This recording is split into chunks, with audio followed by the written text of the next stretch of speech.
boost. Barton the Slayer just boosted Baldur's Gate 3. New critical hits boost. Barton the Slayer just boosted Elder Scrolls. New critical hits boost. Barton the Slayer just boosted Fallout 3.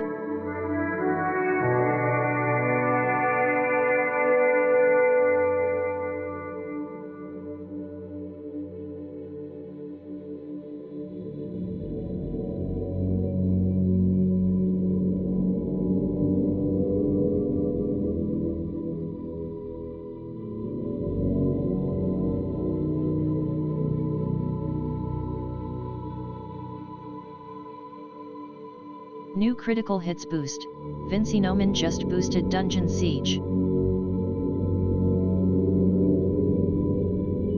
New critical hits boost. Vinci Noman just boosted Nox. New critical hits boost. Vinci Noman just boosted Elder Scrolls. New critical hits boost. An_log just boosted Eye of the Beholder.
New critical hits boost. AM Comnos just boosted Sweet Sweet Mass Effect.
New critical hits boost.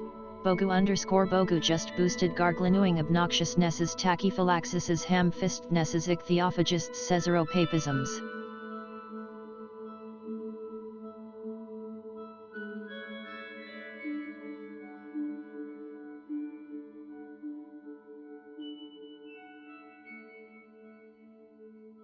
New critical hits boost. Bogu just boosted Garglinewing obnoxiousnesses tachyphylaxis's ham-fistednesses ichthyophagists caesaropapisms tablespoonfuls obsequiousness waffle stompers crurb.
Hello everybody, welcome Barden, Parrotwise, Yarozi, Messinoman, Andlog, Bogu, and any and all lurkers out there. Happy Thursday, good to have you all here. Started with a few problems, already had to restart the stream. Conscience has no place in war. But it's all fixed now, I think, I Never hope. tell me the odds. Wow. Calm is failing to roll. Stop bullying Calm, okay? Stop bullying him.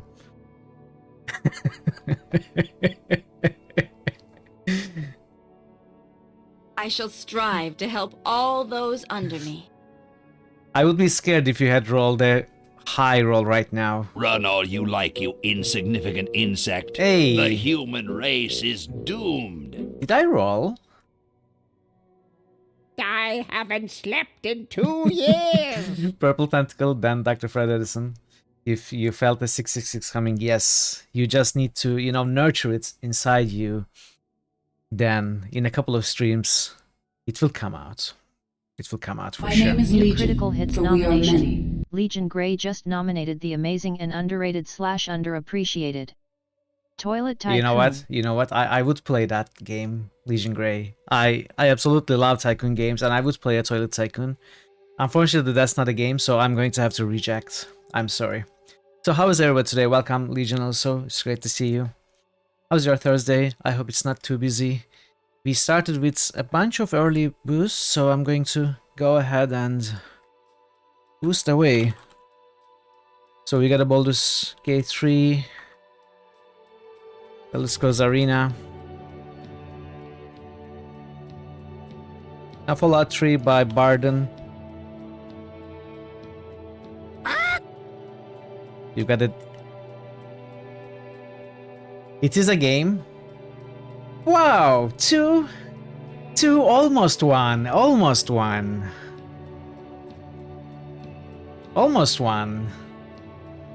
It's still a very, very good roll, though. Although I don't agree for a second that you're at 2. You're at least 3, Legion. At least 3. So Dungeon Siege, Nox, and another Elder Scrolls by Mr. Vincino. You got an Eye of the Beholder by the Eye of the Beholder's only booster, Andlog. And we've got Mass Effect by Calm.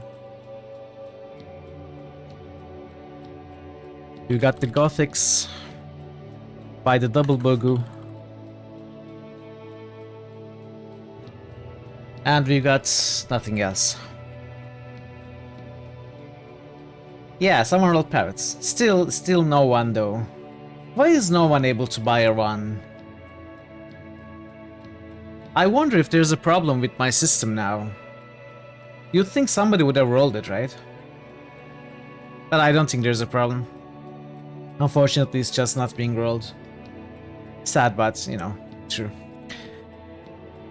So yeah, today we are, of course, going back to the Elysium. You wanna see a 1? Here we go. Well, that is a 1 with a 520 attached. So you actually were right. You told us the truth. We saw a 1. We also saw a 5 and 2, but that's, you know, that's unimportant. Have I tested it? I haven't actually, but I don't see any reason why it should not be rollable. You never specified which one exactly. I mean, you rolled one of the options among the 666 options. So yeah, we are going back to the Elysium today to continue from where we left off yesterday, which is Wednesday. Yes, yesterday was a Wednesday, but that's not what I mean. Wednesday in game, so third day in game.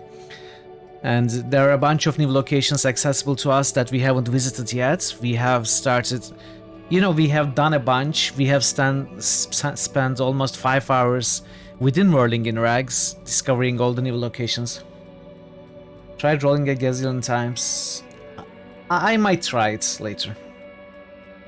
Then we went to the bookstore, and we are about to explore a part of the bookstore. Then we also have the what are they? I don't know. The bridge is supposed to open on the Wednesday, so I suppose we can go across today. So there's that. And I don't know what else. We'll see. We will see. So let's turn off this music completely and jump into the game. How is everybody? How are you today? Hope you're having a fine day.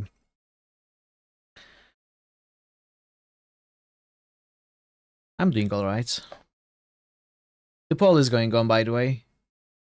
Temple of Elemental Evil is still winning. But Kingdom Come Deliverance and Elder Scrolls Arena are pretty close.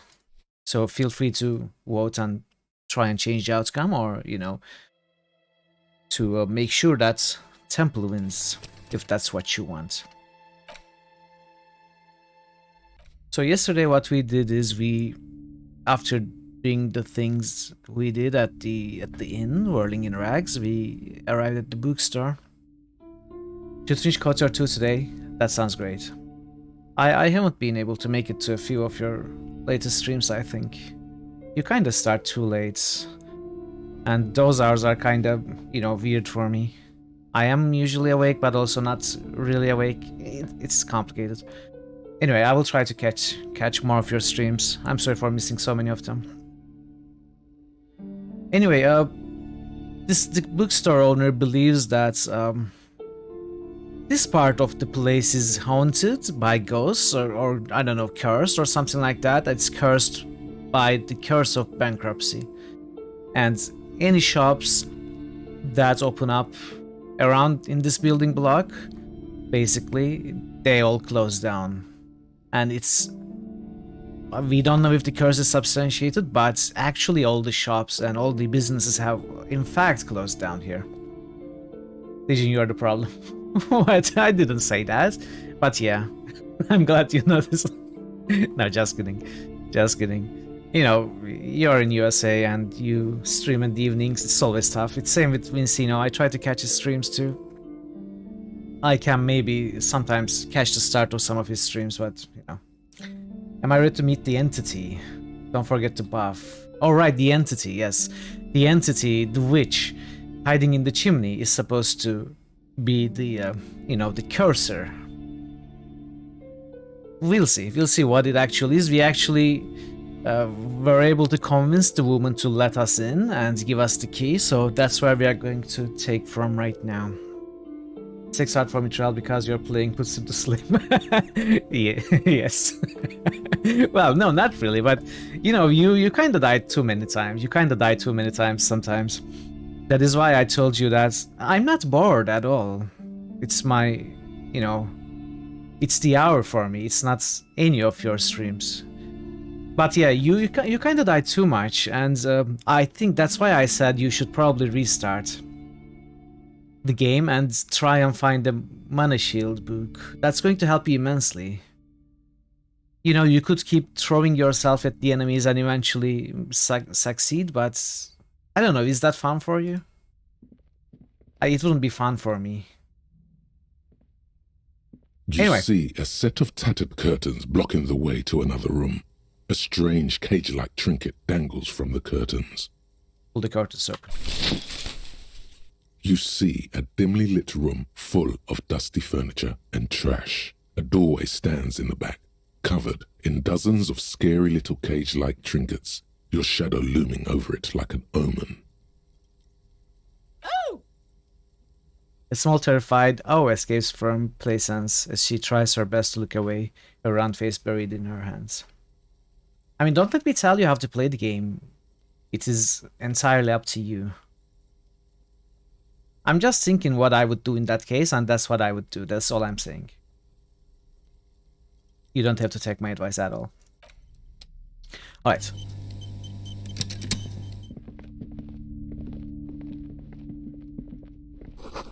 Ghostly silhouettes of hair dryers. A vaguely androgynous portrait of a man. Looks like Guillaume de Million, that hair posture. A heavy door with a missing handle stands before you, covered in dozens, if not hundreds, of little oddly shaped trinkets and charms. Oh, look at It that. appears to be locked. The more we break into places, the more points we gain. You know, we have the key. Why would we why would we break it down? But it's a check. Maybe we will gain experience. Hey XCOM, welcome in. Good to see you. I think I have all physical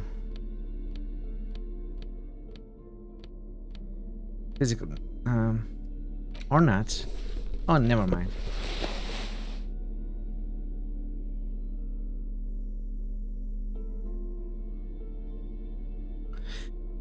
So I don't understand why we cannot use these tools. Or can A we? heavy door with a missing handle stands before So you. why can't we covered in use dozens, the if crowbar? not hundreds, of little oddly shaped trinkets.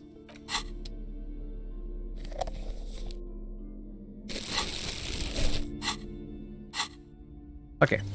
A heavy Let's door unlock the with a door. After exerting some force, you manage to turn. You know what? the I changed my mind. I'm going to try and break it down because since we broke into the other two apartments, maybe breaking down heavy this with door a missing will also handle give us a stands bonus before in you, the future. Covered in dozens, Oh, we failed. if not hundreds, of little oddly shaped trinkets and Ow. charms.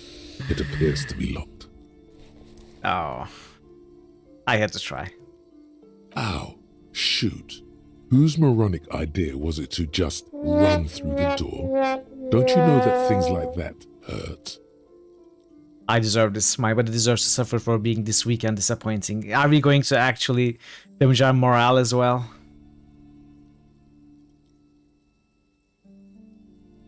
Are you alright? The lieutenant steps These look closer, his eyes soft and Pretty worried. intense and painful, I must admit. What is going on there?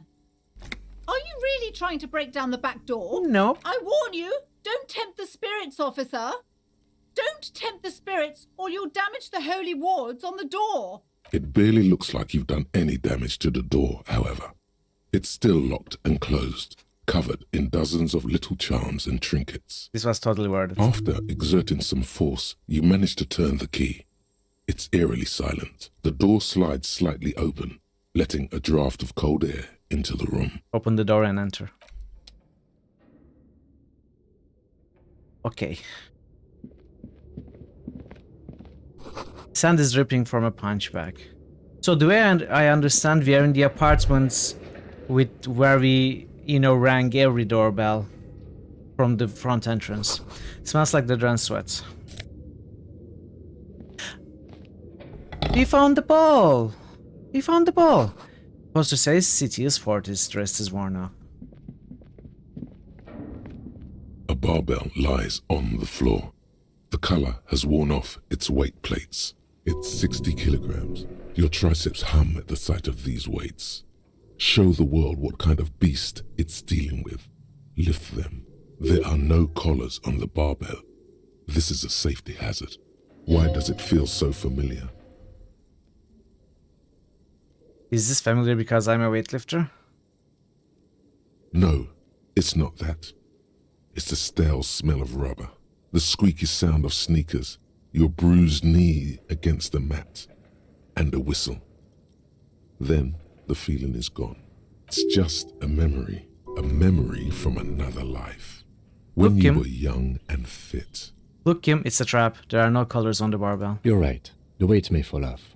Better not touch it then. What kind of a bastard would just remove the colors? It should be a felony. It would be a violation of EPIS safety regulations if the gym was still operating, but it isn't. No one's supposed to come here anymore. I want to try. I want to try. I'm going to try. I don't think we are going to be able to lift it anyway.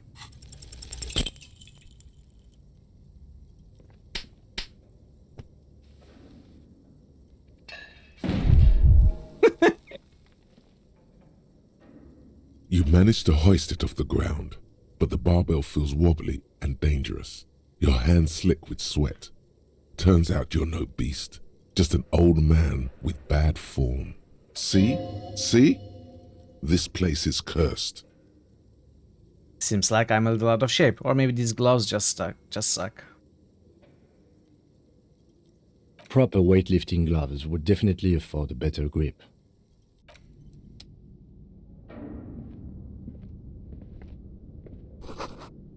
Worn out wall bars, they look unsafe.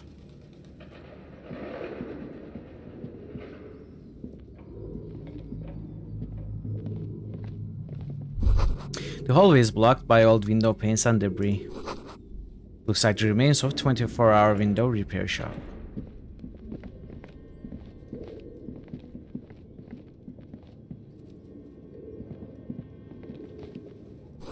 A large demijohn full of strange liquid.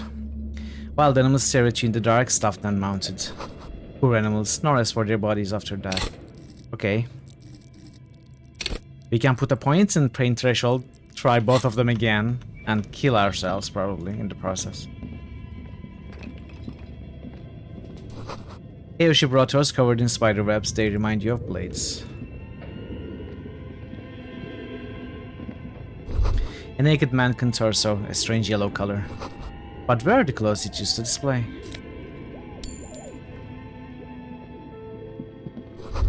Blue velvet, soft to the touch, moth-bitten. Is this Emma's atelier?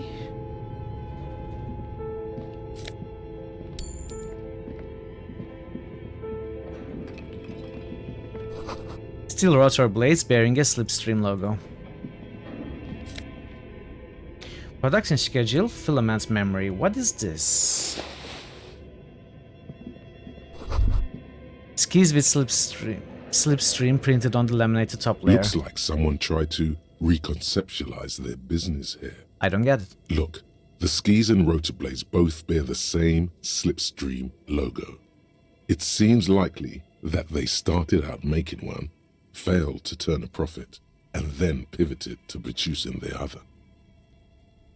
But the question is, which did they start with and which did they pivot to?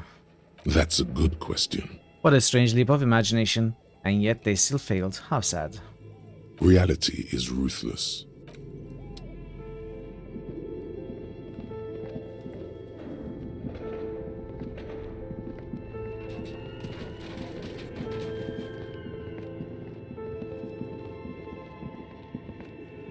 This appears to be some kind of machine with a cube-shaped heart and a wired framework. The keyboard has a rectangular on-off button. A piece of paper still hangs from the printer. A radio computer. Just Just the sitting lieutenant. here without anyone inside. Watching you circle around the machine, he sounds surprised and a bit cautious. What he means is that these things cost money.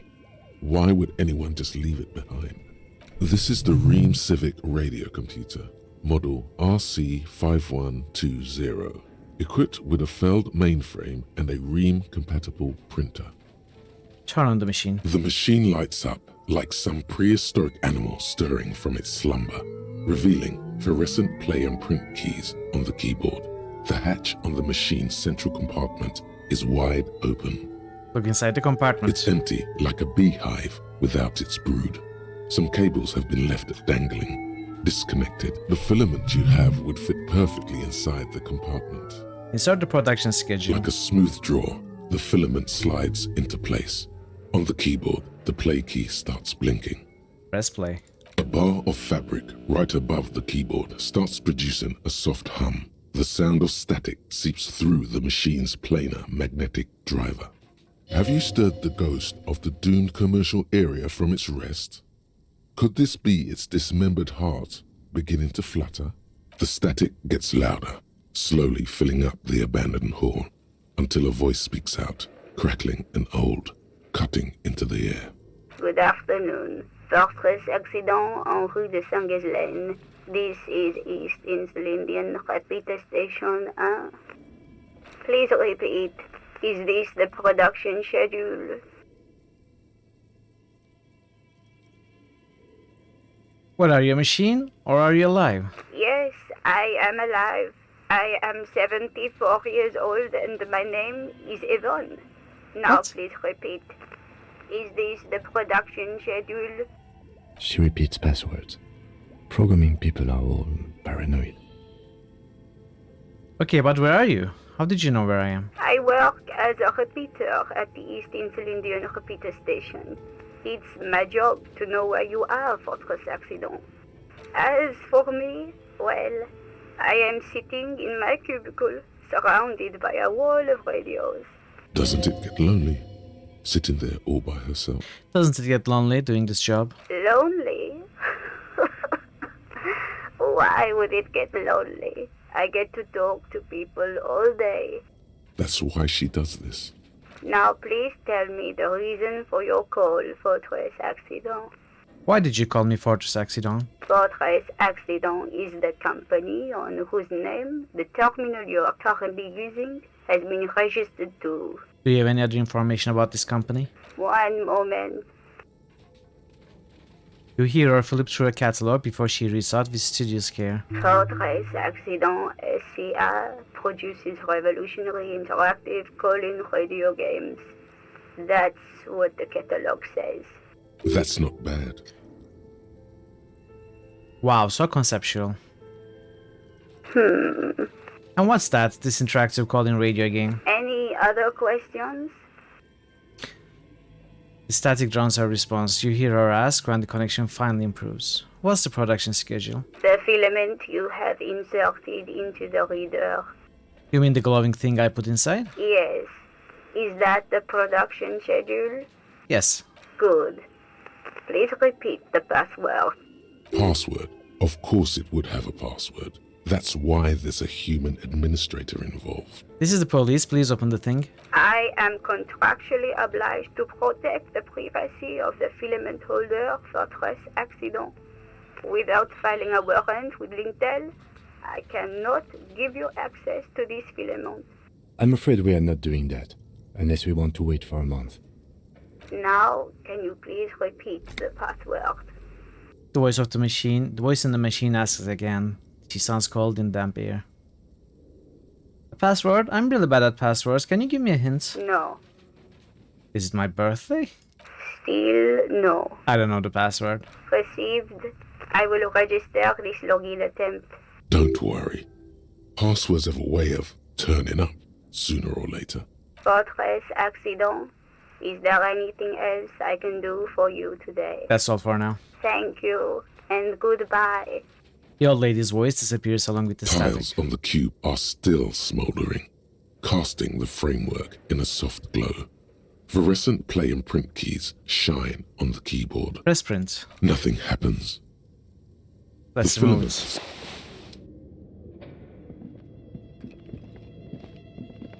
Your flashlight slides over an old green chalkboard covered in scribbles, sketches, and schemes like some ancient cave mural. Some of the writing has faded with age, but you can still make out sections here and there. Photos and drawings have been pinned to the board.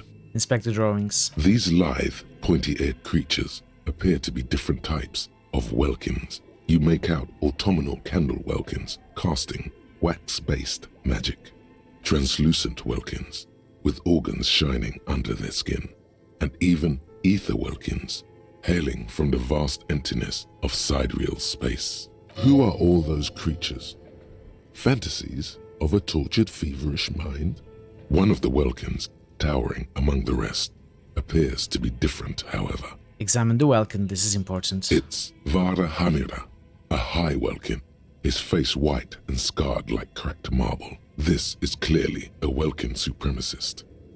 The note says, all non-Welkin races will be purged. The Haldor, the Tworg, the humans, and even headless men, all of them, purged. Imagine a world filled only with Welkin, Green Welkin, Dread Welkin, and the High Welkin to rule them all. An inordinate amount of time has gone into drawing these little Welkin creatures. Whisper, one of them is a Welkin supremacist. Political commentary. That one has a great beard too. Lieutenant nods at Welkin's facial hair. Why would anyone spend so much time on this? Some people really like building a world, I think. Even if it's just for a game. Who are these creatures? Who drew them? Are they real?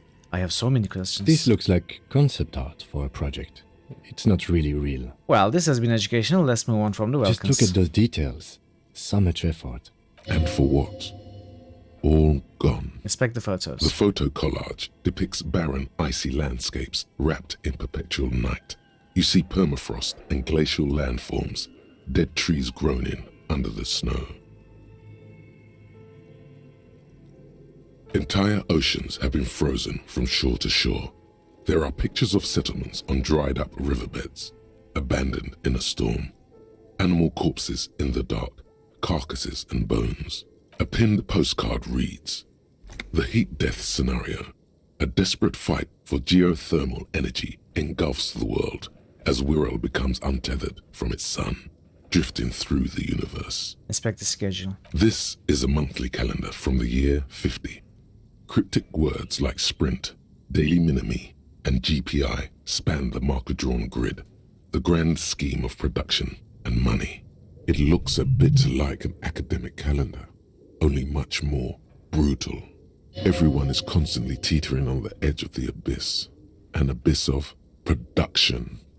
These squares look orderly, but beneath them is chaos, worry, pain. Keep reading. What happens? As time goes on, the numbers in the boxes grow rarer and rarer. The board becomes an empty snowfield in the final days. Only failure and regret dwell in this region. Looks like they didn't make it. Lieutenant looks at the frigid ice field of nothingness. A note in the bottom left corner of the chalkboard says, "See the prod schedule filament for details." Inspect the notes. The handwriting is only partly legible, but you can still make out 3 slogans: "Call in, tune out," "Wirral untethered," and "Heat death of the universe." The full text reads, "Heat death of the universe is the new black." Another note says, "The biggest advancement in role-playing systems since the 30s. Okay. No password there. This old fireplace is covered in lines drawn in blue and red marker, the mesh spreading over the stone like blood vessels on alabaster skin. It looks ghostly and strangely ancient. The whole thing resembles Kadran mosaic tiles. Very pedantic. Hold on, how do I know that Kedrian mosaic tiles are supposed to look like? History classes, students with their textbooks open, studying the roots of our civilization. Those aquarelle blue tiles looked beautiful in the sun. What am I looking at? Radio frequencies, it seems. UKV 123.6, UKV 123.7, UKV 123.9. Some written notes, too. Sparse and cryptic. Radio frequencies for what? Unclear. It looks like a cardiovascular system split into veins and capillaries. Very advanced. So we are dealing with something medical here? You think so? The web is comprised of radio stations, all lead back to one red heart, titled the Game Master Frequency. A note says, this one can listen in on any station it wants. They must have had massive airwidth. These things don't come cheap. Wait, who's the Game Master? Someone very important. A conductor for the hundreds of story threads that pass through the Game Master's frequency. If it's a game, then who is playing? Whoever decides to call in to a call-in station, it looks like. A list of names under the stations suggests people across 6 Isolas would be playing. Muindi, Insulinda, Kotla, Grad, Samara, and even Ilmara. All of this is gone, left unrealized. There's no way a little basement studio working here could pull anything like this off. My God. It's as if the less money they had, the more ambitious their project became. Lieutenant leans closer, his finger tracking the maddening rhizome. The cost of airwidth alone must have been huge. Exactly. This schedule, I know doom when I see it. The company was running out of funding. He nods at the calendar on the chalkboard, wiping his marker-stained fingers clean against his jacket. What else? Nothing. It's just lines on marble. An echo from times long gone. No one has used the fireplace in ages. Okay. Scribbled across a notebook, developers of the most advanced RPG in the universe. Oh wait, I don't want to leave yet.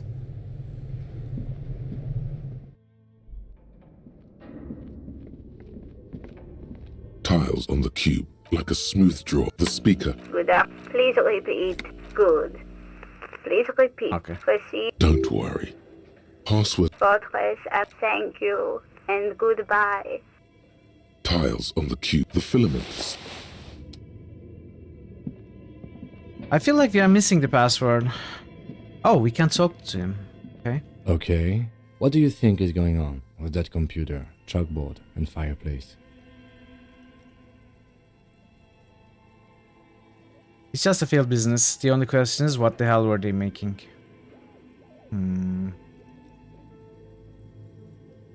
Or it's an undercover counterintelligence program.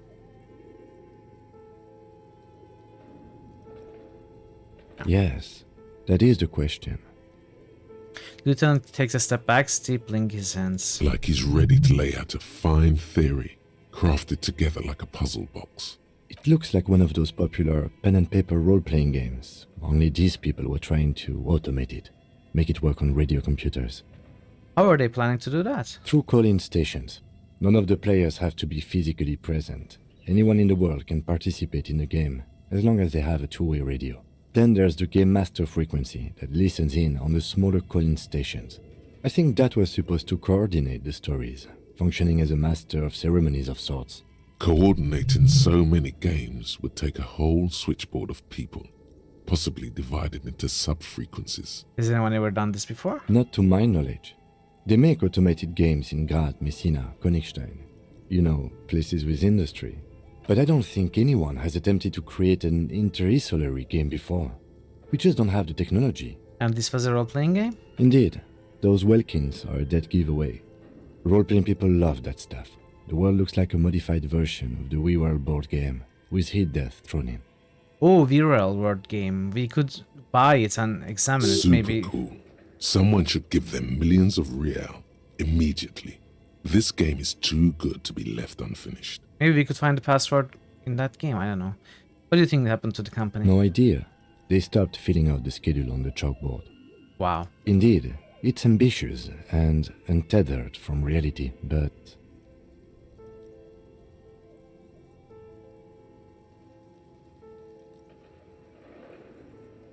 Do we have any money? Let's give them more money so they can finish it and make it even bigger.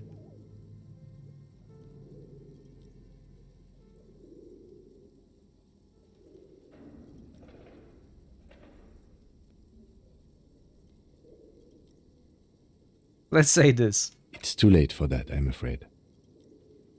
A half smile breaks out on his face. He says, looking around the derelict room. The pipes howl and a rat crosses the floor. Okay, let's keep moving.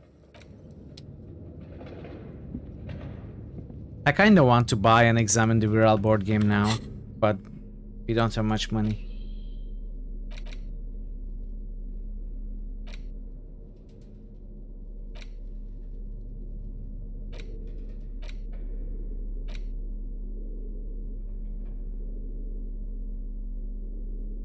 I want to examine these also.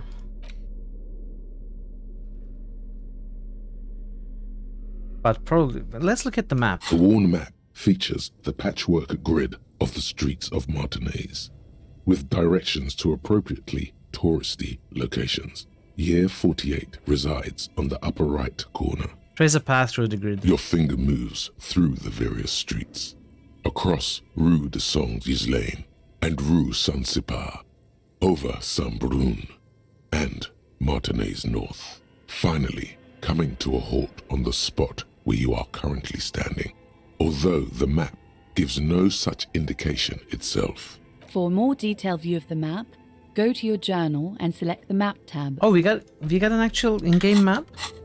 Oh, look at this. Can we fast travel?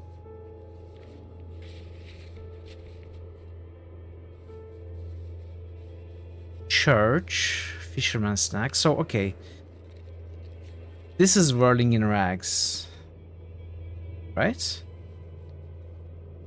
This is the bridge that is... No, it's not the bridge. This is the horse.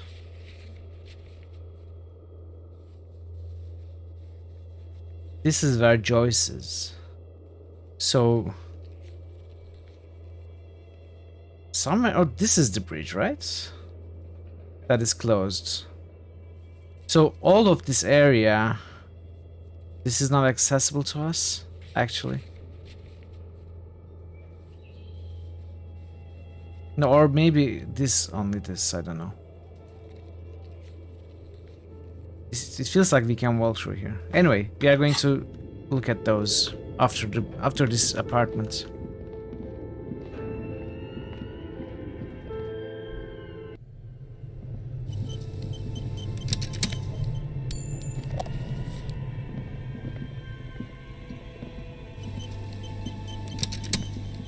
You see a terrifying ice bear with a strange compartment in its belly. The door is covered in frost and the bear's eyes are glowing red. The bear looks oddly realistic. Is it taxidermy? What is this thing? It looks like a giant ice bear. The lieutenant doesn't answer. His eyes are glued to the animal. A sharp slice of light shines out from its mysterious belly door. Crack open the door. A gust of freezing cold air rushes to greet you. You hear a low grumble as the bear regulates itself. This is the inside of a refrigerator. The lieutenant takes a peek inside. His hand has found the holster of his gun. Look inside the refrigerator. The shelves are empty. All you see are crumpled ice cream wrappers with the brand name, Revachol Ice City. A handwritten note has been attached to the door. The fridge is huge. Take the note from the door. You pocket the note and the little fridge magnets keeping it on the door. Examine one of the ice cream wrappers in there. A friendly cartoon bear smiles back at you from a glossy cellophane wrapper. It looks nothing like the fridge. The paper still smells of vanilla and chocolate. What is a giant bear-shaped fridge doing in an abandoned cellar in the first place? Good question. It looks like an ice cream fridge. I'm surprised it's still working. What's it connected to? Where is he taking electricity from? Okay, I see cables here. So they tried to sell ice cream from this hyper-carnivore? I know. What an unfortunate marketing choice. What is even worse, the bear is still costing them money to this day. The lieutenant points at the red snaky cable running from the fridge. The fridge buzzes with energy. The electricity bill on this thing must be catastrophic. So we can follow the cable.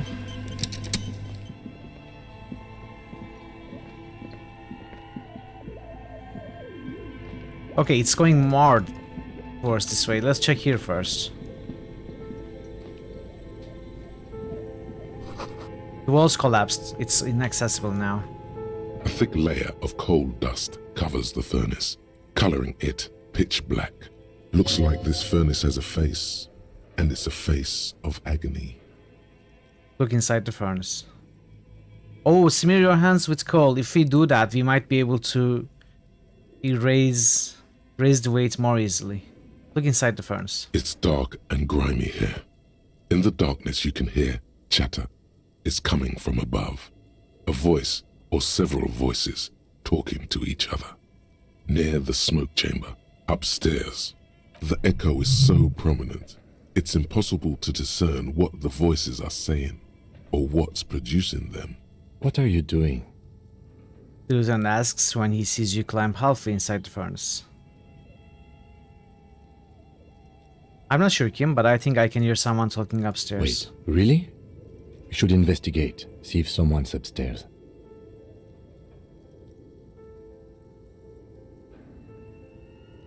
Yell hello into the furnace. You muster all your strength and yell. How am I missing 72? Your dehydrated, hungover throat can produce little more than a dry croak. A lifetime of smoking and drinking will do that to you. The chatter from the chimney continues on as before. You seem to have made no impression. Okay, we have to put a on point in whatever's up there.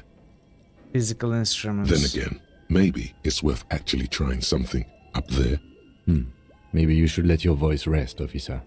Try again later.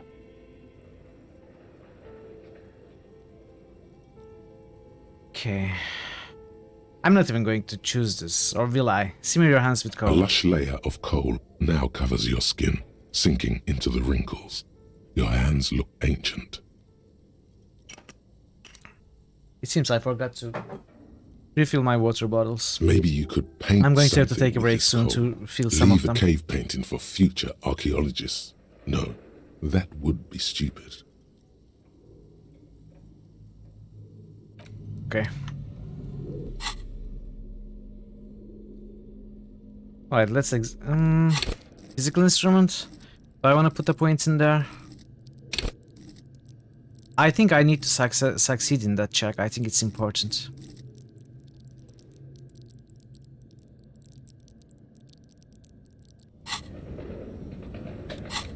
Do I have other physical instrument checks? Barbell, barred door. Physical instrument seems to be very important around here. What is a barred door? Oh, it is the one we unlocked later, right?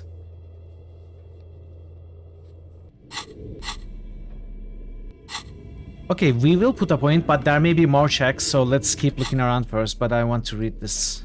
A handwritten note you found from the giant ice bear fridge. It still bears some marks from the fruit-shaped kitchen magnets that were used to secure it to the refrigerator door. The note is written with a blue pencil on a piece of lined office paper. The kitchen magnets have left spots on its surface. Does it say anything interesting? Lieutenant leans closer to read the crumpled note over your shoulder. This is tangential at best, but the lieutenant's detective instinct is still active. Read the note. Someone has scribbled, S. I can't believe the off-site copy is still here. The illiterate ginger kid keeps stealing stuff from the studio, so I had to hide it somewhere safe. You'll find the filament memory with the off-site copy in the frozen ice cream maker. Please take it home, ASAP. It's important. I'd do it myself if I lived in a civilized place with a freezer. Take care, Suliswaf. I wonder who wrote that note. Looks like someone from that radio game company upstairs. I'm a little surprised they just left their property lying here.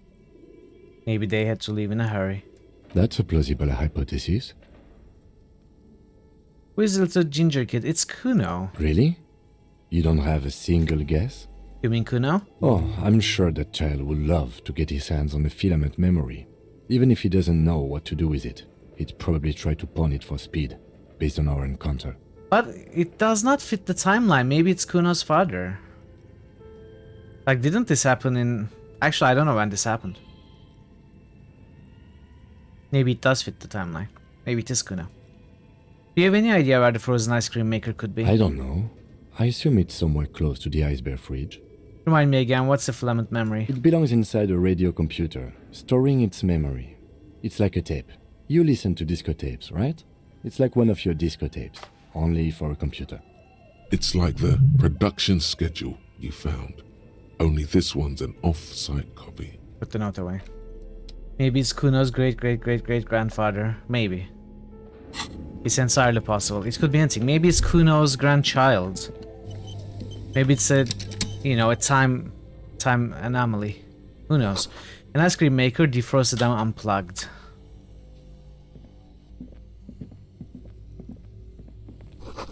The flashlight casts a strange shadow. There's a hidden doorway here. Ooh. Exciting. Two rusty rifles are hidden above the piping. They look inoperable. Someone has stuck some busted guns beneath the ceiling. Who knows? A few bricks have fallen off, revealing a compartment behind the wall. It's too dark to see in. Look, there's a hole in the wall. Shine light on the hidden compartment. Actually, where are we? Look around the secret room. Seems like an old bunker from the revolutionary period. Look at all those rifles. Must be an old weapons cache. Look, there's a hole in the wall. There is, yes. And there also appears to be something inside the hole. Interesting. Do you want to take a look? Okay, I do. Look inside. Your hand reaches deep into darkness and spiderwebs. Rummaging around, you find rusty rifles hidden away. Rifles, Kim. Are these any good? Inspector rifles. Most of them are rusty and inoperable, like the rest. But one catches your eye. Is this a rifle that the bullet belongs to? With a fine wood stock, in better cosmetic It was a than rifle others. bullet, right? One of the old revolutionary rifles. An old Belmagrave rifle. Revolutionary. I think it was Prized for Belmagrave its too. reliability more than its accuracy. The rest are probably Belmagraves too. Just too damaged to be sure. This old Belmagrave looks okay. That's a rare sight. Seems to no longer be functional, but still. Oh, it's not beautiful film functional. in some Okay. way. Isn't that the same gun that fired the fatal bullets? It's the same type of weapon, yes. A breech loader. But it's not the same gun. Ah. This one's been out of order for years. I'm afraid our search for the real murder weapon must continue. Well, we are getting close though. What does this mean, a rifle here? It means there are firearms, albeit inoperable, still lying around in Martinez. It's an interesting coincidence, I would say. Might come in useful in the future. He likes this find. Leave. Of course he likes this find. I like this find too. Who wouldn't like a find of inoperable revolutionary era rifles? A frozen ice cream maker that's still running. Okay, this is what we needed. Let's check other things first.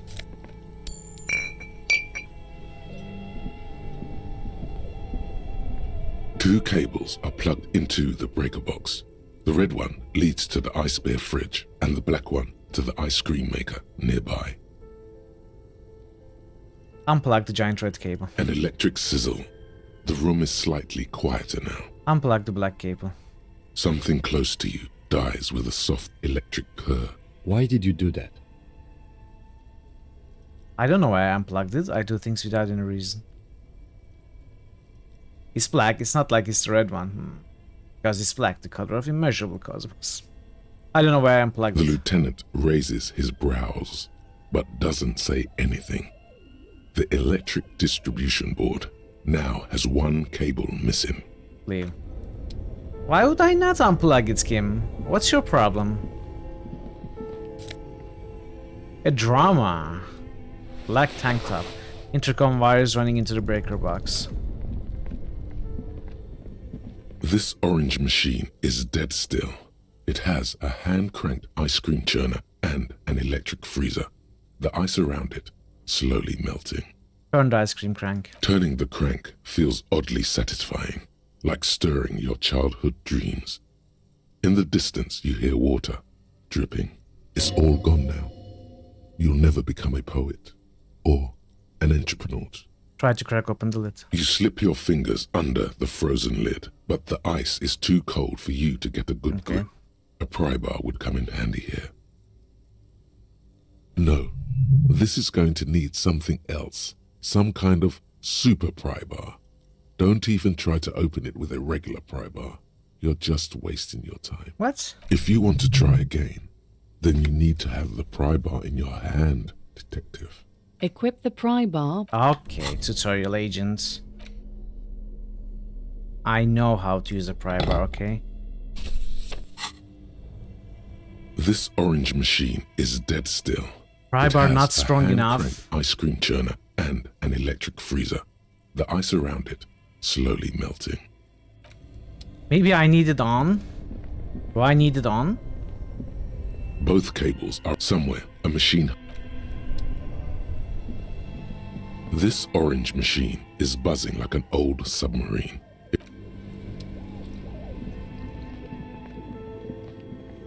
I need a super pry bar. The bear's eyes are dead and empty. Ice are friendly. The paper still. Good question. I know. At least it's... The fridge. Where do I get a super pry bar?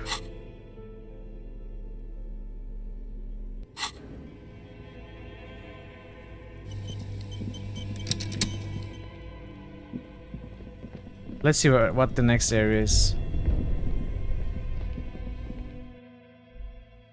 Oh, we just go out?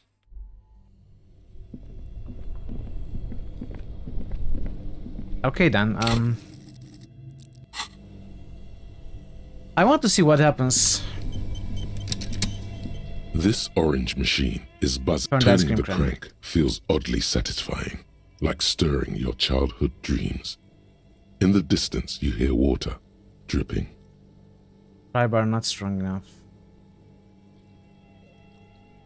I'm not even going to try. We might break it or something. Alright then. What we want is put a point in physical instruments.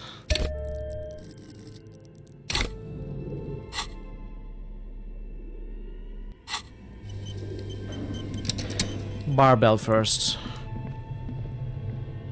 Not even going to try bar, yes.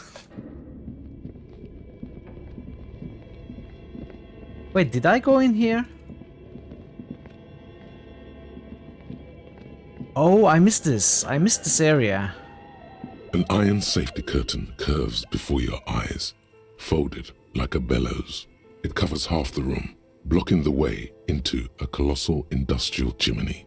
This must be where the entity lives. This is directly above the central furnace in the cellar. The voices probably came from here. Hello? I yelled, but it didn't work. Again, your voice becomes a raspy croak mid-sentence. It's silent in the abandoned office building. No one answers you. A sudden bout of self-pity comes over you. Sire, may we suggest something? Think of the yelling into the furnace as a grand performance. Use your chest voice, not your head voice. Sing from the diaphragm. Perhaps it's not such a bad idea. Try it again, son. I should have put more points in drama.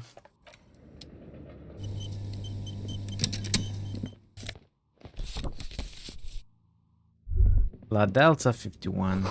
The floorboards creak. Shoes in a puddle of melting snow. Hello. We are going to sing to the chimney, to the furnace. But after this. The barbell waits patiently on the floor, like a dog for its master. If I take the gloves off, maybe using the call will help. Waits patiently. No, doesn't. It doesn't. Let's try again. We will probably hurt ourselves again. On the floor, like a dog for its master.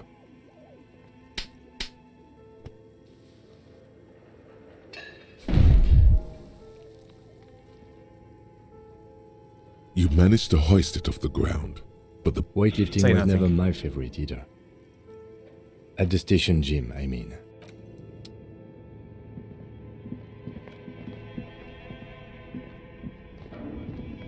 Oh well. We can't be good at everything, chat.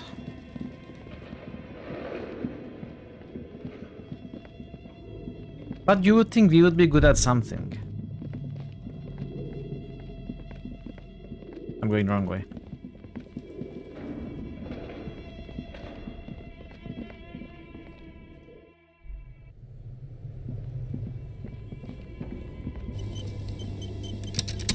thick layer of coal dust covers the furnace, coloring it pitch black. Yell hello into the furnace. Kim, what is this thing? Is it a furnace? Looks like it. Looks like an old central furnace used to heat the building. It's connected to the chimney. No one has used it in ages. No signs of any recent fire. Let's yell. Only dead rats. Another pathetic yelp sounds off into the vast darkness of the chimney. You're a little embarrassed you produced it. What? It was 92%. 92.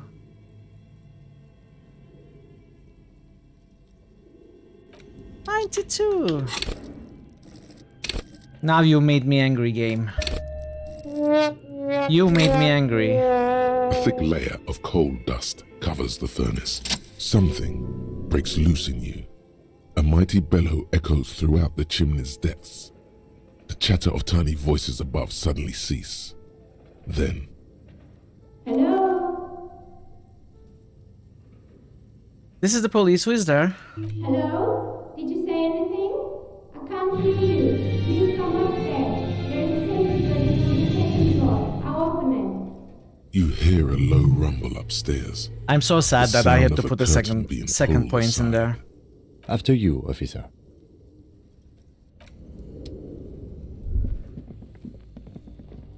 That was, you know, that shouldn't have been necessary. And maybe it wasn't. But you know what we are going to do now? We are going to try and raise it again. Probably take another damage and die. The barbell waits patiently on the floor, like a dog for its master.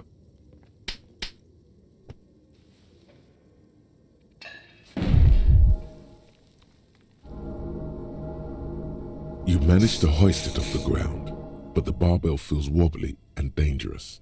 Your hands slick with sweat. Of course, Turns out perfectly you're no fine when beast, I get a success just at an old 8%. man Of with course. bad form. I told you before. I believe in random successes with low chances, but I don't believe in random failures with high chances. Whatever, weightlifting is for the intellectually impaired anyway. It was never my favorite either. The lieutenant is obviously handling At the you. station gym, I mean. I prefer running. It clears your head. Lieutenant steps away from the barbell, letting you recover in peace.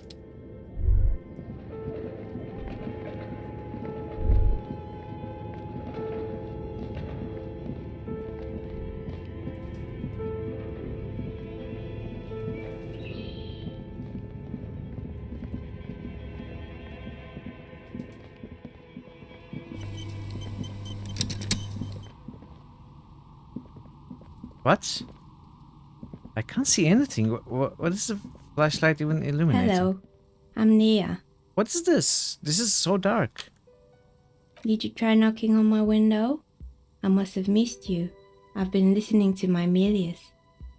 She taps on her headphones. So what kind of die are you looking for? She's got a direct view to the backyard. You should interrogate her about the lynching. Hold on, what do you mean by milieu? Yes, a Milius is like a call-in station. You need a two-way radio to access one. That's why I have these. She passed the headphones on the table. Mostly, they just teach you to swear in different languages. But some of the stations can be quite interesting. I was so absorbed, I must have missed you knocking. You must have me confused with someone else. I haven't knocked on your window. Then how did you get inside? By the south entrance? You know what? It doesn't even matter. What matters is that you're finally here. Let's talk dice. Did you have something specific in mind? Why are you asking me about dice? I'm a novelty dice maker. Tell me the name of your role-playing system and I'll make the die you need. That's why you're here, yes? As she speaks, her bone-like fingers fiddle with a ring. Her bones light, but her hands strong. Role-playing games? You know the one made by Fortress Accident. Does that count? Sure, I like role-playing games and I need some dice. Very good. My rate is 10 real per set. 10 real. Unless you want something really unusual. Take a look around and see if there's any particular stone you want to use. The walls around her are covered with rows of precious stones and It minerals. almost looks as if the stones and dice are a natural part of the room, growing out of the shelves like stalagmites. How did you become a dice maker? How did I become one? It was a business decision. I was a regular jeweler at first, but that's an unfocused field with too much competition. Some of my friends were role players. They asked me to make some polyhedral dice out of cobalt. That was my first order. I grew it from there. Do you like role-playing games yourself? Not especially. I like working with rare materials and a steady pay. And role players as customers? They're nice people. She's thankful for the security they provide her. What do you know about the man who was lynched behind the whirling in rags? Nothing really. I didn't know him. The lieutenant looks at his notebook, then the woman under the large window. Your window looks directly onto the courtyard.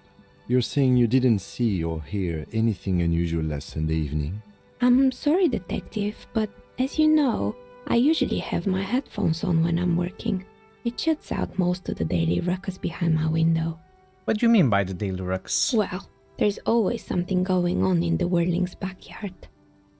You stop to try and come up with an example. During daytime, there are usually those kids. And lately, I've been seeing a lot of drunk workers hanging about. Must be because of the strike. She's not sorry to disappoint you. Informing on someone in a murder investigation would intrude upon her focused existence. But I never saw anyone during that fateful Sunday night, I'm afraid. And you never took your eyes off the work to look out of the window? To look out of the window, yes. I might have, but in this case, all I would have seen is my own reflection staring back from the darkness. It's really hard to make anything out in the yard when it's dark outside. Besides, I rarely get up to look out the window when I'm in the zone. This person values focus above all. She keeps her sharp sight on the instruments before her. Do you often work Sunday nights? It's an odd profession, making dice for people. But I like it, and I prefer doing this to sitting at home. I see, thank you for your answers. She nods. Anything else, officer? Hey, where are we anyway? What is this place? We're inside the chimney of an old central furnace. It's strange, I know. He looks at the ruddy bricks that make up the walls. Even though they've been repainted, there are still signs of coal black soot here and there. But when I arrived here, all the other rooms were taken, so I had to build myself a makeshift home. Besides, I don't really have to pay any rent here, so that's a plus. Creative. Lieutenant looks around the spacious room, its ceiling fading into shadows above. When she arrived here, there was no room anywhere else. She must have known the other businesses. I heard this place is cursed. Did you know the people call it doomed commercial area? I've heard the stories, but I don't think those stories are true. Wait, how do you explain what happened to all those companies then? It's just capitalism. We only hear about tales of success, so it's often surprising to realize how many ventures actually fail. Plaisance is the one who sent me. She's convinced that the place is swarming with malicious energies. Plaisance, the bookshop lady? I've heard that her business is doing rather well. Have the energies spared her somehow? Actually, the bookstore isn't doing that well. There are hardly any customers and she has to exploit her own daughter to keep the company going. Oh, right. But it's not just the bookstore that's still up and running. What about the whirling in rags? Some people say it's part of the building complex. Hold on, the whirling is part of the doomed commercial area? You could say so. Both houses were built at the same time and under the east of the Commerce Central project. No, the whirling isn't doing well either. Its waitress just took off and customers have trouble paying bills. And then there is me. Kinda. It is our fault, not the energy's fault. She sighs, looking at our messy work table. All kinds of tools lie there scattered, from knives to carving files to wire cutters. I've been here for 14 years, selling novelty dice to role-playing enthusiasts. Not exactly a million-real business idea, yet somehow I've survived despite the talk of malicious energies. Strange, isn't it? I'll be the first to admit there are many inconsistencies in this so-called curse. I was just about to ask. What do you think? Do you think the curse is real? I'm starting to see that there is no curse, only business decisions and natural market fluctuations. Exactly. Truth is always so disappointingly mundane and boring. But I'm glad we got this sorted out. Anything else I can help you with today? She was checking. Do you know what happened to other tenants? Everyone else is gone. More or less. Are you interested in anyone specific? Oh, quite a lot of them spring to mind. There used to be a hair salon here, right? Yes, I think it was called Androgynous Orlando or something similar. They weren't a big hit around here. Turns out that working class men don't like genderless haircuts. They're scared of that word. You wouldn't like it either.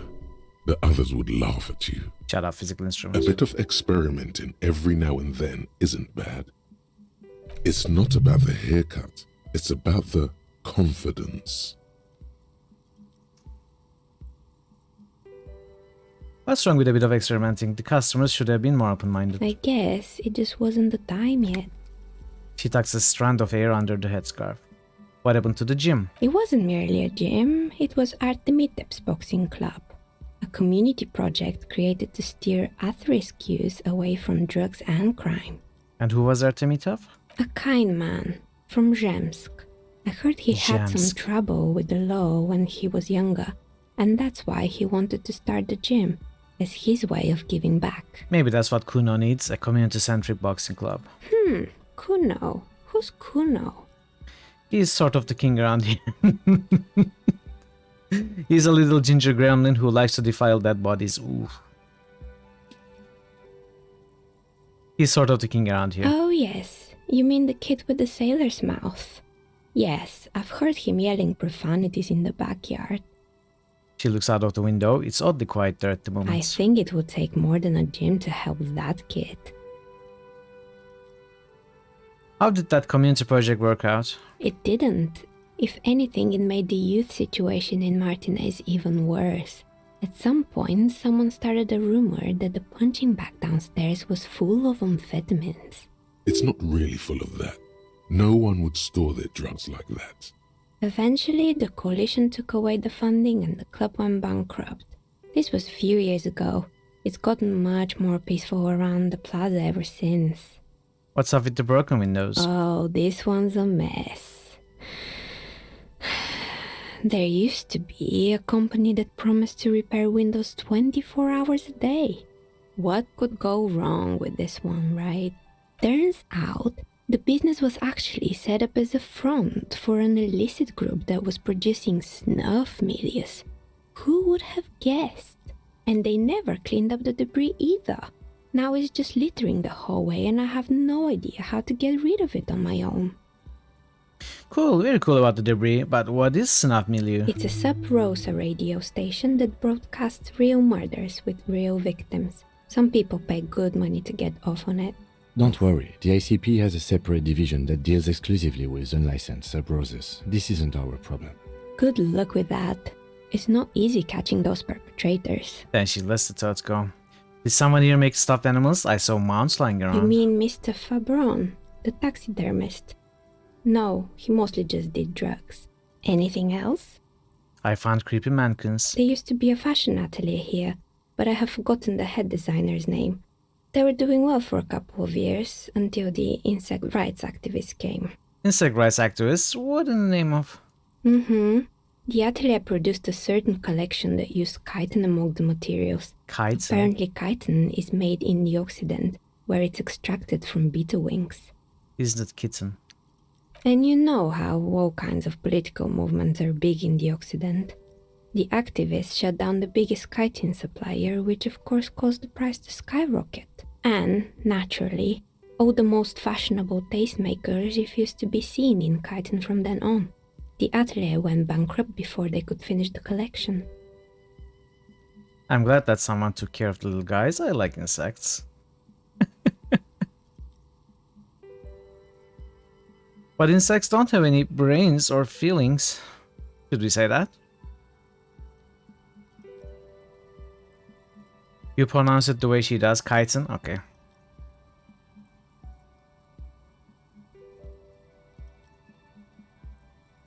I'm glad that someone took care of the little guys. I like insects.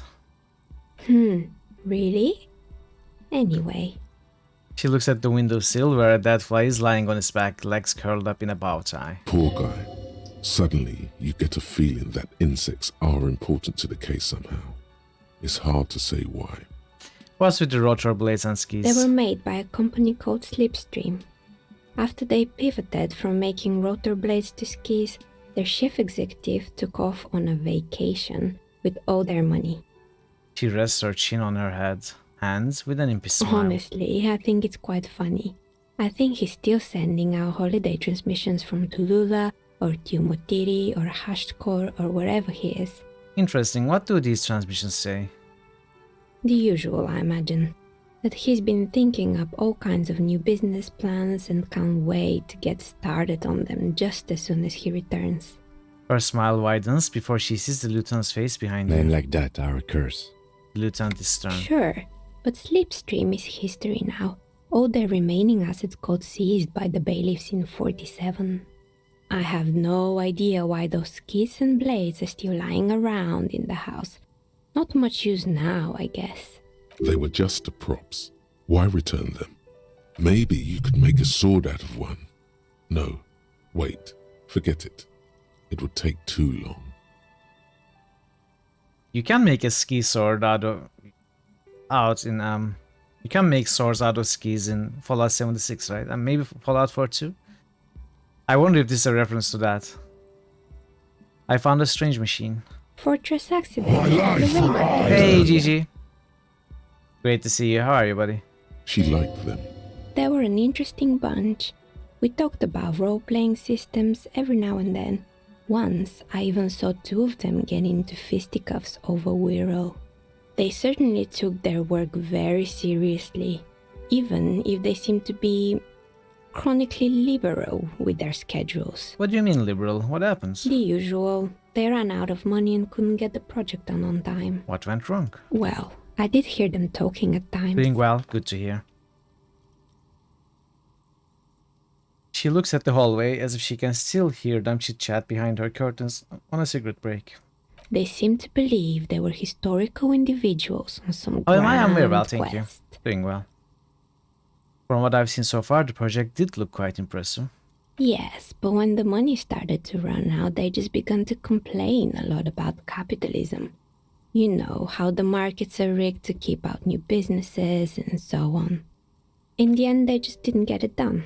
They didn't have enough willpower to produce something truly historic, and to show up to work on time. That's too bad. I would have supported them. The project looked great. Not the wisest decision. You would have lost all your savings. She tosses a pair of dice on the table. One of them stops near the edge of the metallic desk. The result is 1 on a 20-sided die. Anything else? There was a terrifying taxidermied bear in the cellar. Oh boy, the fabled Revachol ICT. You're in for a treat here. She smiles and leans closer, hands on her knees, like a stand-up comedian ready to tell a story. The place was owned by two guys who had some rather innovative ideas about marketing. The bear was one of them. Now ask me about their other ideas. Indeed, what were the other ideas? Alright, what about the other ideas? There was really just one. And it involved picking out the prettiest girls in the neighborhood and paying them 20 cents per hour to man the booth. And by man the booth, I mean slump behind the counter with a face that could maim you if you ever dared to disturb their bored magazine browsing. She leans back, disapproving. Ooh, Nyarlathotep. Unfortunately, it's not enough to... Well, you rolled higher though, right? Didn't you roll a 664, I'd like to say. But yeah, nice discovery. Rolling chaos, yeah. Fritte does the same thing. I know a girl just like that. She works in Fritte as a cashier, and she's not particularly friendly. Employing silky teenage girls is a widespread practice, yes. Unfortunately, they always come in packs. I'm talking about acne-ridden girlfriends and gorilla-like boyfriends loitering near the shop. At least that's what happened with Revachol ICT. GG is rolling really well this season. And they already had the bear. She closes her eyes as if remembering something painful. What about the bear? The bear. She repeats, pressing thumbs into her temples, like trying to suppress a headache. It didn't work out? Of course not. The bear was terrifying. No one wants ice cream guarded by a hostile apex predator. To make matters worse, the fridge didn't work too well either, and half the ice cream came out malformed and partially melted. Eventually, Ravishore Ice City lost the price war to its rival, Glacé 5000. Glacé 5000 sold caramel sundaes for only 5 cents a piece, out of regular fridges. I killed the bear. You did what? She rolls her swivel chair an inch closer to you, unsure whether she heard you right. I unplugged the fridge to help Ravishore Ice City cut their losses. Ugh, of course they left it plugged in. Even in death, the bear is costing them money. The taxidermist who made it said it was his vision beast. He said he met his vision beast while high on desiccants. He called it Megatherion. Sounds cool. Why is everyone doing drugs in this place? Even the taxidermist? Megatherion? Megatherion, a mega wild beast. What is a mega wild beast? It's an imaginary beast that guides you through life by telling you to do more drugs, mostly. Thank you for the lurk, Gigi. Good luck with your work. I don't do drugs. Very good. You shouldn't do them. Not You're a dice police maker. officer after all. Anyway, now you know the story of the fallen ice cream empire. She seems almost sad finishing the story. Some dust beams swirl in the afternoon air. Her eyes follow it idly. Little sparkling embers under the window. Anything else? Another failed business, perhaps? I found the building. I've been here for a long time. I found the building's intercom, but it's not working. Oh, right. I hope you didn't try to ring me. She rubs her forehead. Her scarf has left a faint line on her dusk skin. I think none of those doorbells work, including mine. I'm still in the middle of connecting the wires. Sorry about the confusion. The doorbell with the empty name card must belong to her then. So you are telling me that the doorbell with the empty name card was yours? That's right. I haven't even written my name there. As I said, it's quite useless right now. It doesn't work yet. I was wondering about the Whirling in Rags. Is it part of the same building You complex? could say so. Both houses were built at the same time and under the East Delta Commerce Center project. That explains why you can call the whirling from the intercom, albeit I doubt that anyone responds. If the whirling is part of the same building, then it's part of the Dune commercial area. The darkness of this place is there, too. East Delta Pinball, is that now the Whirling? Yes, I've heard it used to be a gaming arcade. This is an ancient failure. Before my time. I'm not surprised, however. You know, this is something the cafeteria manager might want to know. You are not really fast reaction speed. We already handled My that. advice, don't base your business on a fad. Hypnotism, fluorography, trick track, especially pinball. This means the Whirling is part of Dune commercial area. Garth is going to love this. I don't know this guard, but something tells me he won't. A strange thing happened when I tried calling a company named Slipstream SCA. Someone answered. It can't be true. They don't work here anymore. They've been gone for years. Are you sure it was Slipstream SCA? Was it a woman? Maybe it was Plaisance from the bookstore. She said she was from Tricentennial Electrics. Tricentennial Electrics? There's a moment before she recognizes the name. It used to be a major electric company 100 years ago. Are you sure it wasn't just some kids playing a prank on you? Whatever happened, keep your cool. It's probably better to admit that it was a harmless prank. It may have been some sort of rare electrical anomaly. A prank is more likely, no? Oh, the kids these days. We were just one of them, and now they're terrorizing us. No solidarity. I have a few more questions about the building. Sure, I'm listening. One moment, chat.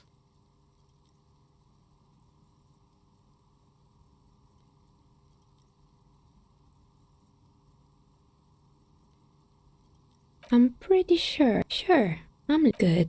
I hope it clarified things a bit. Okay, What I'd like to else? order a dive from you. Of course.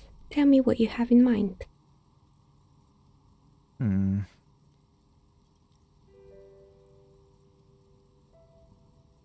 Do you know the viral untethered setting? I want to die for that. Ah, yes. Fortress accident. It's too bad they never finished their game. The Wiro untethered die is a variation of a standard role-playing die. Only, instead of plants, it uses motifs of ice and death. And loss, of course. Ice, death, loss. Sounds like you. I'm thinking something made from alligator jawbone, cast in black resin. The reptile bone is as white as ice and dead as, well, death. For 7 real, I could have it ready in 8 hours.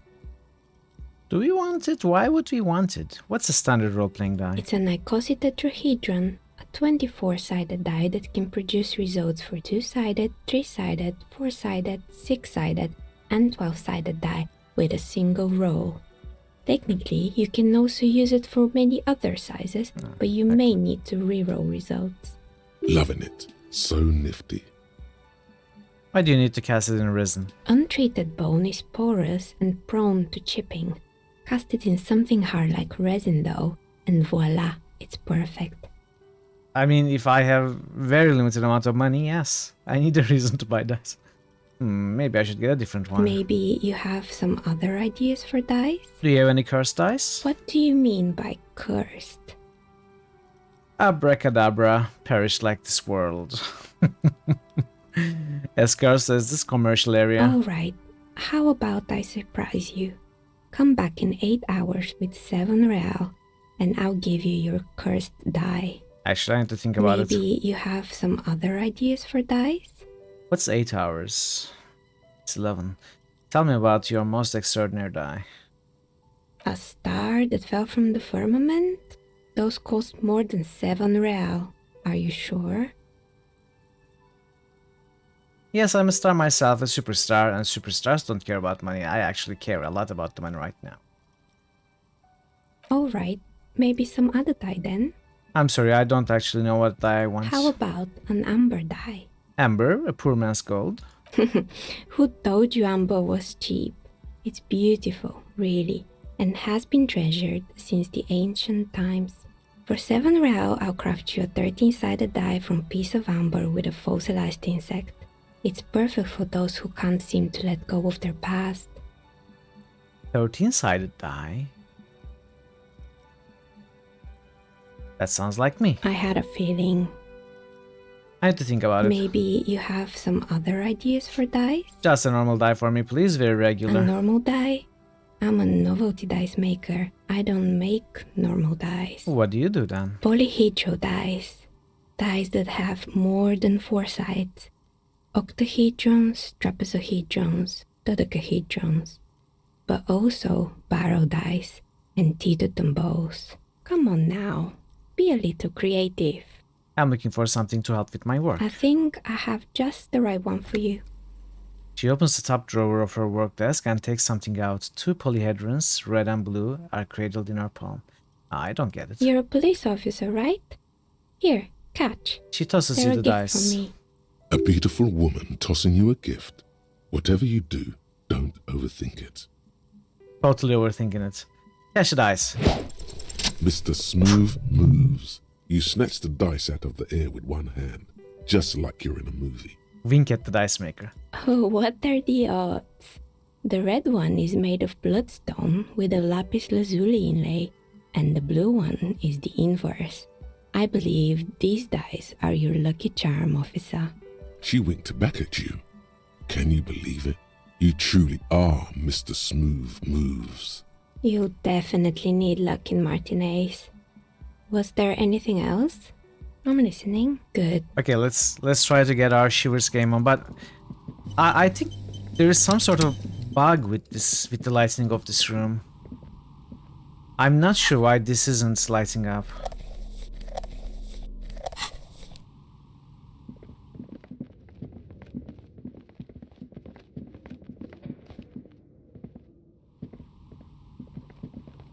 The only way you can imagine one is a 13 gun extruded into a cylinder.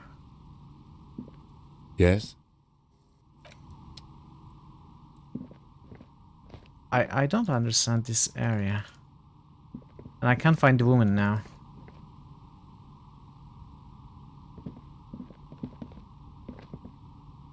she's here. We cannot click on her. Oh, it's you again. No, we can. But there's certainly some sort of bug here right now. Okay, shivers. We want shivers.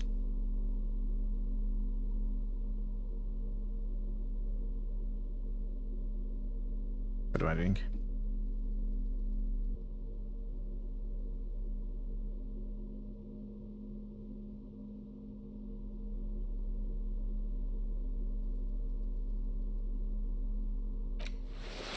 Okay, that's +1. Do we get any minuses anywhere?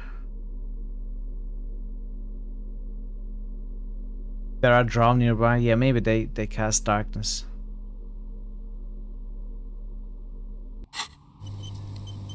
Oh, it's you again. Are you looking for a die? A gust of cold air sweeps through the chimney. You got a double The 6. stones and minerals on the shelves rattle as though agitated. For a moment, it almost feels as though you're outside the building, exposed to the atmosphere. Hey Niha, the curse is real and I figured out why it has spared you. Didn't we already talk about this? It's because you are not in the same building as the others. This isn't technically the Doom's commercial area. What are you talking about? My address is exactly the same. Rue de Saint-Guilain 10. No, the old coal plant that used to be here was subsumed into the new venture. Its ruins swallowed up. Yet it has a different address in the heart of the city. No, this used to be a coal plant. Touch the safety curtains. You're in a chimney of another building. This doesn't make any sense. She looks around the makeshift nest that she has carved out for herself, bewildered. Are you saying my business was spared because of a technicality? Where is this coming from? I'm just using logic. It's windy in here. You probably haven't properly sealed the chimney crown. Pointable. You're right. I should take a trip to the roof once the snow is gone. Does it mean that I'm safe from failure? No one's usually ever safe from the failure.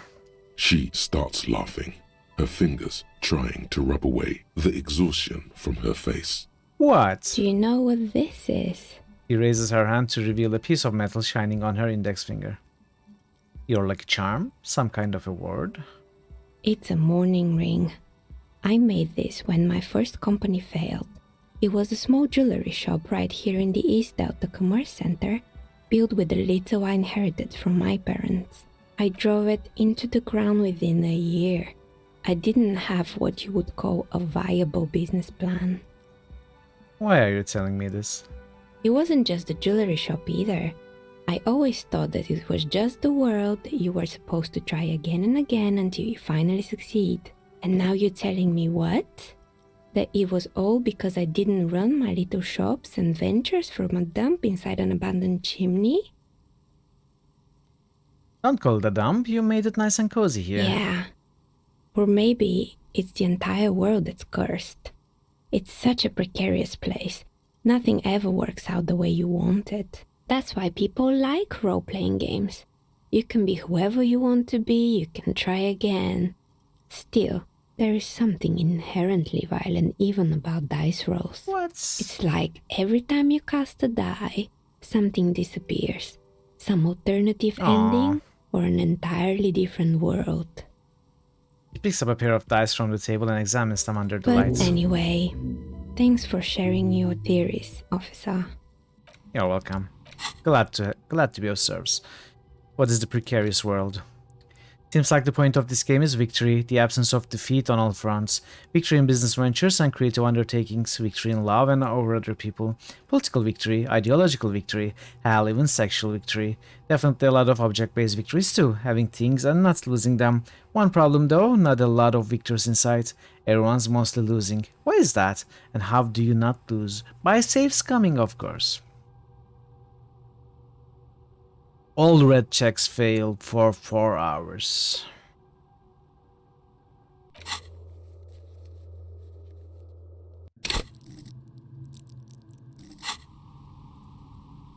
I'm going to leave and come back. I'm pretty sure there's a bug there. This is the game rebuking its safe scummers, yes.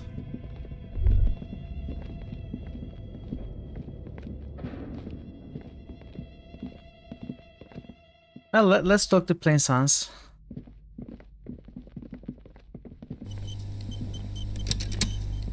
You're alive and well. Don't keep me waiting now. What's in there? In that dark sarcophagus? The dark sarcophagus. Pause dramatically. Yes. How was it? Honestly, a dump. Nothing to see there, just heaps of garbage. Someone should let the sun shine in. It was a charnel house of failed business enterprises leeching life energy from this bookstore. Honestly, a dump. But what else did you find? Did anything survive? No, of course not. Have you located the entity? I talked to the entity you told me about. Her name is Niha, and she's a novelty dice maker. A novelty dice maker? Well, spit it out. Why does she need the dice? For some kind of sorcery? Sometimes they use the ankle bones of sheep.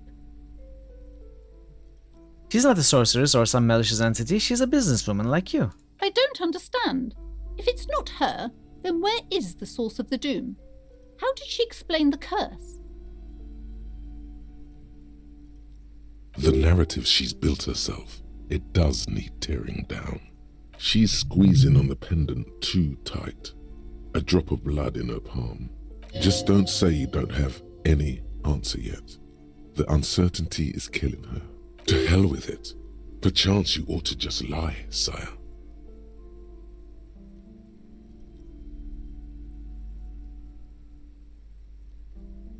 She says there is no curse because there are too many inconsistencies. She said it's just capitalism. Bankruptcy is a quirk of our economic system. The source is in the taxidermist's shop. He became involved in arts darker than taxidermy and brought the void spirits down upon this place.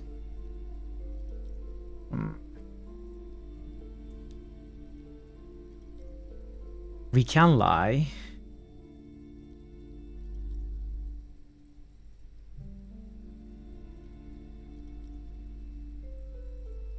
I don't think we can convince her with these choices.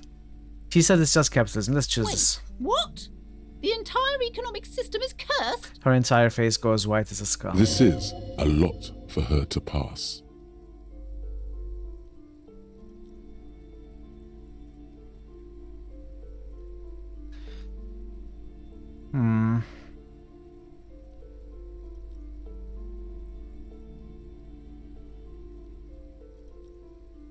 Maybe it's a better idea to lie to her. But let's see how it goes. I might reload from this. I'm not really comfortable. Is that a way to fix our entire economic system?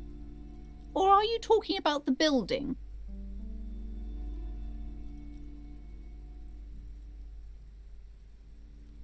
Yes, I called upon the spirit of Guillaume Le Million to banish the curse in a flash of disco brilliance. Guillaume Le Million? The singer who made that awful face? Well, I do see the resemblance. She looks at you with sudden admiration. All that matters is that the energies are retreating. I can already feel the curse lifting. It will be a long time until we're fully free of it, of course. But still, thank you, officer. Truly, you've brought a better psycho-emanation to this humble bookstore, and that's no small achievement. She so badly wants this to be over. She would have believed anything. It will only last a day or two, a week tops. Then her mood will sour and she will feel the curse again. All right then. All's well that ends well. Should we return to our ordinary lives? Yes, sure. At least we leveled up again. Talk to guards. I need to buy the boombox.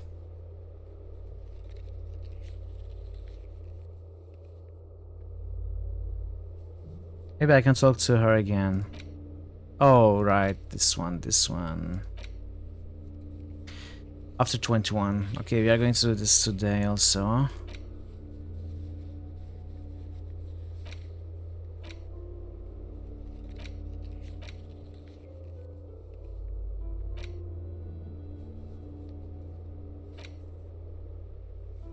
Should I complete this quest? Maybe get XP for completing it?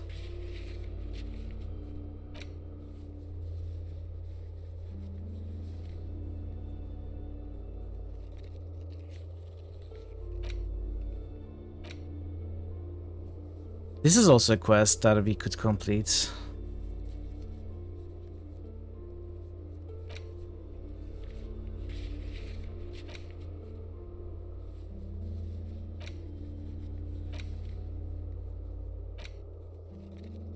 Okay, let's do this. Wait. I meant to go back.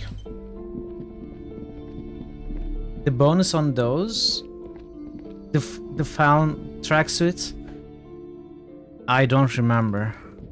It was 2 pluses, that I know.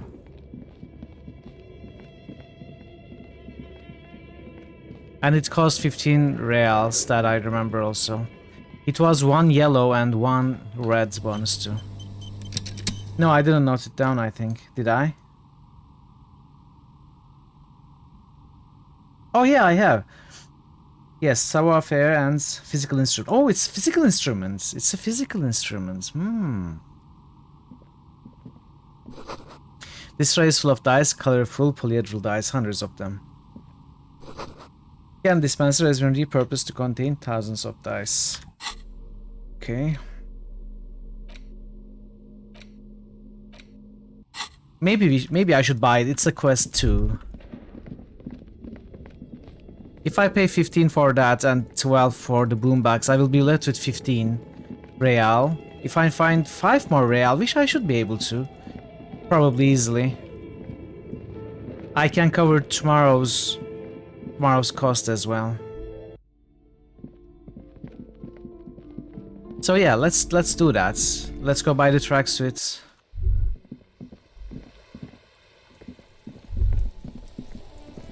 All around you, rain falls on the great city of Revachol. Rain drips from the eaves and floods the gutters, washing the filth away. The spring thaw must be here. The snow is melting. What am I doing? Looking up at the sky, cold water dripping from your hat. What do I see? Grey sky like great battleships, clouds colliding with one another. Rain falls down on the world. How does it feel? Humid. Your coat shields you from the rain while the city shivers around you. What's in the west? Sheets of rain over the water, a flight of stairs leading into the ocean.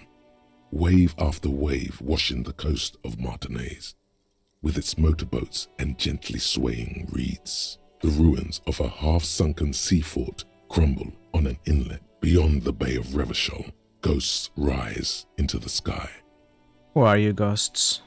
The skyscrapers of La Delta, the financial district. Faint golden light seeps from the office windows. What is down the shore? Urban coastline, rain dripping off Eternite-covered roofs. Cinder blocks left over from half-finished construction. A defunct research and development building, once seized by revolutionaries. An old wooden church stands on stilts above the water. And beyond that? Coal City, end of all lines. Run your fingers through your dampened hair. Your hair is an oily mess flecked with ash from neighboring coal plants. Smokestacks rise somewhere in the distance. What's in the east? The great gates of the industrial harbor are locked. A chill runs down your back. You shudder like an animal trying to shake water from its hide. Clench your teeth to stop shuddering. Behind the gates, heaps of supply crates, red and blue metal shipping containers, slick with rain. The Greater Revachol Industrial Harbor is an artificial mountain range. Immense wealth resides within, and immeasurable poverty in its shadow. And beyond that? La Drusienne, King Dries passenger harbor. Cruise ships flanked by dock arms. Cranes watching over the mouth of the river distributary. What's that cross distributary? Couronne, the lower middle class. Distributary after distributary cuts the city blocks in half. 7-story buildings trail off into the rain. What is beyond the Couronne? A silvery curtain of rain over the houses. The class divide. What's in the north? Capeside apartments. Tower blocks crowd one another. 4.46mm bullets still lodged in their war-torn stone walls. Hallways collapse from the mortar hits of a war that was lost long ago. Clotheslines go to waste in the rain. Radios play. And closer to here? A yard. Rain falls onto the roof of a woodshed. The lingering odor of decomposition mixes with that of damp soil. What's in the south? A traffic jam. Rain thrumming on the roofs of motor vehicles. Inside, Drivers watch water streaming down their windshields. The statue of a king shudders. He too is cold. The canal bridge has been raised. What's on the other side? The road ascends. A raised motorway loops above the ghetto. Beneath its concrete columns, a sea of rooftops, woodwork, and tar stretches northward. 4-story buildings as far as the rain can fall. The snows melt in Jamrock. Where the hood at? Have a brother in the cut. Where the hood at? What's that? Why am I not there? To be in Martinez, where no one goes, at the runoff point of a long-forgotten canal, in the whitest part of town, in the shadow of the day the revolution fell. What am I doing here? Standing in the rain, looking north, where Jamrock Rock City stretches inland. Shudder, look further. In the rain-swept distance, above the rooftops of Jamrock, a repurposed silk mill stands perched above the motorway exit. Precinct 41 hunches in the rain. Your vision blurs. You wipe your face with your hand. The rain stings your eyes, making you look up and blink. What's about? Coalition aerostatics hang like apparitions under the cloud cover. Way up there, where rain forms, rotors flutter silently. Your sight clears. Motherfucker. This rain will not let up anytime soon. At least we are dressed for it. Let's keep moving. Okay. I should go back to her. Kuno's like Kuno's I dad. want to buy the fun pants. Here, pig. We're fun now. Performance buddies. Kuno unzips his jacket again, then pulls the pants out of the plastic wrapper. Kuno can already see you soaring through the air like a fucking eagle. Pig's in Kuno's debt now. Money debt. Okay, I'm off. Kuno doesn't fucking care.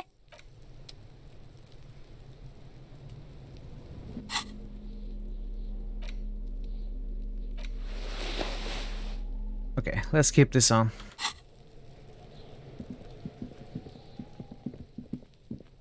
And get the boombox. No, not there yet.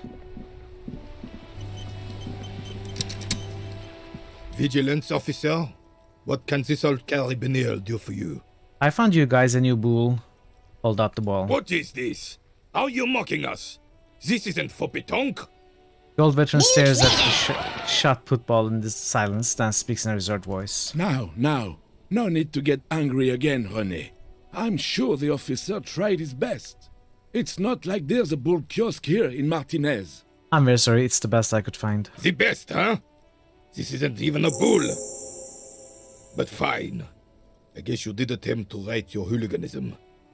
Consider it forgiven. He mumbles something to himself. It seems to be a variety of curses. Is there anything you can tell me about this rifle? Hold out the antique firearm. It's a Bell McGrave. 4.46 Mamo. caliber. Breech loading. Revachol made. Good weapon. Yes. Accurate and reliable. He looked around bookstore and all of the apartments of the doomed complex. There are a couple things I couldn't manage, but you know, he looks all of it. We looked around all of it. How are you? It's good to see you. His moves are quick and precise as he New first critical checks hits the boost. weapon, Veru then Mamo aims just it at the boosted sea. Kingdom Come. This man New knows critical firearms. hits boost. Veru Mamo just boosted Kingmaker. New critical hits boost. Veru Mamo just boosted Tyranny.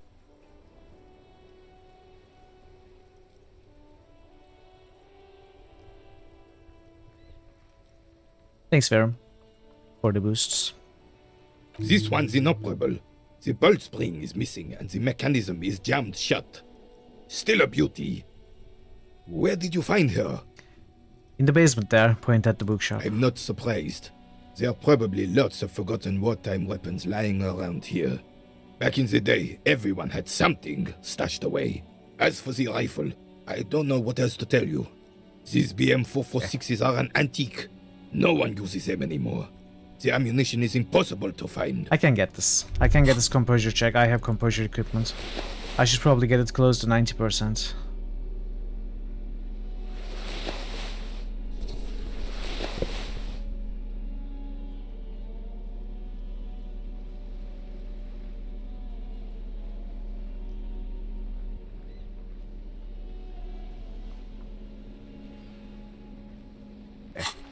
Recording while quantum physics is stretching your brain, and Elden Ring just crashed.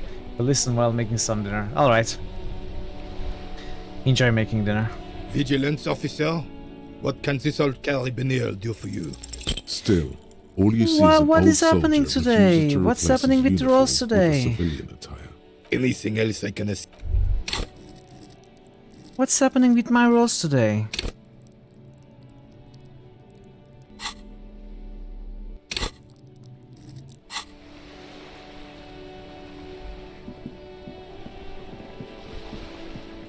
I know I can reload. I try not to. Sometimes I do, but I try not to. Welcome to the channel, Sirius.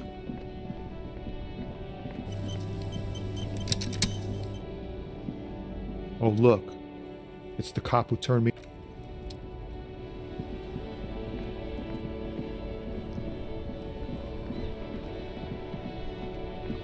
Oh, I need to talk to guards.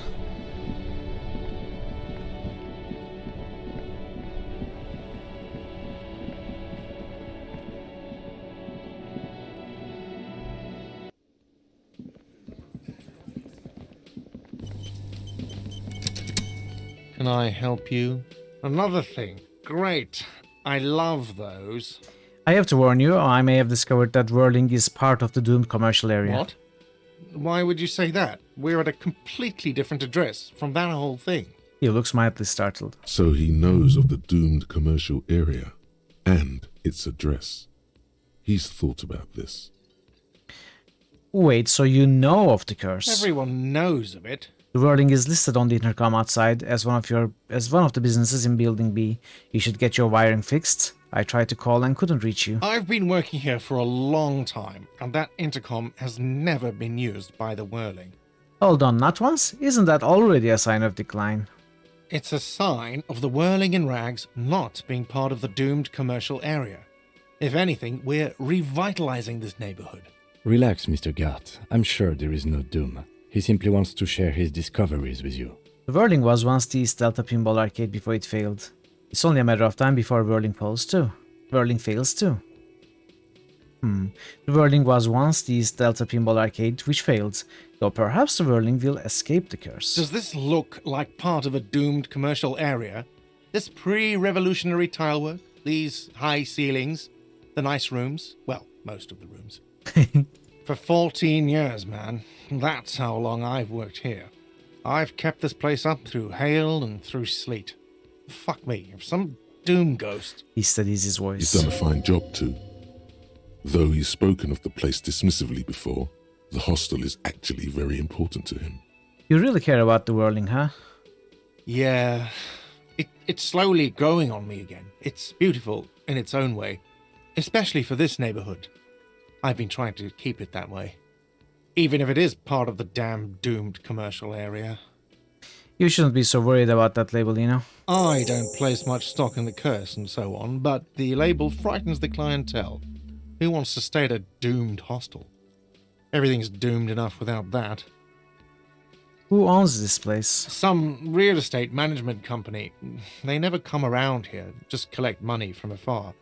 Honestly, I think some money laundering might be involved. And who named it Whirling in Rags? Well, it sure as hell wasn't the real estate company. It was you? You look surprised. What? It's a great name, I know. Cafeteria managers come up with great names too.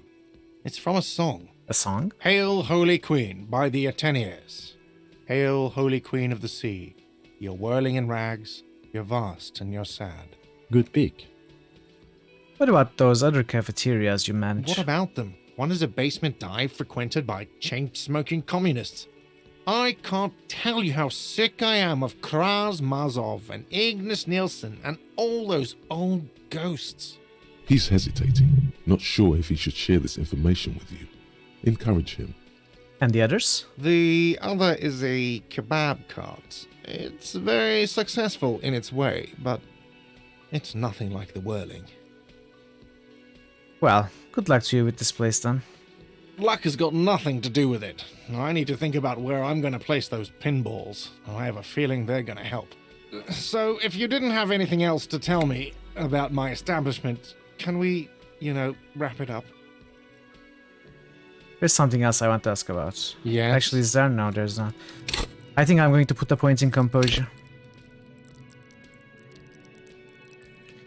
Because composure is also used passively from time to time.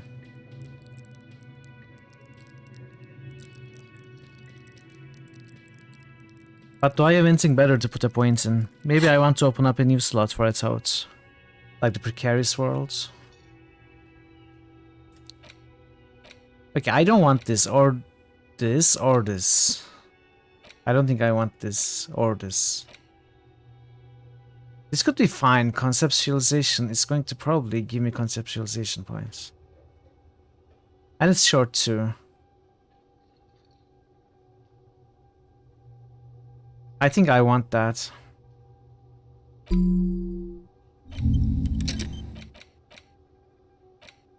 I don't know what to think about the motorway south and the 15th Indo tribe. I have no idea what they might mean. And do I also want to put a point in composure? What are my checks?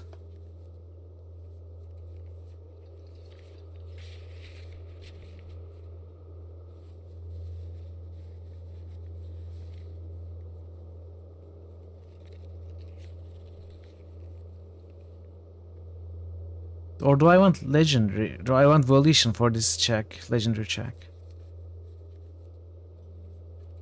Volition is always good too.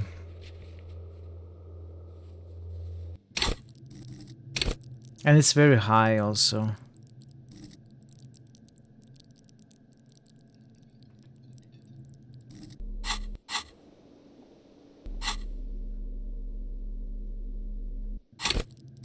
Wait, what am I saying? It's very low, it's not very high.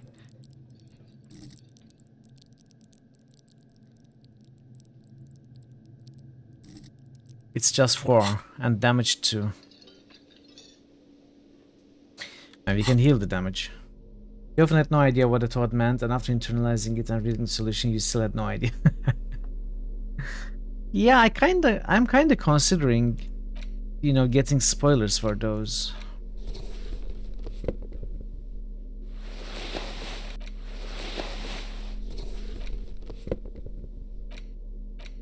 Because it's costly to pick a wrong thought. New critical hits boost. Parrotwise just boosted Dragon Age 2. New critical hits boost. Parrotwise just boosted Might and Magic 7. For Blood and Honor. Killers, maybe. New critical hits boost. Parrotwise just boosted Pillars of Eternity. Let's put a point here.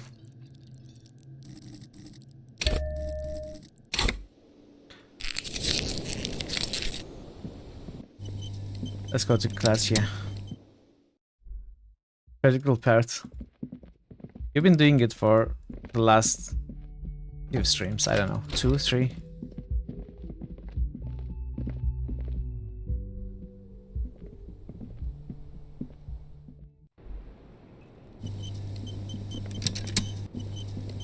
Officer, it's a fine day for questions.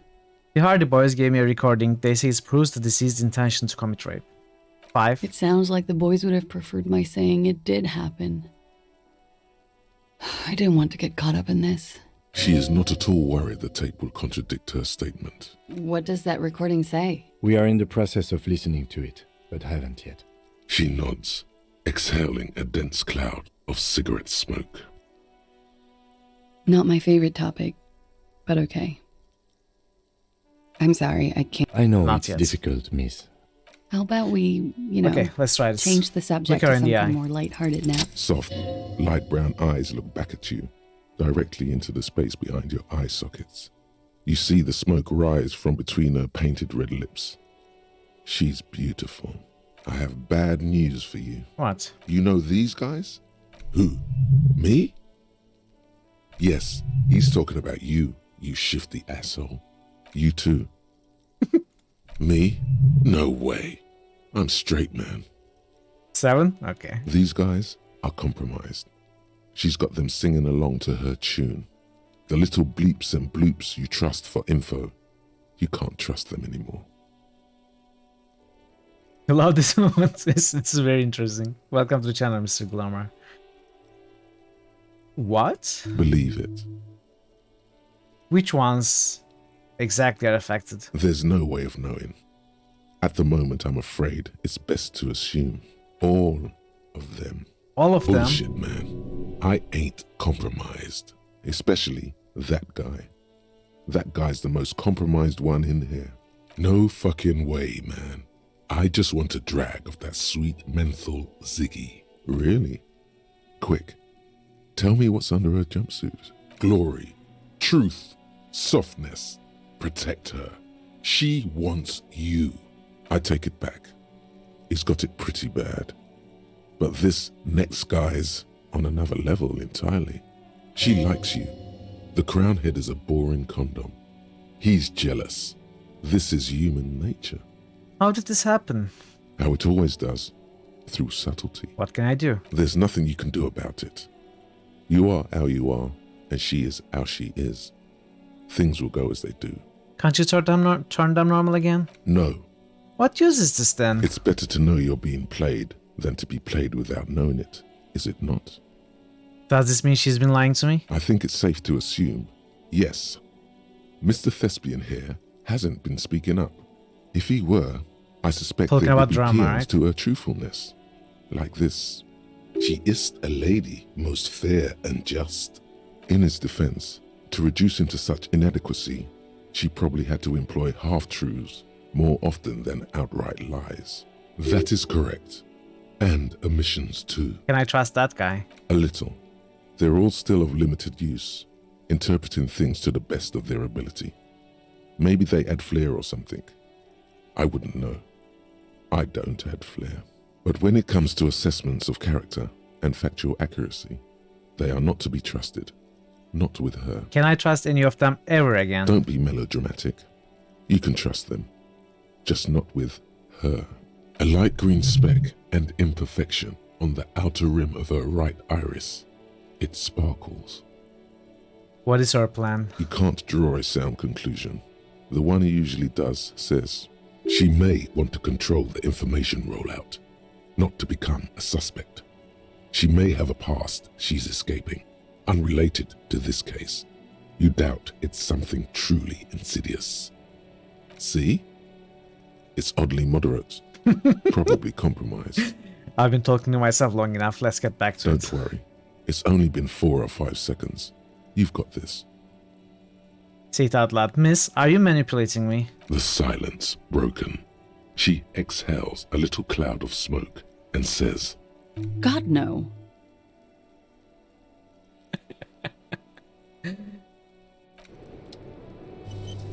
Officer. Sure. So I wonder if any of Yeah. these changed. That door there, point to it. Did you know it leads to a downstairs elevator? I did not. Mystery solved then.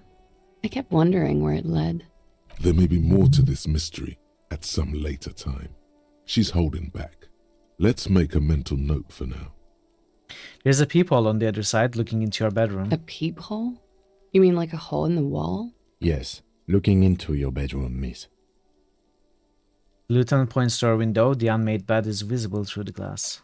Okay. There's a pause as she processes this A information. jitter of fear and disgust moves through her body, beginning from her shoulders and ending in her hips. The cigarette tastes foul to her now. Do you think this is somehow connected to me?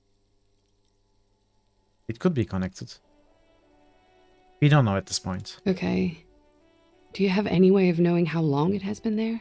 Unfortunately, no. But if I were to guess, long enough.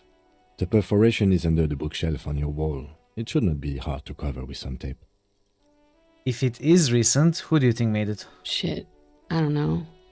Maybe it's been there for a long time. Maybe the local kids use it or something. I don't know. I'll be fucking covering it up with a lot of tape, that's for sure. Was there anything else back there? There were tracks on the floor. They are recent. Huh. This isn't good. She's straight as a stick, suddenly. It's an old pinball shop. The room back there, this place used to be a pinball arcade. Okay. I'm glad someone's had fun. That's all for now. Mm-hmm. She flicks the ash from her cigarette, absent-mindedly. She's lost in thought. Eyes narrowed, forehead furrowed. I'm wintering. How long? About The bill here in the Whirling. Here in I Revachon. always wanted to see the only city in the world. It is. an evasive maneuver. Ask a follow. Yeah. I'm trying not the truth. You hear the scribbling. All right. I don't think there's anything new or anything changed. Not my favorite topic. Salt, no. How about we, She looks chipped. pretty. Look, all right. Okay, so, yeah. I guess that's it. If you want a middle point between spoiling yourself as to the effects of each toad, you could always ask chat questions like, will XXX help me with such and such, like, X is generally good options and so on. Yeah, I wouldn't know where to start and stop about those. I've been trying to draw my own conclusions, trying to come up with what each toad might be good for. Specifically, to find something good for empathy. That is what is most important to me right now. But I haven't really, I don't think any of these is actually good for empathy. But as I said, I'm not sure about much of a South and 15th Indo tribe. I guess you could tell me, okay, give me a spoiler about this. Does any of these give a bonus to empathy? Guillaume Le Million, Mazovian Socioeconomics, Indirect Mass of Taxation, White Morning, Finger Pistols, Advanced Race Theory, Much Away South, 15th Indo tribe, Precarious World. That's all I want to know right now. There are no skills that give flat bonus to empathy. Okay, that sucks. Yeah, gotcha. That sucks. Okay. Oh well. One of those toads increase your psi cap. Okay. One of those increase my psi cap. Well, that would help a lot too.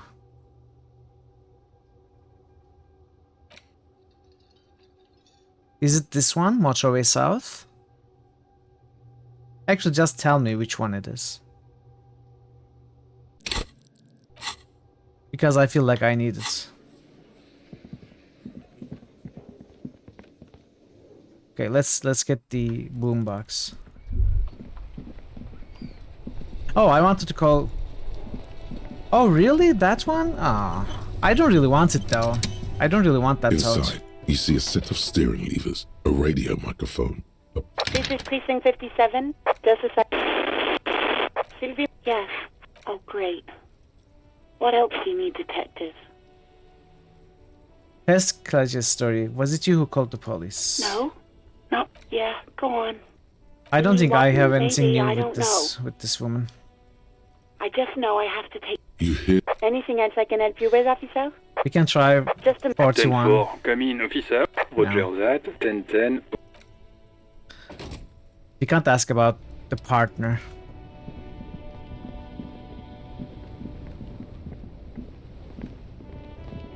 Wait, did I? No, never mind. Okay, boombox. And we need to go across, for sure. We need to fake Everard's mission. Maybe we'll get our gun that way. A typical Martinet. The boomboxes wait on the shelves. And your boombox, that gold and amber Harman Waushi, stares at you longingly with its tape reel eyes. Can I get a discount on this boombox? A police discount. A discount? I do have to keep the lights on, man. It's 12 real. Remember, he doesn't like music. He likes sounds. The Doorgunner Megamix is his type of tape. Certainly, he'd give you a discount if he knew you'd play something so experimental. Careful, you can only do this once.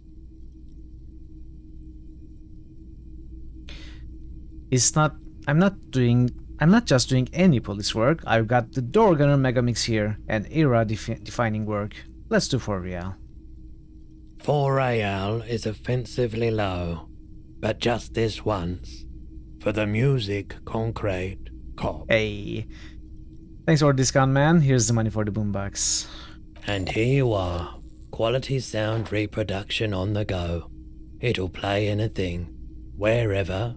Turn any tape into a conversation of sounds and shapes. Okay. First.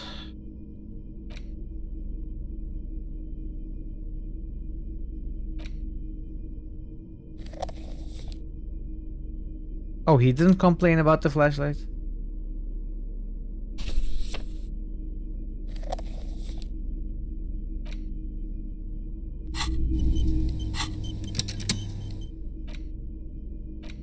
The porter reel is just what you needed. Play the reel tape. you push, command set, and the tape starts spinning. Violent static and machine sounds fill the air. This isn't Revachol. This is a fucking village. I can almost see the elephants. Oh, you're right. Another loud screech, some kind of machinery. The harbor. That's the sound of a Kvalson crane. He's right. When this shit is done, I'm gonna tear that place up. Soldier of the Apocalypse style. Kill shit. Dogs and chickens too. Gonna run a room, Cordy. A real nice room. I don't give a shit. I'm fucking done. I'm done mentally. I'll fucking do them all in. Rape that disco cunt on the counter. You know, the dance a whore upstairs. Do it Kohoi style. Never did get that taste out of my mouth. And click then silence. The rest of the tape is The empty. lieutenant presses the button marked Arrête on your porter reel. The tape stops spinning. What was that at the very end? Silence? End of recording. What do you think? It seemed authentic enough. Probably recorded off the shortwave, then edited to seem more incriminating. He sounded like he was on patrol around the harbor walls. I agree, he also sounded inebriated. Still. The lieutenant looks at the tape. You are familiar with this look now. It's his look of suspicion. Who is this Cordy? Corty could be short for Cortenard, one of the other mercenaries, the one he was talking to. Probably the mountain at the harbor gates. Mr. Right to Work. What's Chohoi? Kohoi. A village on the Samaran Isla Sohoi, in South something. Safre. Grad committed war crimes there, the kind of thing he talks about. You think he was there? Who knows? Maybe the tattoos would have an answer. We would need to know the story of this man's service. Okay, then what now? I think we've got a few more questions for class here, don't you? This seems to contradict her testimony, at least to some degree. As you take out the tape, the boombox tunes itself back to the cheery radio again, spewing out beats like it's a Friday night. The contrast feels chilly, inappropriate even. Okay.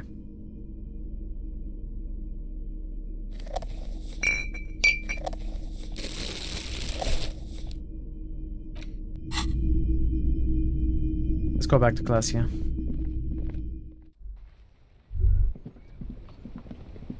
Will I have time to go across today? I really want to.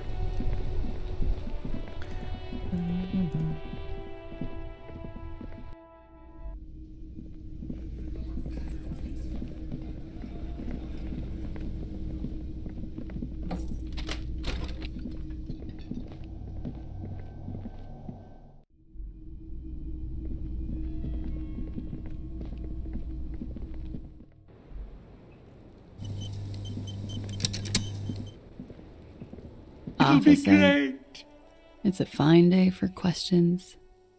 We have listened to the recording. The deceased states he intends to commit rape. She puts her coffee cup down with a soft ring. As the porcelain meets the metal table, This does not surprise her. Did he? I never said he was a good man, or that he had good intentions. Only that he was never bad to me. On this tape, he specifically identifies you as the target. Where did they get this recording exactly? It's intercepted radio chatter of the deceased, recorded via a de-encryption station. It's authentic enough. Does he say he's gonna do it Soldier of the Apocalypse style? Those are the exact words he used. Yeah. That was practically his pickup line. She picks the cup back up. Did he say whores a lot? Was he pretty much on the verge of doing it Kohoi style? Yes, the word whore was used. He liked the way it sounded when he said it. As to Kohoi, The young woman lights a new cigarette with the butt of her old one. he wasn't actually there. He didn't do a tour, or at least didn't tell me he did. Would have been overkill anyway. He lived his own little Kohoi. It wasn't his everything. Why say things like that? Might Simo? Yes, was he bragging? Oh no, I'm pretty sure he did all those things. Then integrated them into his idea of normalcy. To keep on living. Until they just sort of turn into his, what's the word I'm looking for? Coping mechanism? Running joke. I was gonna say running joke. And it sounds like you didn't even get the good bits. Lely's punchlines got way, way funkier than that. He was like the Seminoles conflict, the Kohoi massacre, and the 36 famine in Yezud all rolled into one person, then cast in Orani's ceramic armor, which he wore in bed and in the shower. When he said he was done, and done mentally, it didn't sound like a joke. Sounded like a deeply troubled man. Hold on, he said he was mentally done. That sounds like a broken man to me.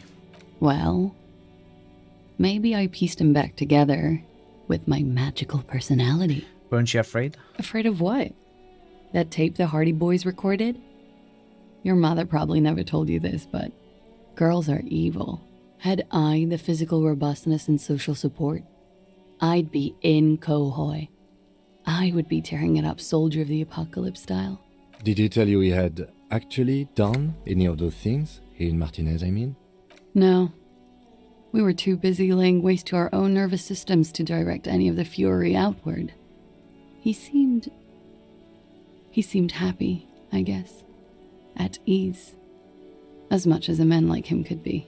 What kind of man was he? Before you go, ask for details. She seems okay to talk about it. Thank you for clearing that up, miss. Whenever you're ready. I'm interested to hear what Titus Hardy has to say now. She takes a very small sip of her coffee and smiles. Okay, now that you had some time, can you tell us more about the victim? Like, for example, his name? Actually, officer, I didn't know his name. I just called him Lely. A nickname? I guess. He came from Lelystad. It's short for that. And it was his army name, apparently. He said his real name wasn't his.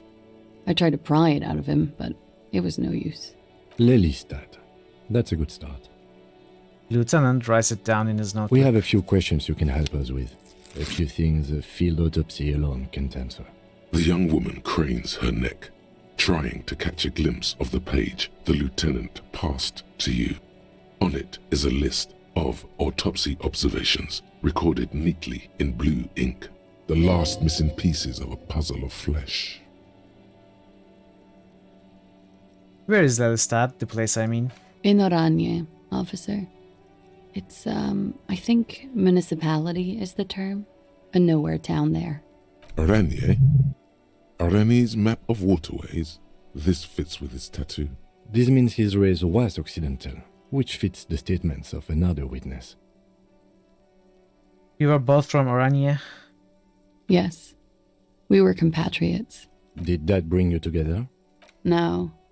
He was too old for that. And from another part of Oranjenrek.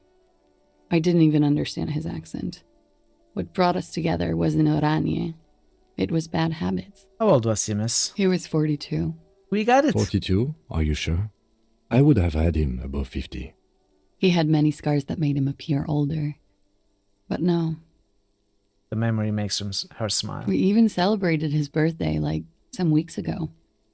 It was a funny 2 days. He had little reason to lie to me. Right again, officer.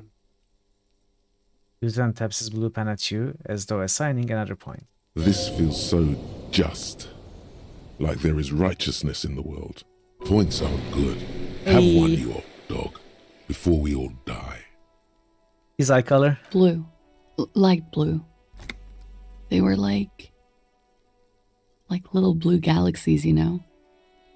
It was strange, seeing those eyes in his fucked up face. Pardon the swearing. I do him an injustice. He wasn't ugly. And he had a beautiful, soft voice. Very surprising, what with all the scarring. It was quite something, watching him speak. He had a combat wound on his chin and mouth? Yes. Severe. It made him look like half his face was cracking away in some strange smile. That and those eyes. Ah, yes. His hair, if you can remember? It was light brown, almost blonde. He darkened it with brilliantine, made it oily. Not nice to stroke. I couldn't convince him to leave it alone.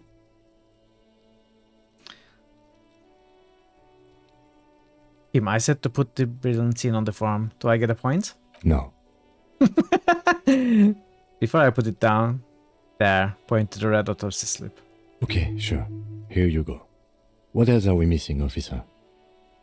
He had a tattoo. What did it mean? Oh, that. It was an Orionese map of waterways. It was a map of his service history. Sure, service history. It was mostly for showing off to chicks, though. For showing off the chicks? How so? How? Imagine him lying in bed. Freakish musculature laid out on the sheets. Scarred, of course.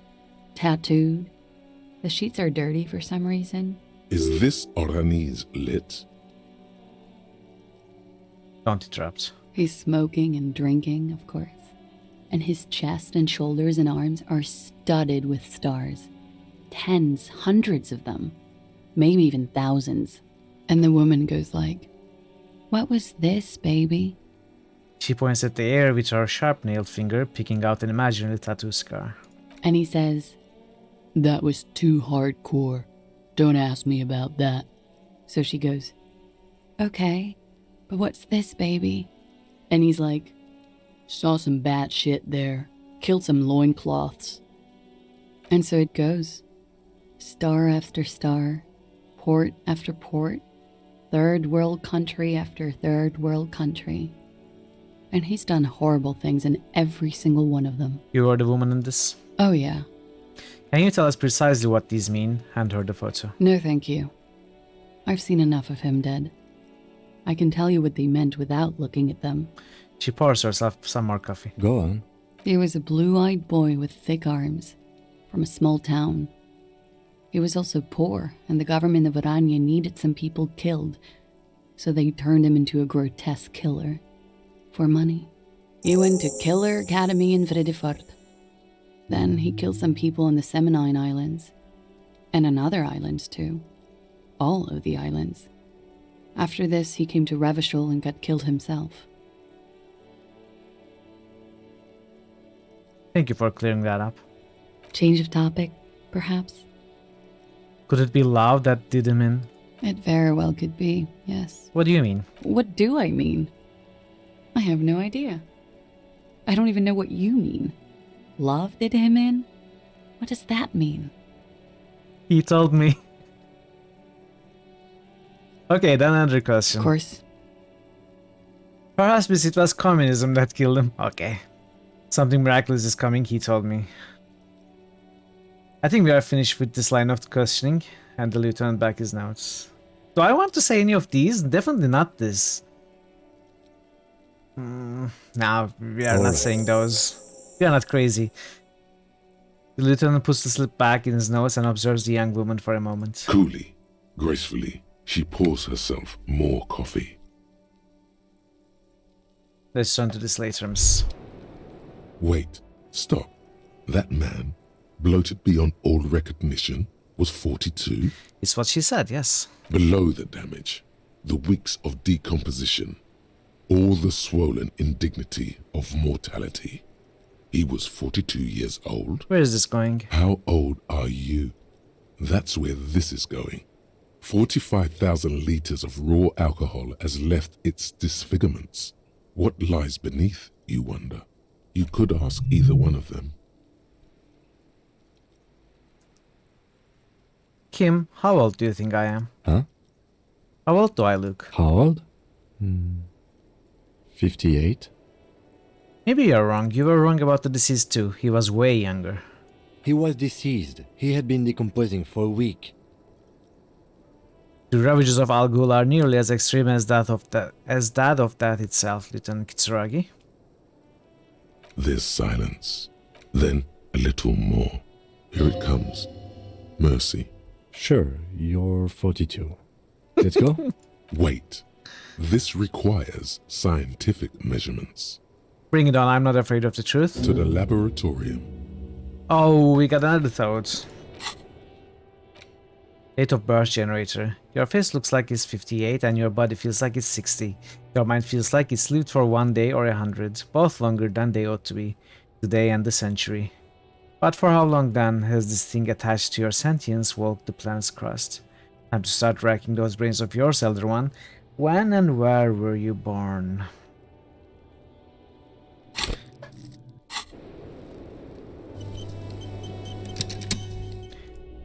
We won't be able to get that.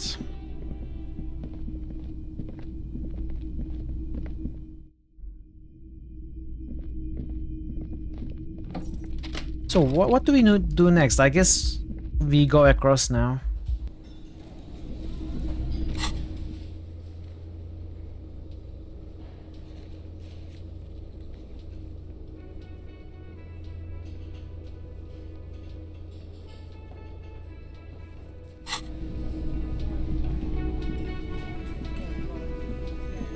Oh, no, never mind. I need to talk to Titus.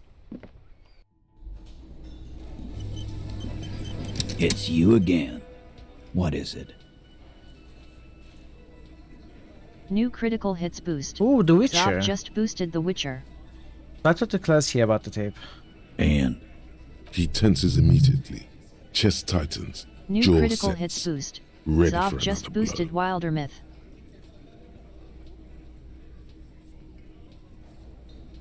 New critical hits boost. Xav just boosted Knights of Pen and Paper. Nice, nice, nice. Thank you for the boosts, GG.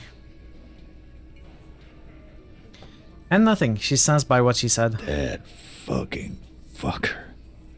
You're the worst cops in Revachol. I gave you gold on that tape. Gold, it was just like a room talk. It's not evidence.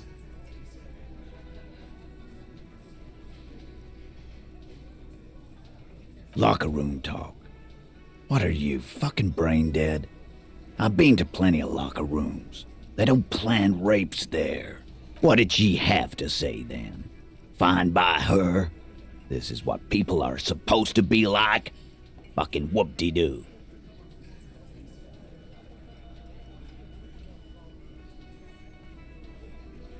It did not come as a surprise to her, and she definitely wasn't scared. Yes.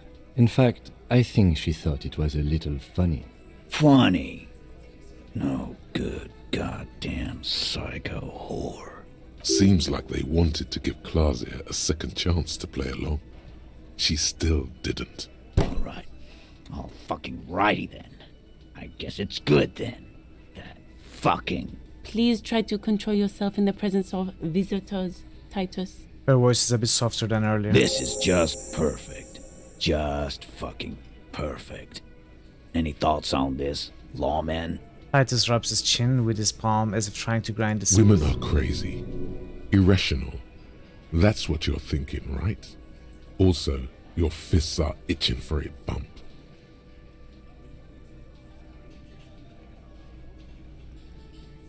I think you had a lie planned, but she didn't play along. I asked for your opinion. Not a bedtime story. Tell it to your grandma. This tape was the last chance for her to do what was planned. But she didn't.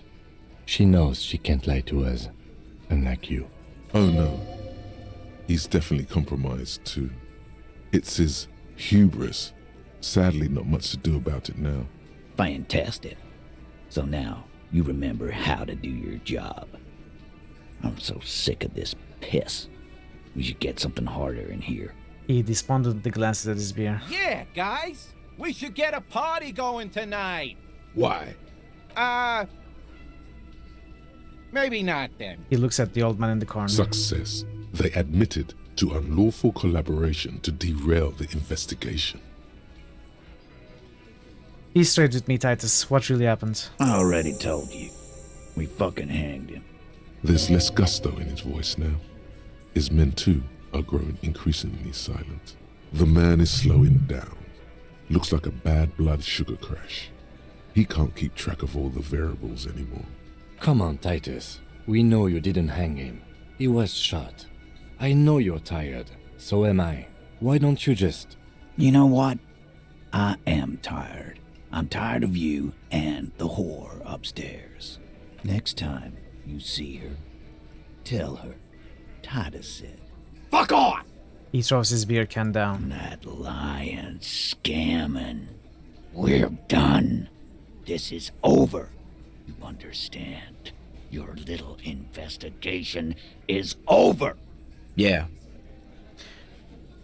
There is a silence in the room. Elaine starts saying something, then thinks best not to. On the floor, beer drips out of the can into a small puddle. No one does anything about it. What is this quiet funeral shit? All we need is some beers in us. Bartender, 20 beers for the Dock Workers Union. Why do we make it 40, huh? Why do we make it 100 beers? You're not loud enough. The man shouts from behind the counter. 100 beers? Now we're talking. Glenn livens Hoppity up. hop over here, cafeteria manager. Rhetoric. Come on, game. Okay. We are going to get that rhetoric check. We will. When I say we will, I mean I might have to save scum, but we will.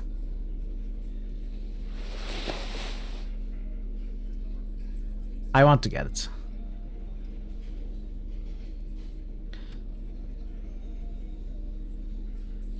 It's a decent chance too.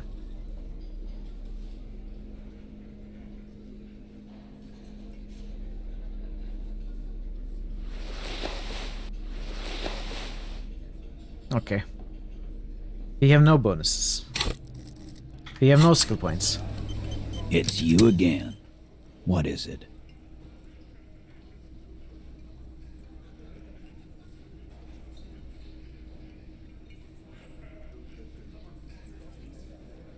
Strange reaction to bullets. Everard has to cooperate. Compromise skill set known.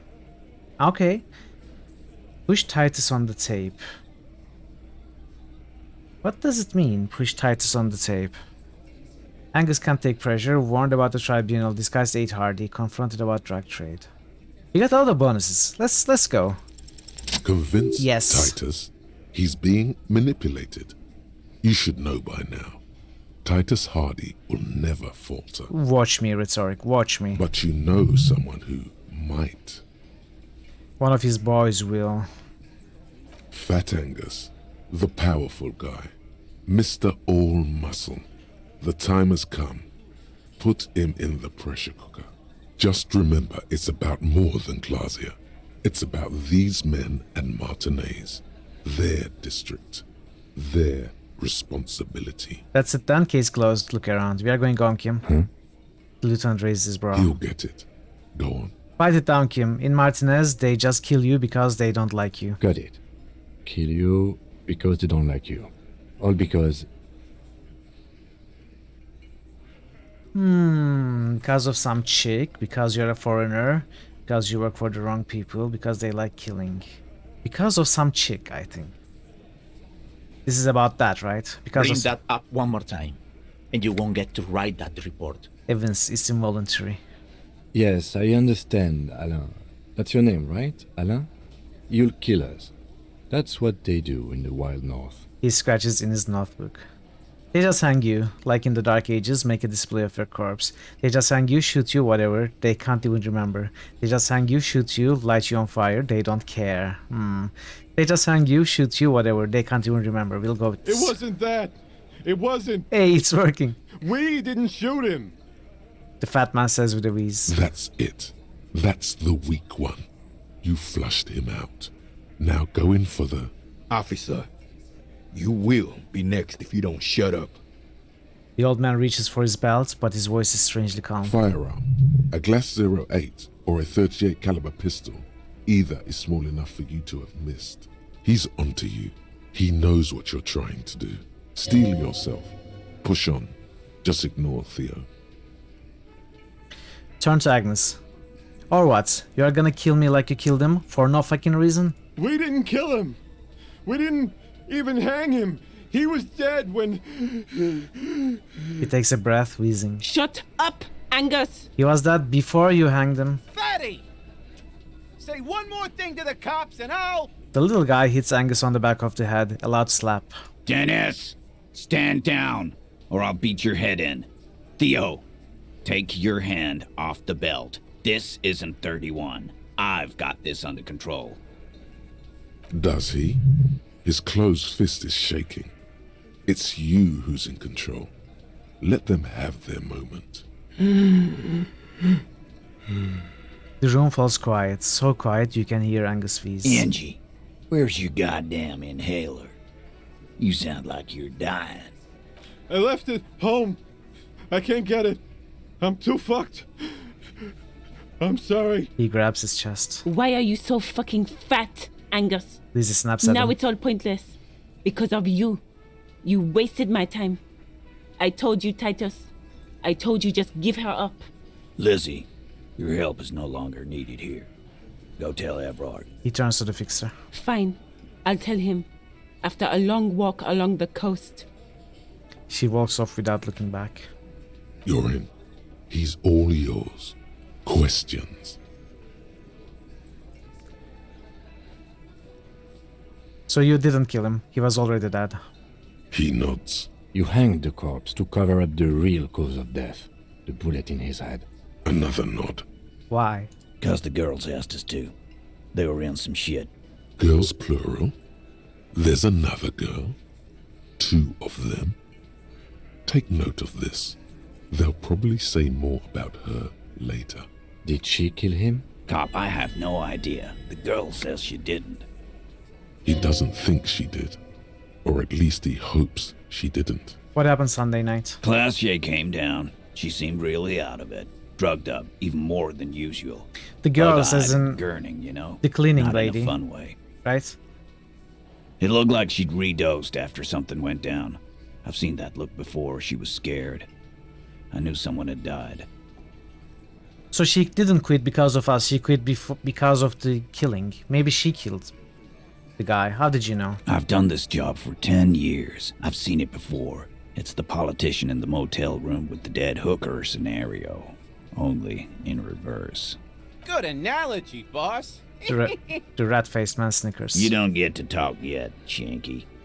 You're still on the bench. And you keep taking it easy too, Angus.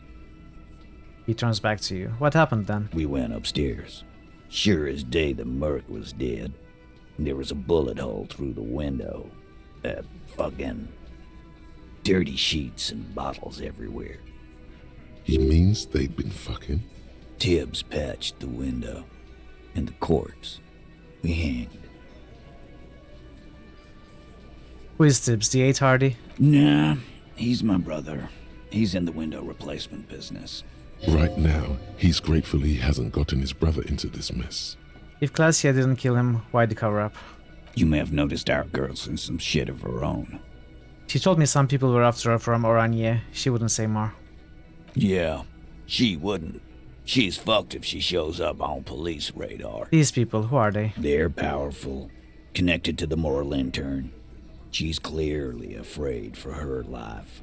Says if she showed up in your systems, she'd be ghosted away. And why would you help someone like that? By taking on a murder? Why would I?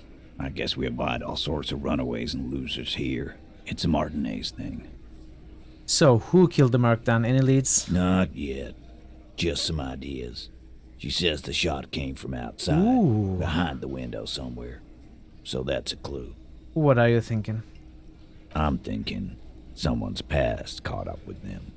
Either hers or Okay, his. this is interesting. Hers, you mean?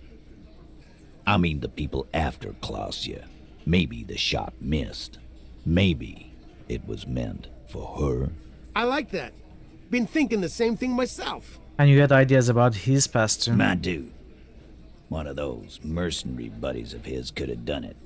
They got guns, training, years of bad blood, probably. Or it could have been someone else from Crenell. He pauses to think. Tell you what I'd do. Check out the coast for vantage points. Maybe consult with a ballistics buddy of mine. That's what I'd do. If I wasn't too busy doing this clown dance with you. He's calm now, threw all that turmoil away, and became himself again. Whose idea was it to hang him anyway? Hers? In a manner of speaking. Remember the two girls? He may be talking about the other one. Earlier you said the girls asked for your help. Was this the other girl? That's right. It was her idea to hang him. I liked it for political reasons. It sent a good message. It's her, isn't it? The drug trafficker, the missing 8th Hardy. Fella, you think too much. He's off all right. You're gonna hurt your head. Well, I'm used to it. That woman is just affiliated with the Hardy Boys. You don't know her, anyway. You know, it's okay for there to be a Hardy girl, Titus. We're Hardy Boys. And that's it. Sure, but can you tell me anything about this affiliate? Name, current location? Nope. You're not getting to her. It's Klausya you want to talk to.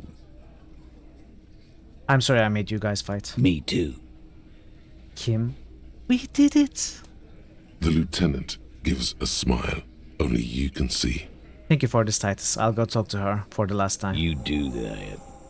Hey, cop. Before you go,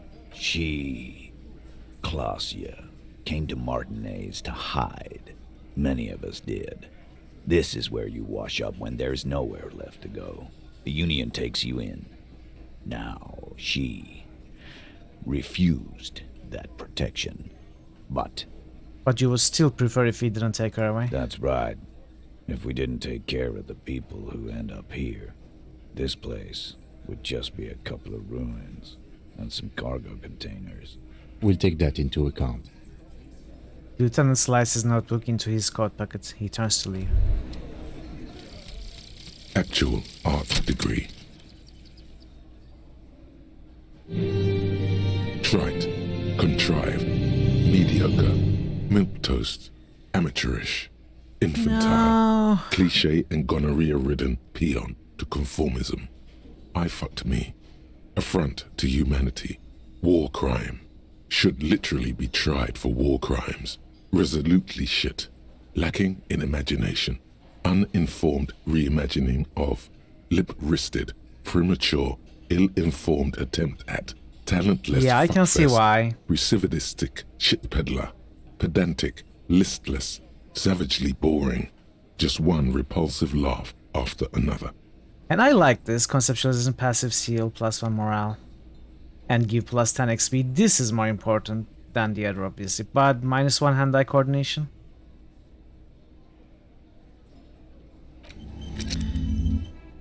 Well, good that we got it. I had my eye on it for a while.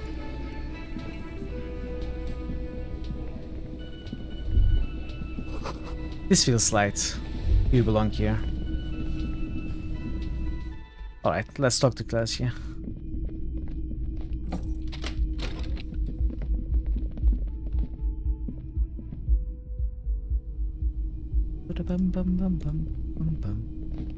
This window is Hello, milady. It's always good to see you. She cracks a weird smile, leaning back against the railing. Something in her demeanor has changed. She's tired, consigned to her fate, to being here with you and what's to come. The Hardy Boys told us what really happened. I understand. She puts her coffee mug on the table. Just like that. No resistance. Her shoulders are slouched, her feet long and straight. You don't look surprised. You were expecting this. I knew there was a chance you'd get them to tell you. It's what you do. You're the police. For what it's worth, I'm sorry for wasting your time. This is good. Clear the air first, between you two.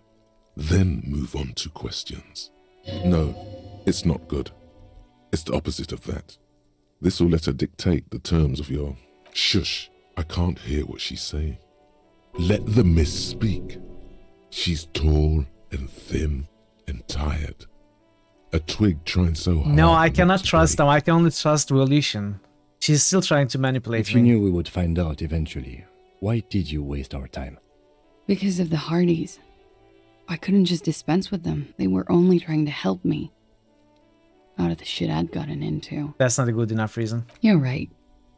There's more. More? You answer to the coalition government, and by extension, the moral intern. She reaches for a new cigarette. Briefly glancing over her shoulder to the sea, as she's done time and time again. A grand expanse of water reaches over the bay and to the horizon, golden grey in the noonlight. What lies beyond it? The Pearl, the Muindi Isola, the Occident, and then Oranje, the old world. Is that why you are looking over your shoulder? You are afraid of moral intern? You share a database with them.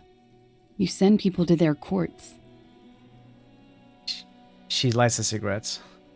Is this part of why Oranje is a bad memory for you? I have people after me. And they have friends in the moral intern. Some are moral intern. If I show up in your records, officer, they will find me. They will. What happens if they do? They will kill me, sir. If you file my name, take me in for questioning, enter me into the moral intern mill, well, then I'm fucked. For nothing. This murder didn't have anything to do with me. Here we go. For once, you seem to have her off guard. Are you sure, Volition? Are you sure? Maybe you are compromised too. Can I trust you? I don't know. Actually, this murder did have a little to do with her.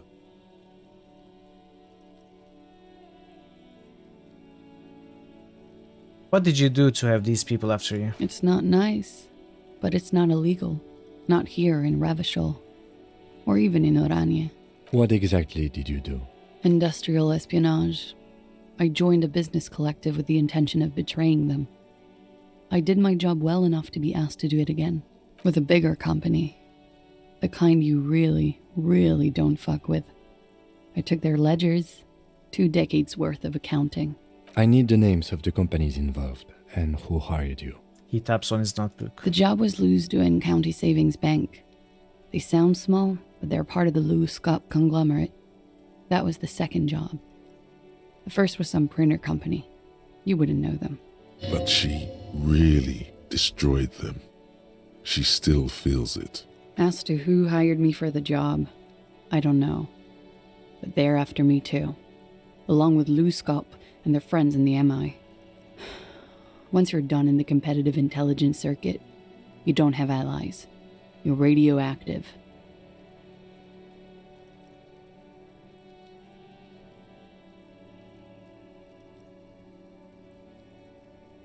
I'm sure there are people who have done much worse than... That's out of shit you've gotten yourself into. It is. Many people lost their jobs. Not just C-suite. Ordinary people. What I did to get to accounting... She shakes her head at the thought. A lot of people got hurt. But that's just more of my shit you shouldn't have to deal with. You're solving a murder. That can wait. Look into her eyes. There's more. What did you do? One of them killed themselves because of me.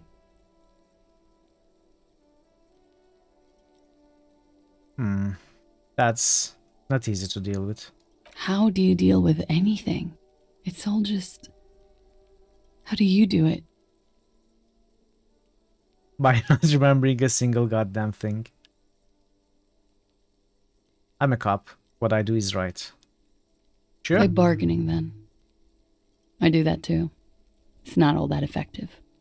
What happened here the night he died? We were there. She Together. points to the window. In bed, I mean. Tell me exactly what happened. Okay. He was in a kneeling position. He had just entered me. I was on my back, looking at him. I heard the window behind me shatter, and I turned to look. There was a hole in the glass. I turned back to him. His eyes were looking through me, and his mouth was open, dumb. I could see. I could. Her chest rises and falls with each word. She keeps herself together and says it. I knew he was dead before he fell down on top of me. Then what happens? He was heavy. I pushed him off and he fell to the floor. There. He only had his boots on. I bit the pillow, not to scream, then ran downstairs. There's a long pause. She just stands there, her arms at her sides. I waited for the second shot to come. For me. I thought there would be one. It never came. She's forgotten about her cigarette. The butt has burned right down to her fingernails.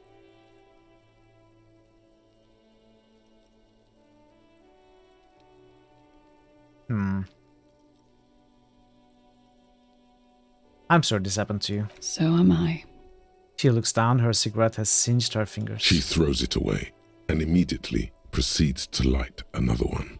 What time was this? When did it happen? It would help us if you could be as precise as possible. 11:30 to 12:15. I don't know the exact time. Around midnight. It's okay. Were you inebriated? Not as much as usual. He'd done a line, plus other things. I was drinking. Wait. Titus said she was gurning her jaw off, much more than usual. Titus said you looked pretty high.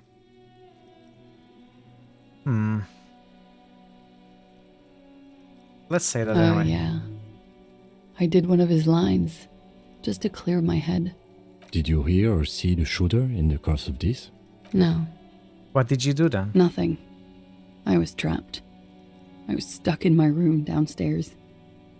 I got some clothes on and crawled back up, drew the blinds. Blood was coming from his mouth. Not a lot, just a little. He was still on the floor, slouched. I couldn't be there with him anymore, so I ran down and out of my room, into the hallway, down the stairs. I knew there would be people there. Run, woman. Run past them and out into the streets where it's dark and people move. To the lorries at the intersection, as far as you can. Why didn't you run away from here? As a matter of fact, why are you here now? I already ran. I ran from an entire Isola. I can't run any further. Not with these people. This is as far as it gets. What happened after you ran downstairs? Sylvie was tending the bar. A lot of people were there. The Hardys were at the table in front of the stage. I think the Union box was full. Ruby was there too. They were having such a good time. Ruby. I sat down and they all welcomed me. I didn't even have to say anything. Ruby knew something was wrong. Ruby? Before we continue, who is Ruby? Ruby. You know, the leader. The leader? Of what? The Hardy Boys. She says as if it's self-evident. I thought Hardy was the leader of the Hardy Boys. Well, nominally, yes. Ruby's the one they go to when things happen, like things they need taken care of. She's the organizer. Would you say she is the 8th Hardy Boy? Why not? Okay, let's go on. What then? Well, Ruby said let's talk upstairs. I showed her the room. I've known these people since December. They know my situation, that I can't leave a paper trail. Ruby was the first one I told. She said she'd take care of this. It's what she does, you know, take care of things. I helped her get the body to the bathroom. We used a belt to pull him up under the shower, to keep him upright.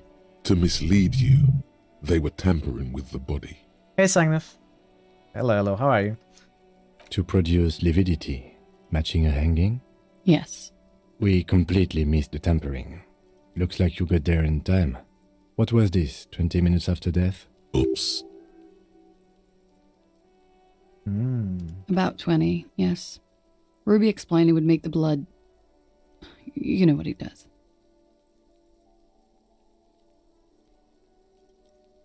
Then what did you do? Ruby went outside to talk to Titus and the boys. I was just looking at Lely in the bathroom. I had to put his clothes back on. His armor, too. It was tough, but I've seen him take it off and put it on many times. Good to see you, Sagnav. How are you today? It took Ruby maybe half an hour to come back with Titus. You made some headway with I'd the gotten case. him ready by then. They carried him out. I knew what they were going to do. Make it look like a hanging. Ruby said they would.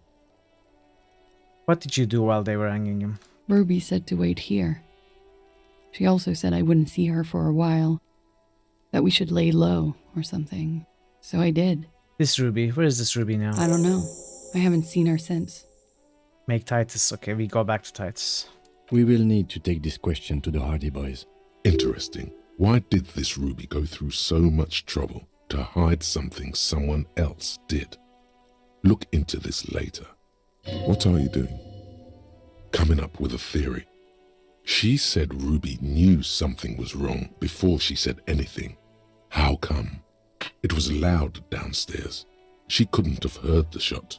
It is ominous. You already coming up with theories that put the blame on someone other than Clausia. Wait, Revolution, you don't have to be so hard on logic. Logic has a point. Because Ruby could have planned the shooting as well, for all we know. When it happened, did you hear a gunshot? When he was shot? I may have. I don't know. I couldn't hear anything over the glass exploding. The gunshot wasn't that loud. This is something to keep in mind when assessing the distance of the shot. Did you kill Lily? What?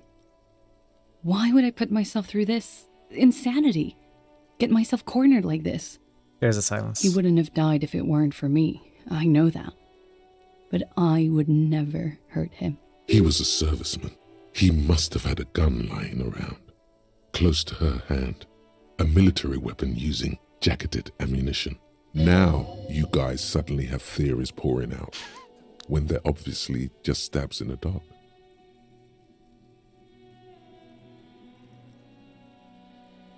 It's okay if you did it in self-defense. I did not kill him to defend myself from rape. I told you before. That wasn't what happened. I don't think she did it. I don't think she did. Or did she? Downstairs people have this crazy idea that you killed them. I'm sad to hear that. They must have said it in some fit of frustration or under pressure. They couldn't have meant it. I've talked to them after it happened. No one has implicated me. He must have had a weapon nearby. Did you use that? No. I specifically asked him not to carry firearms when he was with me. He only had his stupid armor. The bullet in his head, it was jacketed, military grade. Who else here has a military rifle? I don't know. His friends have rifles. Maybe those psychos did it? Coalition military have rifles. I'm not a munitions expert, and I did not shoot him. She might have been a tad disingenuous when she avoided talking about the bullet in his head before. Look who's waking up from 1,000 years of sleep. You lied to me about this bullet before. When I said he was shot, you said you're confused. I've said I'm sorry. What more do you want me to say? I did my best not to lie. It didn't always work. Okay, I'd like you to answer some other questions, miss. Like what? Could the people after you have killed him? That's the first thing that went through my head when I heard the glass break. And? I thought they'd found me. They've killed him to punish me. All last week, I've tried not to talk to anyone or be seen with anyone. She looks at her cigarette. So they wouldn't be hurt. I've come to understand, however, this is paranoia. What happened didn't have anything to do with me. Either way, something to consider. We can't go after loose cap. Not yet. There are other, saner leads. I don't ask you to, Lieutenant. If there's one thing I know, it's that you'll get nothing from there. Why did you call the cops if you're hiding? Because I'm an idiot.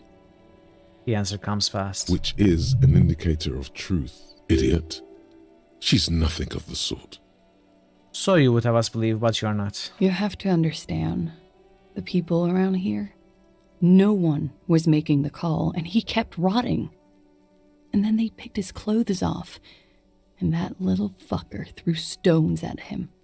Her jaw is clenched. Her throat moves. It takes all her strength not to cave in and sob. Once. Just one time. He kept throwing stones at him for 3 days. I could hear the thud. Thud. So I called you. I hope with all my heart it's not the last thing I do in Ravishol. She definitely called the cops. That was task complete. It could not have been a lie. That is impossible. Oh God, that was a lie too. Who made the call then? She did, of course. When was the window changed? Last week. Angus and Titus's brother, I think he's called Tibbs, took care of it. I told you I'm a horrible girl. I told you things break around me. You should have another look at that window after this. I tried. Reconstruct the scene. It's right there. In our bedroom inside? Yes, you see the glass sparkling out of the corner of your eye. I think we are done here for now. She nods, silently. She doesn't even smoke. Just picks up the cold coffee and holds it in her hands. The lieutenant glances at you, then at the door. He's thinking, are we done here? Or should we arrest her? She's a flight risk and she lied to you. She should be taken into custody. No, that won't be necessary. Just leave her alone. She's been through enough. She doesn't need this police brutality. This guy won't budge. You have to wake Multiface up, forcefully, if you want to continue pushing her. Manipulating your skill sets. Clearly lied about the bullet, the love that did him in. Lied about making the call. Discuss secret routes. In God's name, wake up! Who? What? Dear Lord, you've been lied to. She could have killed her lover and lied to everyone. She's not the most fair and just at all. She's smoke and mirrors and will-o-wisps. She probably didn't give you her real name either. Why would she? Arrest her immediately, before she further entangles you in her web of lies. Take it easy. Don't overcompensate with this course correction. Ask questions first. Yes, start at the top. Choose at the bottom. It's how we've always done it. Yeah. No rush. See? Turn to the lieutenant. Kim, why have we not arrested her yet? There may be grounds here, at least for an extended detention. A little whimper. The young woman hears you. She's looking around. You know, I think you didn't make that call to the station. I did. What is this? I called your desk or whatever it is. The numbers are all over town. Call 8-100-2 for emergencies. There was an older woman on the other end. It sounded like she was smoking.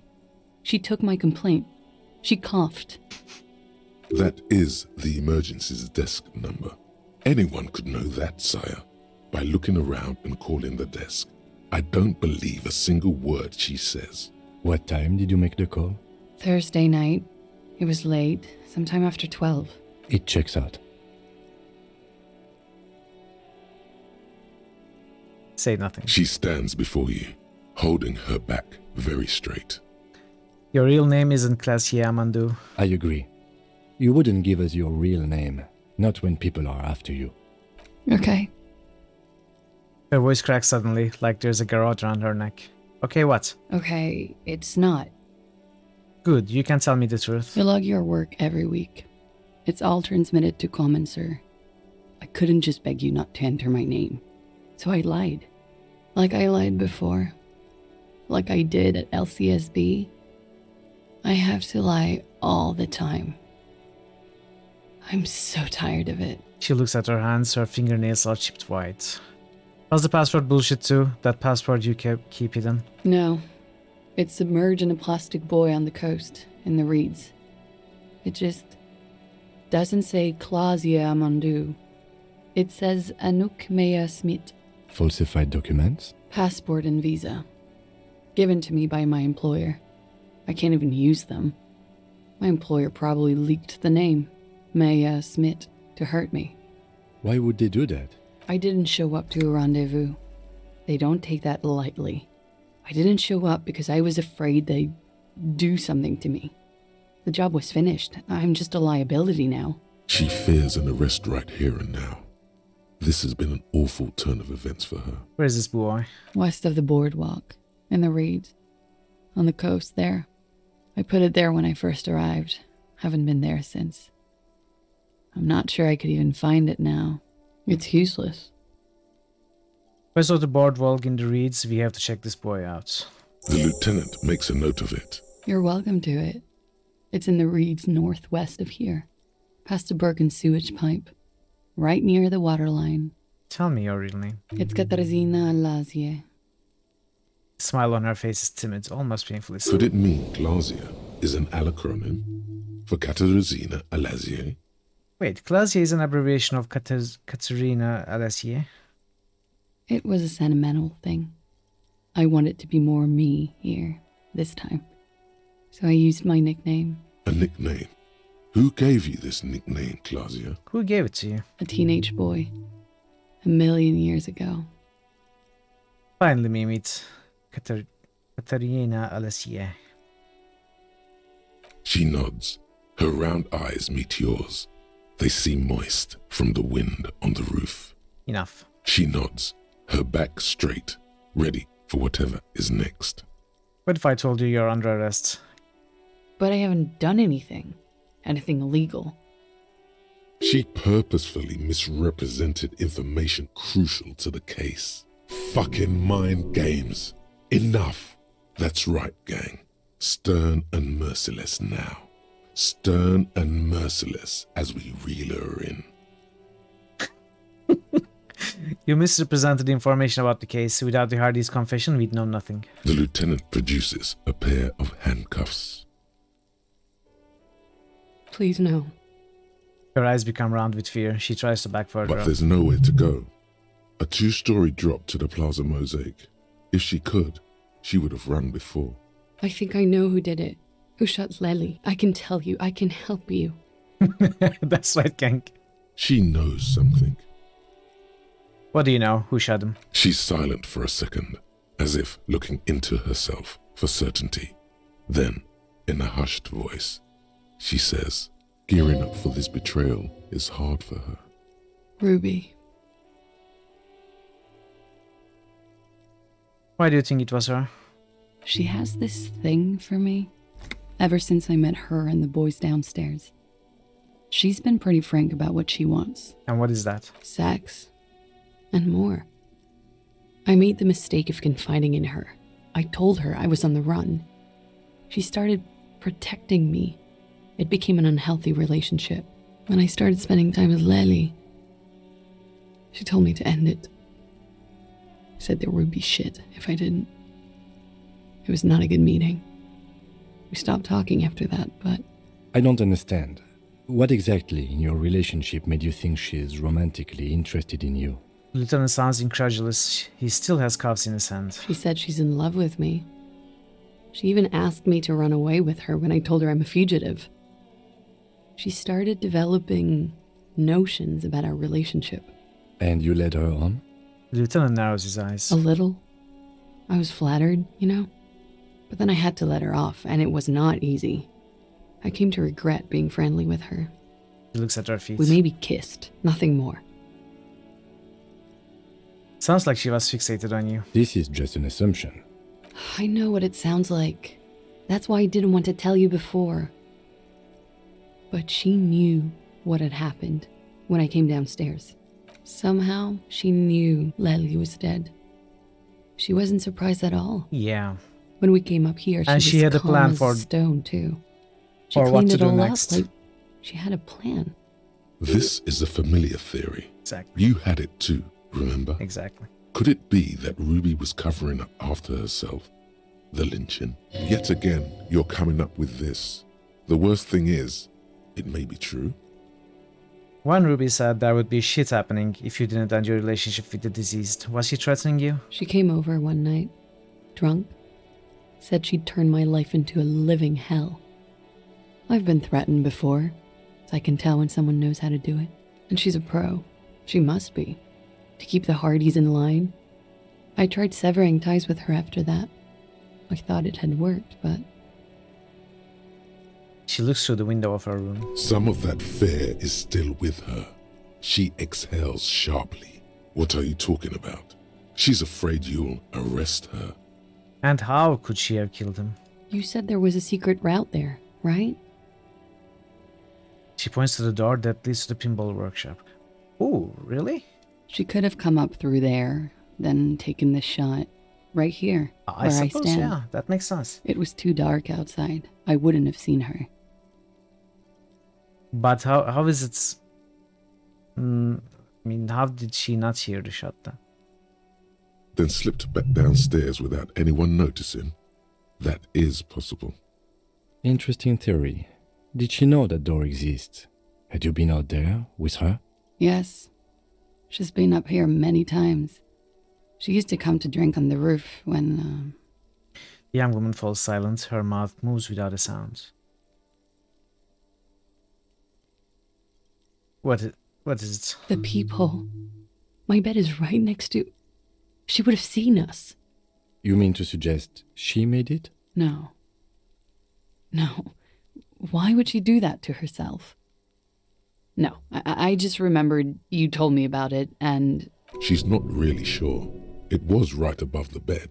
She could have seen all sorts of things from there. Don't let your imagination run wild here, sire. Keep it on track. Okay, that's it for Ruby. Okay. And what? Arrest the liar now. Shut up, Brahma. She's stuck here. She's already in prison. Look around. She's only trying to help you. Who? Her. Stop letting her distract you. Okay, I'll keep you here, miss, for now. Back off completely. Thank you. She cradles herself Thank for you. warmth. You won't regret it. Something tells you, you will. Let's talk about you and Ruby again. Should I trust Volition? I don't know. It feels like Volition is kind of fixated on the idea that she's guilty. And just doesn't think.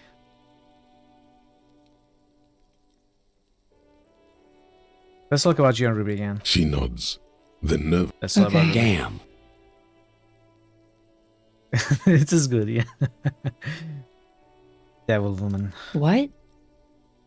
Her nails step on the steel railing nervously, the sound of cold metal ringing under the Her knees. hand trembles. She's only pretending she didn't hear you say, devil woman. Let's change the subjects for the time being. She slowly lights another cigarette and steadies her breath, as if in the presence of some tiger. You are. This is not the end of this. Let's get back to those lies you told. Lies? She repeats, then trails off. It's unclear what she intended to say. Yes, we demand she be punished for deceiving us. Shut up. She slowly Let's turn to this later. As you look back, you think, so love did do him in, after all. I was right. If it weren't for her, he would not have been there. The shot would not have connected with his soft palate. Turn to Glacier. Looks like love did him in after all. She's silent, holding on to her coffee mug. No vapor rises from it. It's cold. It appears this one has not been entirely corrupted. This may help. This may help the others see. Say nothing, let her answer. Yeah. I'd like to think he didn't love me. Or that it was chemically induced and not real. Why? Easier that way. It's killed him. No. Communism killed him. Remember? Love made it possible. You know this much. Oh, okay, so if we take it literally, communism killed him as in the revolutionary rifles killing the dude, and love made it possible, as in Ruby in love with Glacier pulling the trigger. Was it real? I don't know. She looks down at the yard, then back into her. There's a nod. The smallest of nods. Real as anything. What is communism in this? You do not know. A wind of needles. Airships flutter in the stratosphere. How do I know all this then? Who knows? It's getting cold out. You should go. Finished out. Alright, visual calculus. We need visual calculus. I believe. I'm guessing. But we probably will.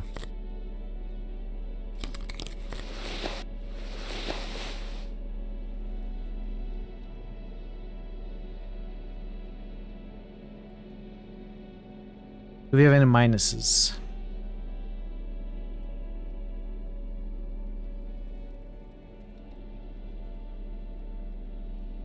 Alright, we are fine.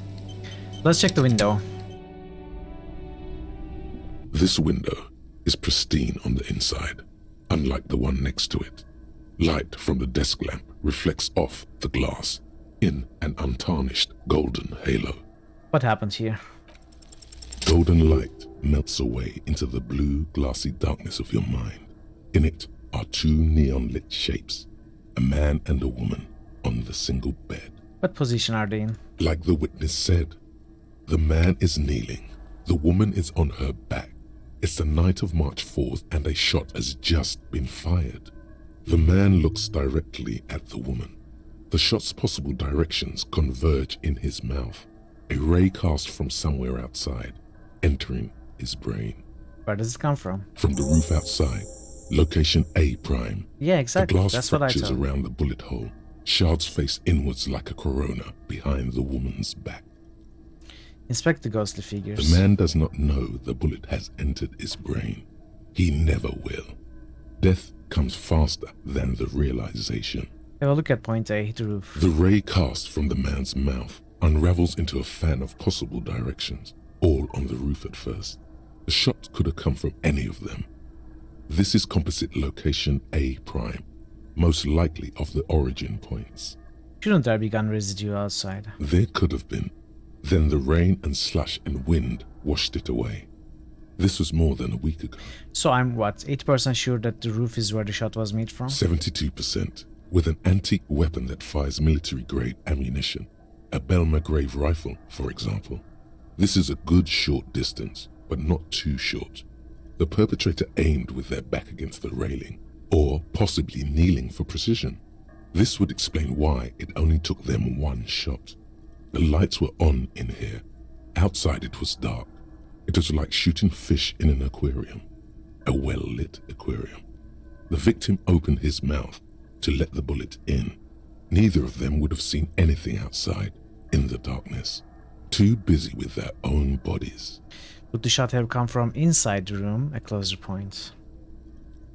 Point X would contradict the woman's testimony, rendering the entire proposition void. These figures would be wiped out, Detective. Are there any arguments against A prime, the roof? None that you've found thus far, but that doesn't mean there aren't any. Could there have been another point of origin further away? That's a 28%, yes. In this model, the shot could have come from a greater distance. Nothing excludes the possibility. Should we extrapolate to include every possible point of origin in Martinez? Extrapolate the radius to include all of Martinez. According to your map of the district, this shot could have come from a wide angle of locations, starting with the northern edge of the abandoned boardwalk, ending with an islet in the bay. Let's call them B prime. More precisely?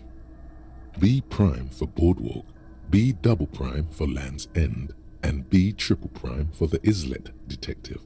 There may be smaller points in between, but those are too fine to zoom in on. I'll look at point B prime, the boardwalk. 700 meters away. The likeliest of these B positions, 20% chance. A skilled sniper could have made the shot, provided he had a safe sniper's nest. Even with the light on inside, we're talking military training. At that distance, the perpetrator would have had to take wind direction into account. Have a look at B double prime Land's End. 1.2 kilometers away, the least likely of these positions. Let's say 3%. A truly skilled sniper could have done it, possibly from a tent. No, too far-fetched. Have a look at point B triple prime, the islet. 1 kilometer away, a point beyond the docks, on an islet in the bay. The fort is ruined, but the perpetrator may have found a stable spot on the beaches surrounding it, where the concrete crumbles into the sea, as you saw in the coin-operated viewer. The shot would have been a small miracle, 5% likelihood. There is an extremely narrow field of view from the bay to the window, between Rue de Saint-Ghislain 10 and 33A. The angle would have been extreme, and access to the islets is questionable. Kim, do you think the shot could have come from further down the roof in Martinez? From where, precisely? Let's say B prime, the boardwalk, B double prime, Land's End, B triple prime, the islet. I see you have given this a lot of thought. Are those the locations you've singled out in addition to the roof? And what is the likelihood, in your opinion, that it came from a further distance? Much less than from the roof, but still. Okay, well, we should see if there is gunshot residue or sniper nests if we go down the coast. Rule these spots out one by one. So where are those places? We cannot even go here. Unless Joyce agrees to take us, I suppose. And this part, we would have to pass through the new bridge that we still haven't visited. And go around like this, I suppose? It would be the diligent thing to do. Until then, personally, I'm going with the roof version. It fits the hidden path through the whirling. A simple hypothesis. 2 neon-lit shapes. The ray cast from the man's mouth unravels into a fan of possible directions. So the theory is... The shot could have come from any of them. Ruby. This is composite location A prime, most likely of the origin points. Ruby was down there with the Hardy Boys, then took the kitchen route here, up here, came out of here, shot the guy, went back, barred it, then came back. But that would mean Ruby used the kitchen door. And wouldn't was her name Sylvie, the cleaner who left? Wouldn't she know? Maybe she does. Because Gart wasn't here then.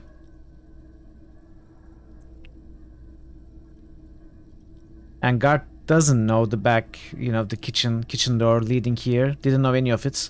But maybe Sylvie did. If that was her name, I don't remember. 72. The lights were on. That's a 28. Makes sense. Let me talk to her again. Let's see. I was just... Yeah. And there are tracks here, so it's probably the roof. You clearly... Jackpot.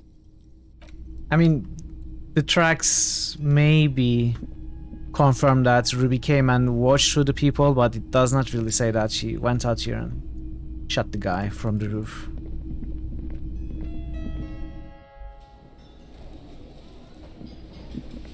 Maybe this guy, the cook, knows. The man ponders his cooking utensils. No. Maybe Gart knows. Can I help you? Another thing. Yes. Okay, let's talk to Titus. It's you again. What is it?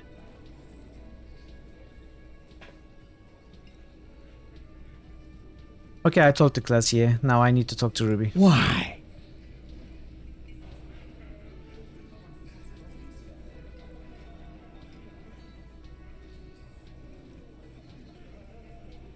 A civil war is brewing, and the only way to prevent it is to solve the murder. That means talking to Ruby. Sounds like you want to push this steaming pile of shit on anyone. And now you pet Ruby. Well, not on my watch you won't. Ruby's one of us. We're not gonna throw her under your moral intern steamroller. Fuck that shit. And fuck you too, moral He throws a glance at Titus as the last syllable leaves his lips. The big guy sighs. Ruby is missing. If you hide from the police in a murder investigation, you become a suspect. You know how it works, guys. That's nothing. That's just legalese. You don't even have a sound theory. I don't want to be rude, but we're trying to get some R&R here. Think you could fuck off now? Didn't we dance this dance before we chew Titus? I think we'll keep sticking around, Titus. You'll be surprised at how quickly a theory presents itself if you keep looking. Present a solid theory about why Ruby could have done it. Come on. Found key in Union box, solved the winch outside, reconstructed murder scene, found the antique rifle, Classier game motive, secret route found, Ruby's a drug trader established. A sudden flash of lightning in your neocortex. Not really sudden. The hostel cafeteria is lit by its airy blaze. Floor plans, bullet trajectories, webs of human emotion, all channeled into a single thought. Why are you so sure Ruby didn't off him? Because she was here, all night, with us. He's cobbling together shit so he can put her away.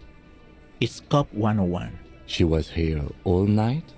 11:30 to 12:15? She was here during all that time? Yeah, with us, drinking, near the stage there. She didn't go to the toilet. She didn't go to the bar for a drink. She didn't go out for fresh air for one smoke. She didn't go to the bar for a drink. No. In the whole 45-minute window, she was with you all the time. All right. She took a fucking leak, okay? For one moment. Maybe went out too. She has an operation to run from her lorry. We're not getting into what that operation is again, Cop. Well, I know. And just because she was gone for 5 minutes doesn't mean she magically got to the roof and shot him. I've been through this. It's not plausible. You haven't been through this like I have. He's been through it. That means he suspected her too. All right, we're in. We got Ruby unaccounted for sometime during the window. This was crucial. Now let's place her on that roof. A skilled Sambo artist could have climbed the outer wall like a spider. You do agree the shot came from the roof, right? You know what? Maybe we should check the other sniper nests, possible sniper nest locations first. Spawn spider confused. It looks like you are the one who is confused, Barrett. Why not? You can't draw a straight line into Clausia's window from any of the surrounding buildings. Not from what I know about Martinez. Maybe from the coast. But like I said, I've been too busy dealing with you idiots. So no, I don't think it was a sniper. It was close up. There's a 72% chance that the bullet came from the roof. 72%. There's a percentage and all. Where'd you get it from? Your guys in the lab? I analyzed it on the spot. Turns out I can do that. No, you can't. I know what you did here on the weekend. People talk. And what they say doesn't sound like a science cop. You're a madman. Those numbers were an ass pull, man. Yeah, and they don't put her on the roof either. It's just mambo jumbo. He hasn't got shit. There's a secret route in the kitchen that leads straight to the roof. How? He looks sincerely curious. Through what looks like an abandoned pinball workshop. People say there was a pinball arcade here. Sometime before the hostel. What was it called, Theo? East Delta Pinball Arcade. Weird place. Went bankrupt. Weird? How? You're wearing the pinball maker's coat. What do you mean weird, Theo? Was run by a fella called Nerflock something, who wore a yellow dust coat like the one you have on right now. Weird guy. Never liked him. It is a very comfortable coat for such an oldie. Okay, but how'd you get up? There's no room for a staircase in this building. Or an elevator, for that matter. The elevator is outside the building. It's an old dumbwaiter used for moving pinball machines up and down from the workshop. From there, a door leads straight to the roof. You can just step outside. Ruby could have gone up, shot him, come down. All under 7 minutes. That's quite the theory. We need to have a look at that secret passage, boys. I'm on it, boss. Right when the law clears, me and Angus are going up there. It's a dumbwaiter, not an industrial lift. How about I go instead of... Just now. You got something else to back this route up? Or is that it? Have you noticed the winch out back on the outer wall of the whirling? I've seen the winch. I'm not blind. You saying it's part of the elevator she used to get up there? That's right. That's wall mystery down then. An architectural mystery. Doesn't much concern Ruby, does it? I also found footprints upstairs in the old workshop. Footprints? Recent? He looks tough, but there is a nervous twitch in his dark green eye. This is all too close to home for him.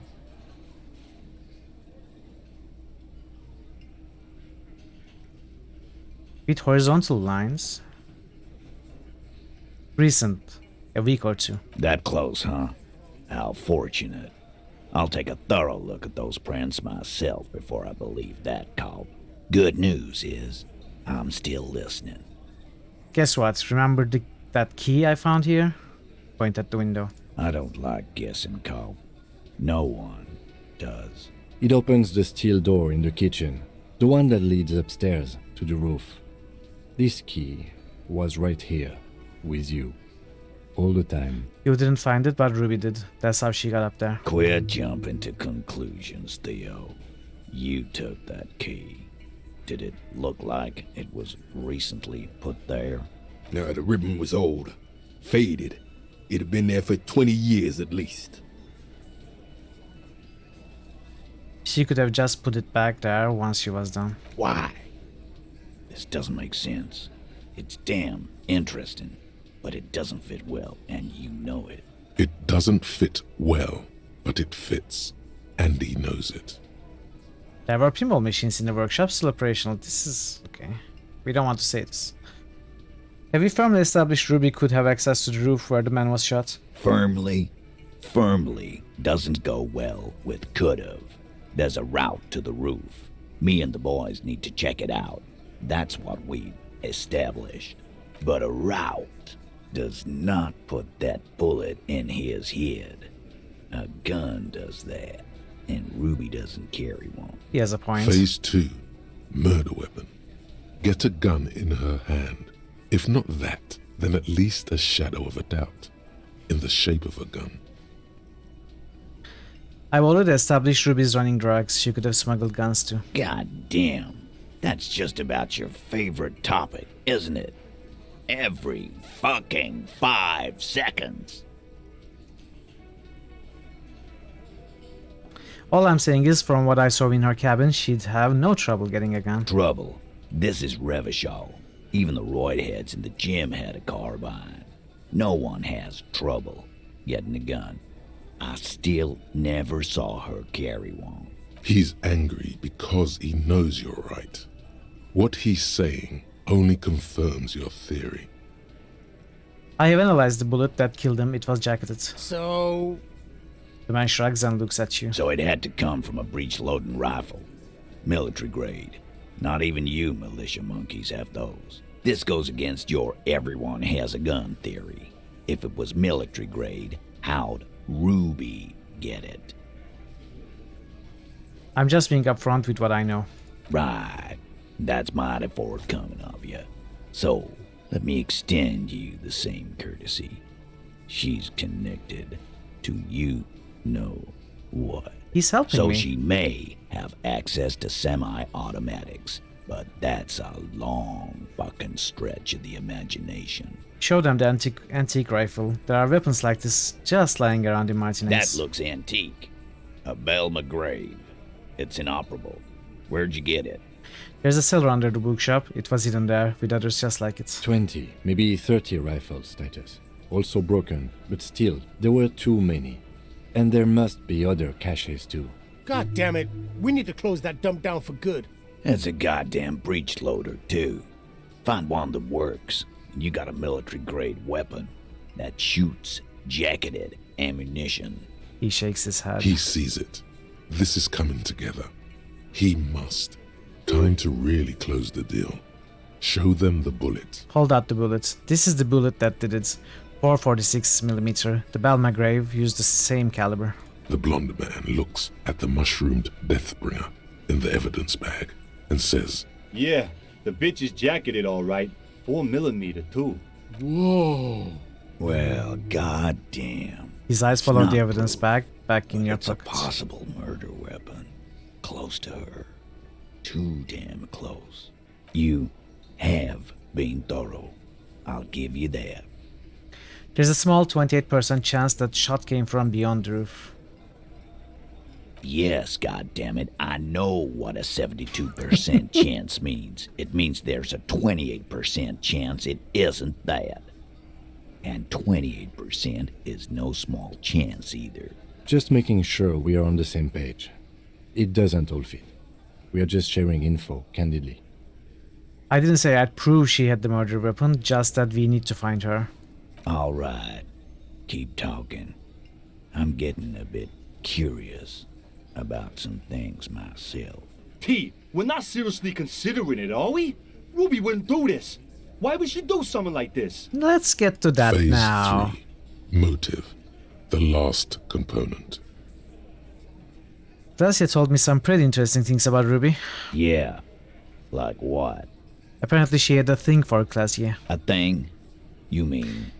He tilts his head to the side and falls silent. Yeah, but they're both girls. The fat man looks up from the table, oblivious. Girls like girls too, Angus, sometimes. This is one of those times. She liked Glacia. It's scary, yes. She probably went to a university and learned it from a liberal. Wow, some of the options we can choose. Come on, guys, she hangs out with you meatheads. This cannot come as a surprise. Yeah? No. Ruby's Never got had this more balls than a conversation with ball the pit. coat on. You'd have to be an idiot not to... Guys, I'm not the only one who knew. Right? Knew what? First he says she's murdered him. Now she's a too? It's a lie. Come on, Glenn. She likes Monica's titties more than you do. Everyone knows which way the wind blows there. I did. I knew it. That's why she didn't fuck me at Fatty's birthday party. She didn't fuck you. 'Cause you're 40, and you still live with your mom, Dennis. Light laughter sounds off in the room. It feels nervous. Glacia said she made advances on her, and she thwarted them. Ruby then threatened her and told her to end her relationship with the deceased. This is some sordid shit. It's also the kind of garbage our Miss Aronier puts out to cover her own ass. She just told us Ruby made her scared and she spilled the beans. That Ruby is queer as cabaret, now that I start thinking about it. I don't know why I didn't see it earlier. He looks out the window pensively. And that's okay. Some are queerer than others. You can still be a Hardy. But if you bring your own personal shit into our outfit... If that's the case, then it's not right. But it's not the case. Right? There are many pieces that fit together that way, Eugene. Face it. When Glacia came downstairs, Ruby appeared to know that something was wrong. Nah, man. That's just Ruby. She's got shit under control. That's her whole thing. That's why she's so good. Plus, man, it's like female intuition, you know. Women talk to women. Which is sort of why we need someone on the team who they talk to.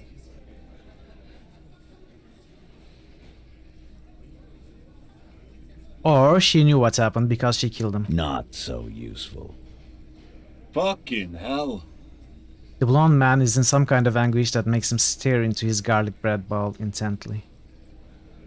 It's not why did she kill him, it's why did she organize the cover-up. And I suppose you have a theory about that too, cop. She could have just been covering up for herself, Titus. Think about it. Why go through all that effort? It was her idea, wasn't it? The hanging. You went along, but she suggested it. She had, like, a fully formed plan and shit. Right when she came back downstairs. Really, Shanks? Claudia wanted to talk to another girl, that's all. She was just the first one up there. I could have come up with that plan if I'd have been first. Time for a logics demonstration.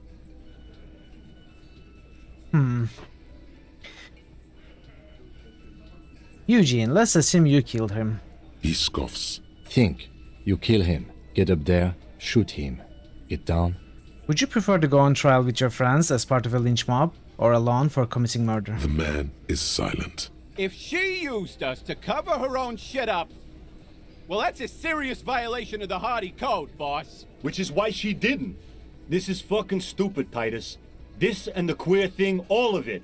Why aren't more of you defending her? This is fucking stupid, Titus. Glenn, I thought the same thing when she skipped town and left us in this shit. Oh, so he didn't rule her out completely. And she skipped town. This is good. Titus, you have to see it. Things don't add up. We need to talk to her. Silence. He looks around the room. The old man in the corner nods. A very small nod. And a trickle of tobacco. We got it, chat. We got it. Yeah, I see it. There's one more thing I've been wondering about. Ever since you asked me where she is. Add it to your list of suspicions, if you want. I don't know where she went. She just got up and left. Got real scared, too. Wouldn't tell me where. However hard I asked. Want to know why? Why? She was afraid I would tell you. Maybe she was right. By now, I probably would. She knew there's evidence on her, and she knew we'd find it. This is typical suspect behavior, why fleeing is always incriminatory. Perhaps. Ask her if you find her. It won't be easy, though. She made sure of that. When did she leave? Friday afternoon, when you first arrived. I got word the RCM was in town. Then she came in to see me. Told me she was leaving. That's when we had our little conversation. What was she scared of? I told you. You.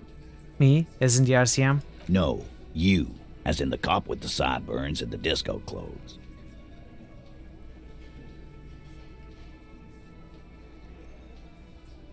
I'm sorry. God, why does everything flee at the sight of my shadow?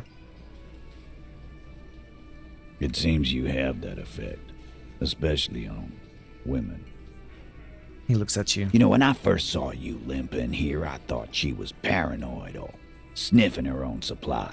But now I'm not so sure. What else did Ruby tell you about me? She said you have a funny taste in clothes and that you won't stop. Won't stop? Until you have something on her. She said she's heard of you from Jamrock, that you're a human can opener, that you play suspects against each other, open them up like cans. My reputation precedes me. And then when they're all empty, just move on to the next can. Don't look back unless there was something you missed. Fucking hell. Titus, did he just... Open Angus up like a can? Yes, he did. Now, we can whine about it, whack him, or we can go on with our lives. I'm having a go on with our lives kind of day, Al. How about you? Silence. He nods. Is that true, Kim? Am I a can opener? You are insistent. Anything else? Anything? Yeah, there was something else. She wouldn't tell me, though. I could see she wanted to. It was burning on her lips. This cop, Titus. This cop, he... But she was too scared. Do you have any clues on where Ruby went? She's not far. We know that much. She didn't take her lorry, so she's on foot. Good fucking luck, man. She knows this place like the back of her hand. You'll never find her. Yeah, Al. And we won't either. She's not really a hardy candidate anymore, is she? She's not, Glenn. Have you looked for her? A little. On the coast. Where have you looked for her, more precisely? More precisely, on the coast, past the waterlog. She's not here, so I'm thinking she's there. Who's doing this looking? They're all here. You're all here. Who's out looking? Lizzie needed some air. So she didn't go tell Everard. No one goes to tell Everard anything. He knows what he has to know. Fast. It's called a radio, you believe. The gardener may have played you a game when she stormed out. She has her own plan. Can you tell me where on the coast I should start looking? Sure. There are some shit houses there. A cinder block town. Fisherfolk there refuse to unionize. So the story takes us that's there one now. place we haven't looked. But we used most of the day already. I hear they have a shack where junkies sometimes crash. Time for you to step up. We will start there. One more question. What does Ruby look like? Boyish. Hair's red. Dyed. She looks like a Lowry man. Do you know what she's doing with ULAN frequencies? The what now? I have no idea. Boys? She said she's building a pale emitter. What? We were talking about radio equipment.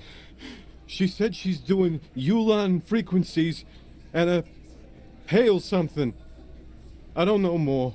This guy barely understands what he's talking about. There you have it. Pale something. It's not much, but it'll do. It'll have to. He puts his hands out, shake it. His grip is firm and reassuring, like holding a piece of unpolished granite. He shaked our hands. Wow. We became friends. Kinda. Again?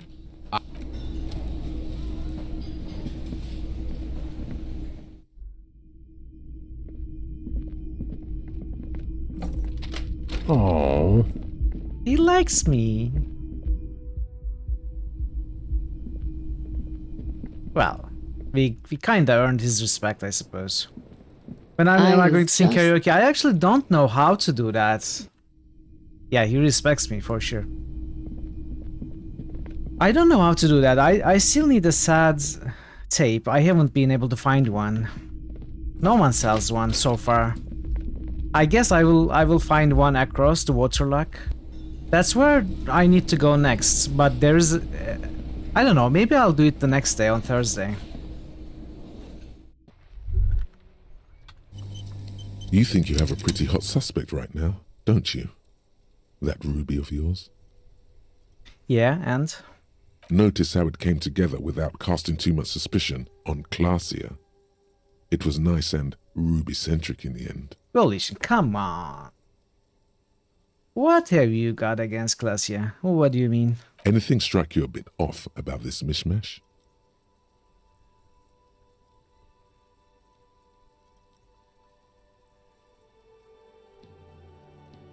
So far, no one has mentioned hearing the shots. Notice how this hasn't come up at all. Even Hardy and his boys didn't mention it. Neither did you. The footprints in the pinball workshop didn't fit with the old soul's prints on the crime scene. No, they didn't. Turned out the bullet was an antique. True. Strange how you conducted the whole advanced ballistics analysis and then hand-waved it. The bullet was jacketed. Those don't just lay around everywhere, do they? Good point. It is rather rare these days, but do continue. Well, the bullet didn't have to come from the roof. It could have come from anywhere on the coast. Absolutely. It could have come from anywhere, but you're suddenly so certain it came from the roof behind the window. I'm done thinking about this. Finished out. That's right. Finish thought. Just finish it and conveniently go on. She's watching you leave right now. You know that. Free as a bird. I don't understand Volition right now Lighting up because... a cigarette and thinking, am I glad Ruby's in this shit and not me? Because I don't think any of what we just said incriminates Glacier either. It could incriminate someone else entirely, and I haven't ruled it out. Don't listen to this guy. The theory was solid. He's just jealous. Move on. It's no use harassing her further. I am confusing myself.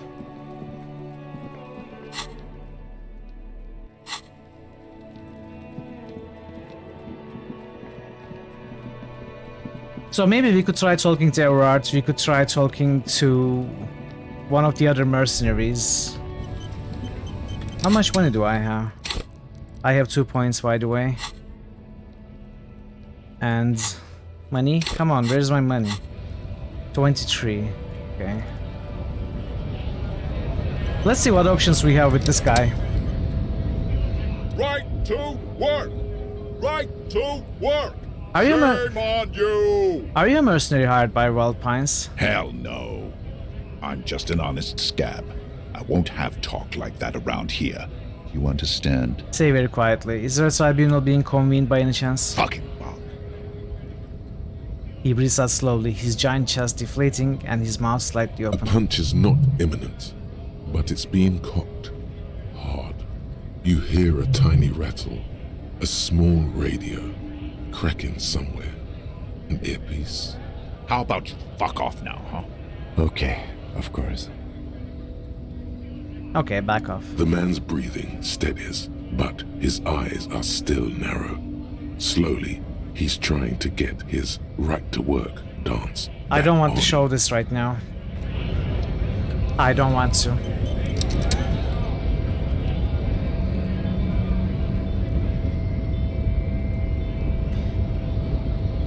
Hola, Wandering Man. How is our rhetoric looking? We could put a point in rhetoric. We have some red checks with rhetoric. So this gives minus rhetoric. We don't have any other rhetoric items, do we?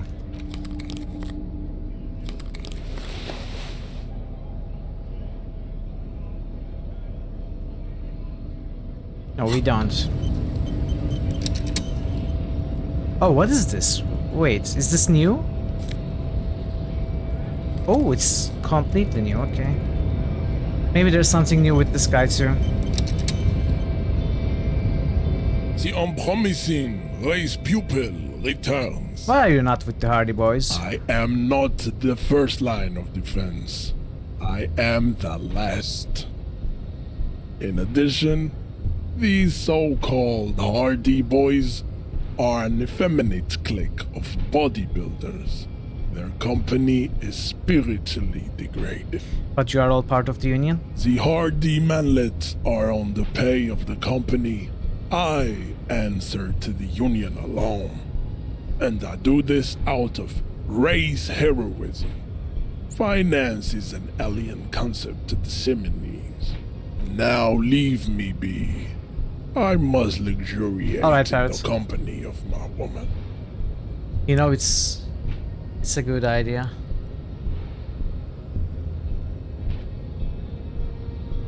Let me put it on.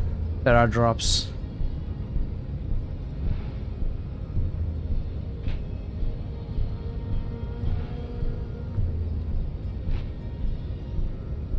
Okay.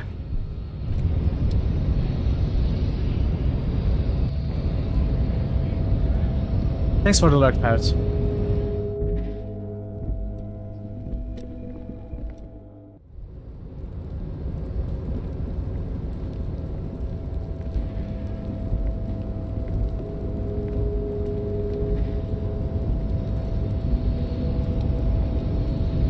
Let's see what our chances with this guy.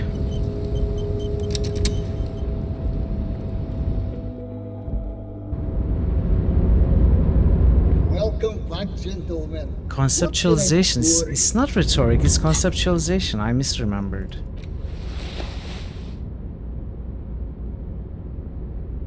Ooh, I'm sorry. How did that happen? That's weird. Wait, how is that happening? This is weird. I'm not even capturing that window.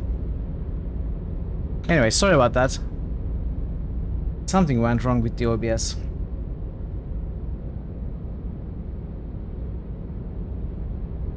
Okay, got a conceptualization here.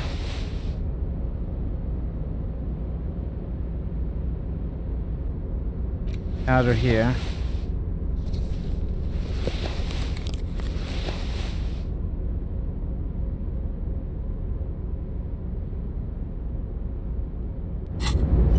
So what is our chances? 8%. What can I do for you?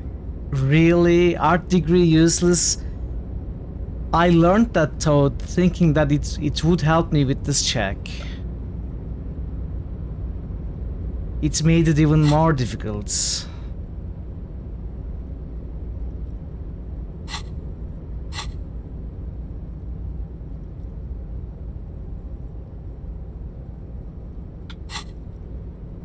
Ah. It's a red too.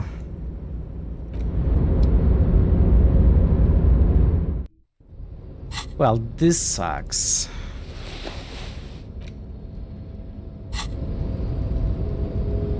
Let's check errors.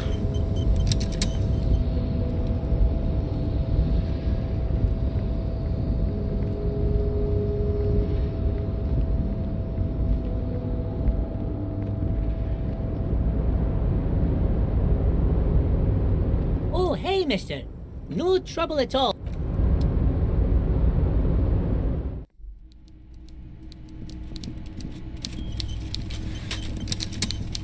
Mr. Dubois, I hear the meeting with Titus was a glowing success. Hey, Nebuka. That's such a relief.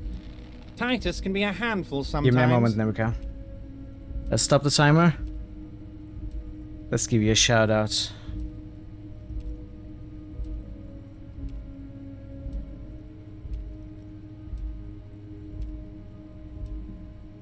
How did your stream go, Nebuka? Good to see you. Welcome in.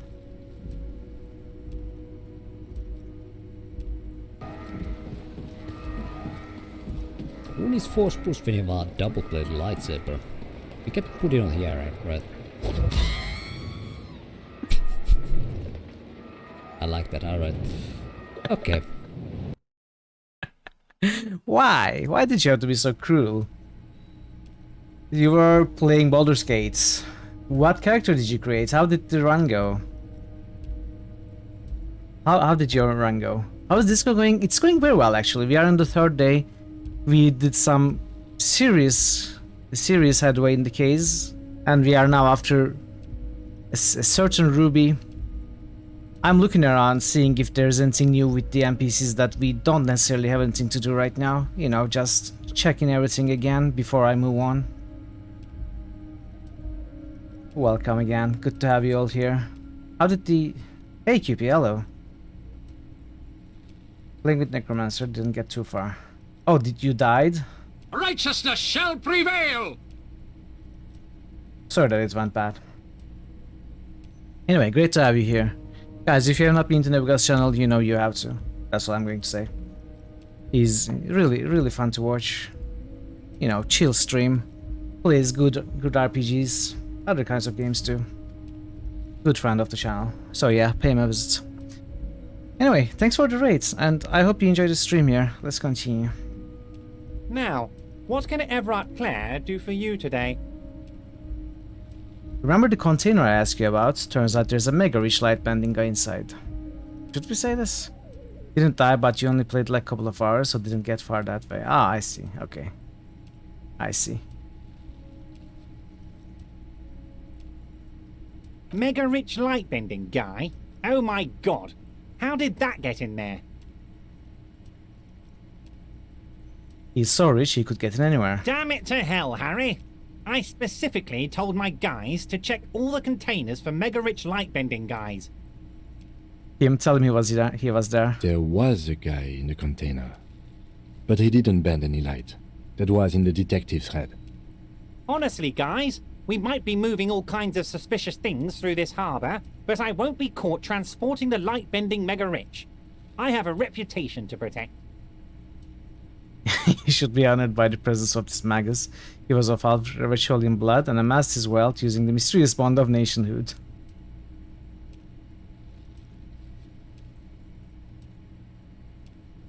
The Mega Rich are people too. He was a nice man, gave me stuff. Okay, but I'm going to reload from this.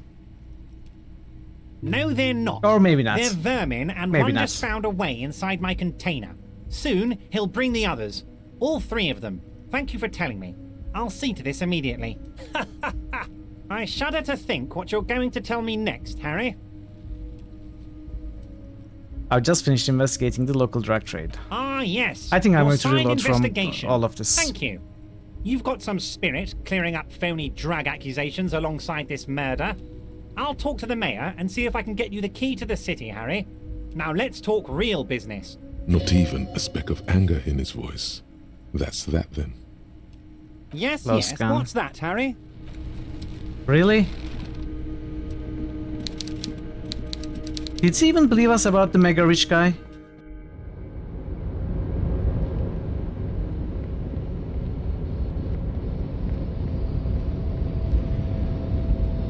You know what? I'm not going to reload.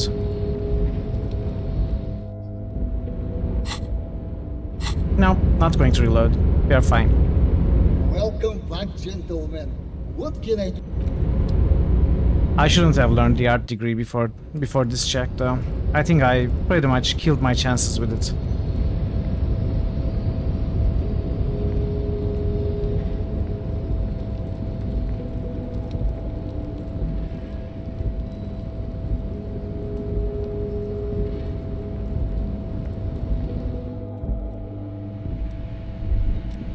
Oh.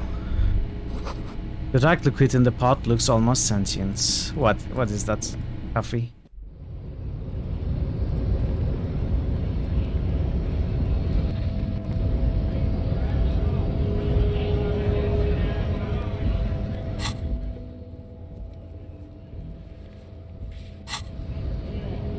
Okay. Let's do that conceptualization check. I was waiting for... I think it's evening now. Or does it start after 9? Maybe I can talk to Joyce.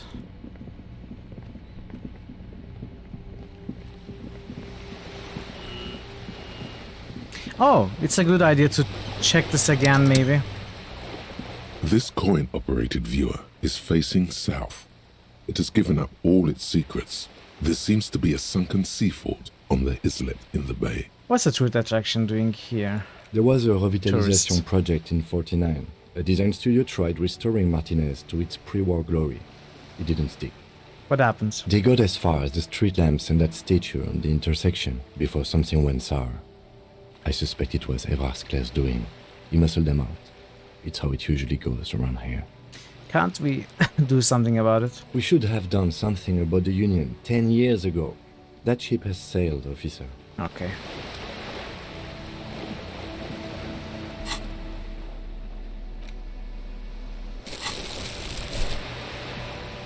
This coin operate.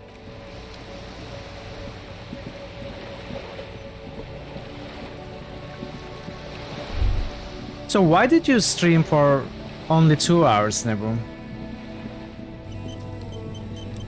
Hope everything is okay. Just an ordinary wall. Nothing to see here. In the dimming light, some things become clearer. You have a keen... Okay, I think we get it. We get it this time. Because Yes, you finally. see it. Finally. This wall is sublime. Look at it. To tease his The viewers, shadows, the colors. let the conceptual joy flow into your pupils and blossom into thoughts in your brain. All the other walls on all the other houses must make a pilgrimage in adoration of this, the uncontested pinnacle of wallcraft, color peeled from the very face of God. O Wallfather, Him, I must paint this wall. Add even more beauty to it. huh? He sounds tired of it all. Cindy the Skull has all the necessary materials. Talk to her.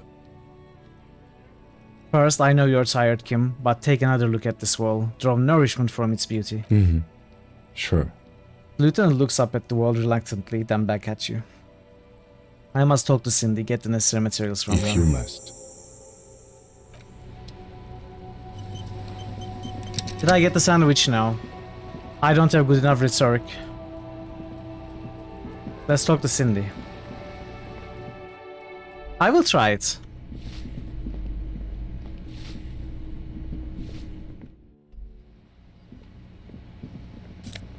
Ooh.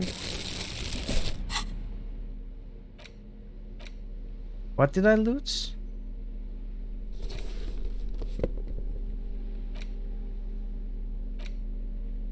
Plastic tarp, did it say?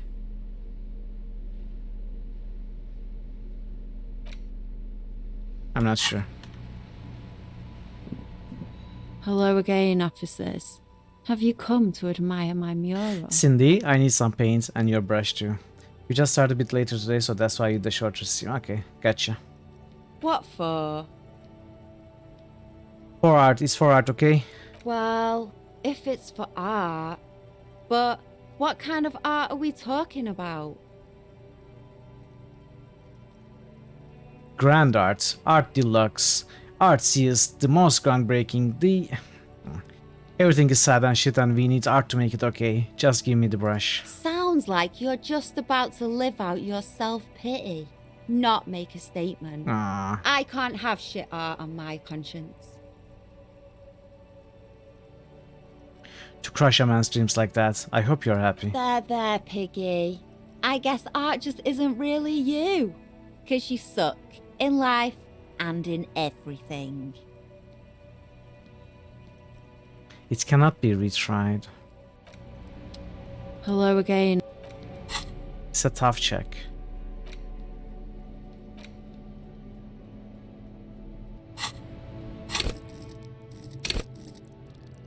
Should I put points? It's already 7. Hello again, officers. Have you come to admire my mural? Can't you? I haven't really started it yet. I'm wait. Yeah? Fine. You've lessened her desire to deface the building.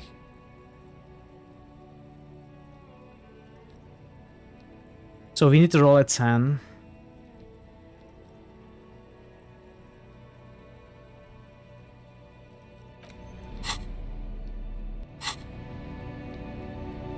Maybe put a point. I can use conceptualization elsewhere too. Wait, can I? Oh right, the mega rich guy. For passive yeah, you are right. I should probably put a point to get more passive conceptualization checks, right? So it helps me regardless. So it helps me to put points in there.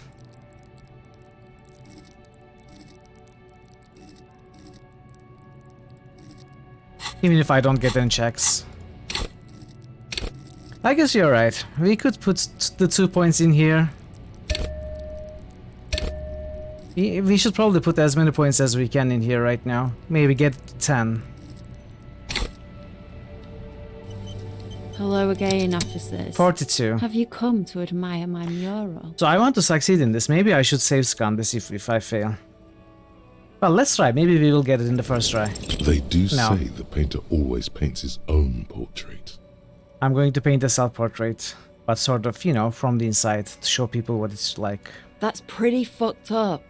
Even for you, piggo. Okay, I won't do that. Please just give me some paint and a brush. I need to do some art. You're a real sad sack. You know that? Go ahead then. Art it up. Hey, Wars. Just try How are you not to today? hurt yourself. Welcome. And no self-portraits. Oh, but I'm all out of fuel oil. You know what you should be able to find in your government-issued vehicle? Red-dyed heavy fuel oil. Can't I just use paint?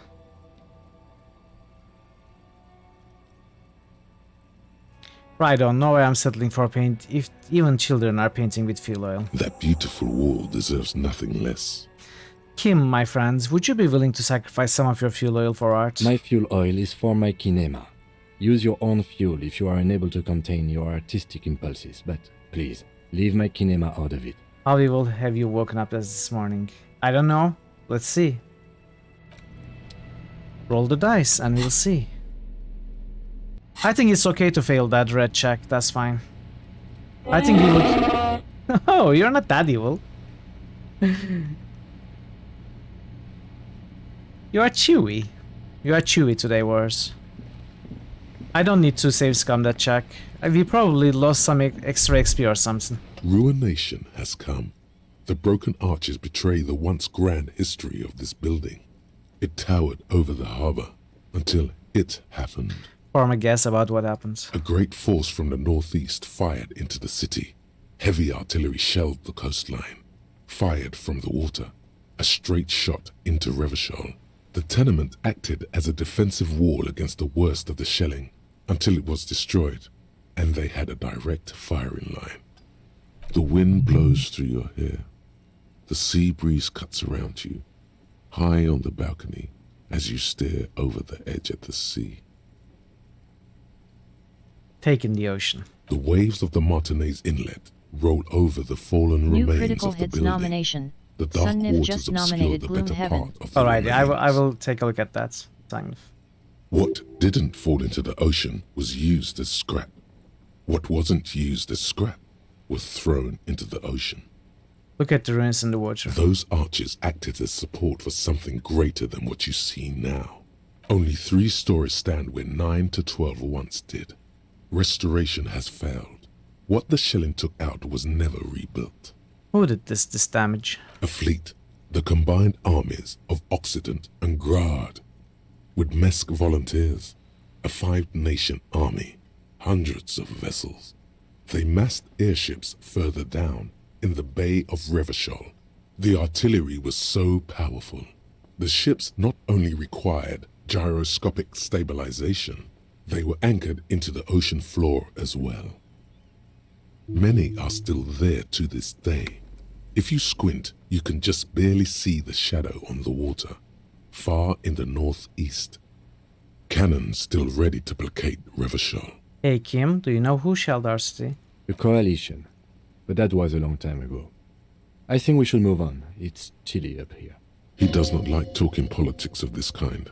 I wonder what I look like upon this hedge. From the eyes of a seagull, a nest of brown hair, not worth the 50-foot dive. Wow. From a pedestrian on the dock, a rugged man staring out to sea, mere feet from fatality. Okay. From a guest on the balcony of the Whirling in Rags, a silhouette imposing enough to be seen at a distance. I guess that was some sort of a compliment. Plastic tear. Oh, it's bottles. It's bottles, okay. So clearly there are things that I missed here. Let's walk around quickly. And I need to spend some time until 9 to talk to Mr. Martinez.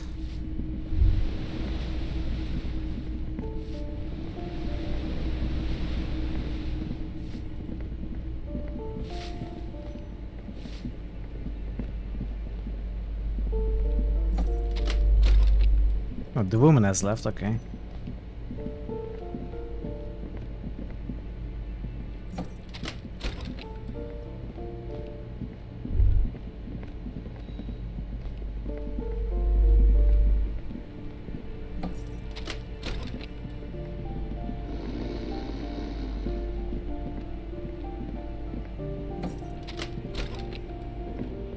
I need to spend 20 minutes. Hopefully doing something useful.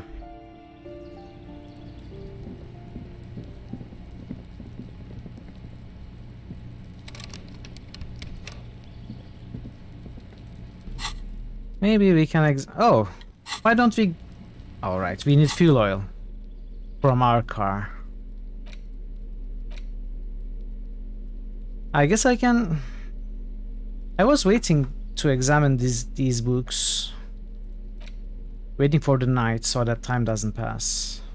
But let's take a quick look. Is a parrot with an erectile crest, found on the Seminine Islands and in southern Fas a la Mer. Known for their intelligence and general precociousness, cockatoos are popular birds in aviculture. However, they often exhibit various behavioral issues. Okay, what more? This book talks about the delicate nature of twos, as well as introducing some of the most popular species among the bird enthusiasts.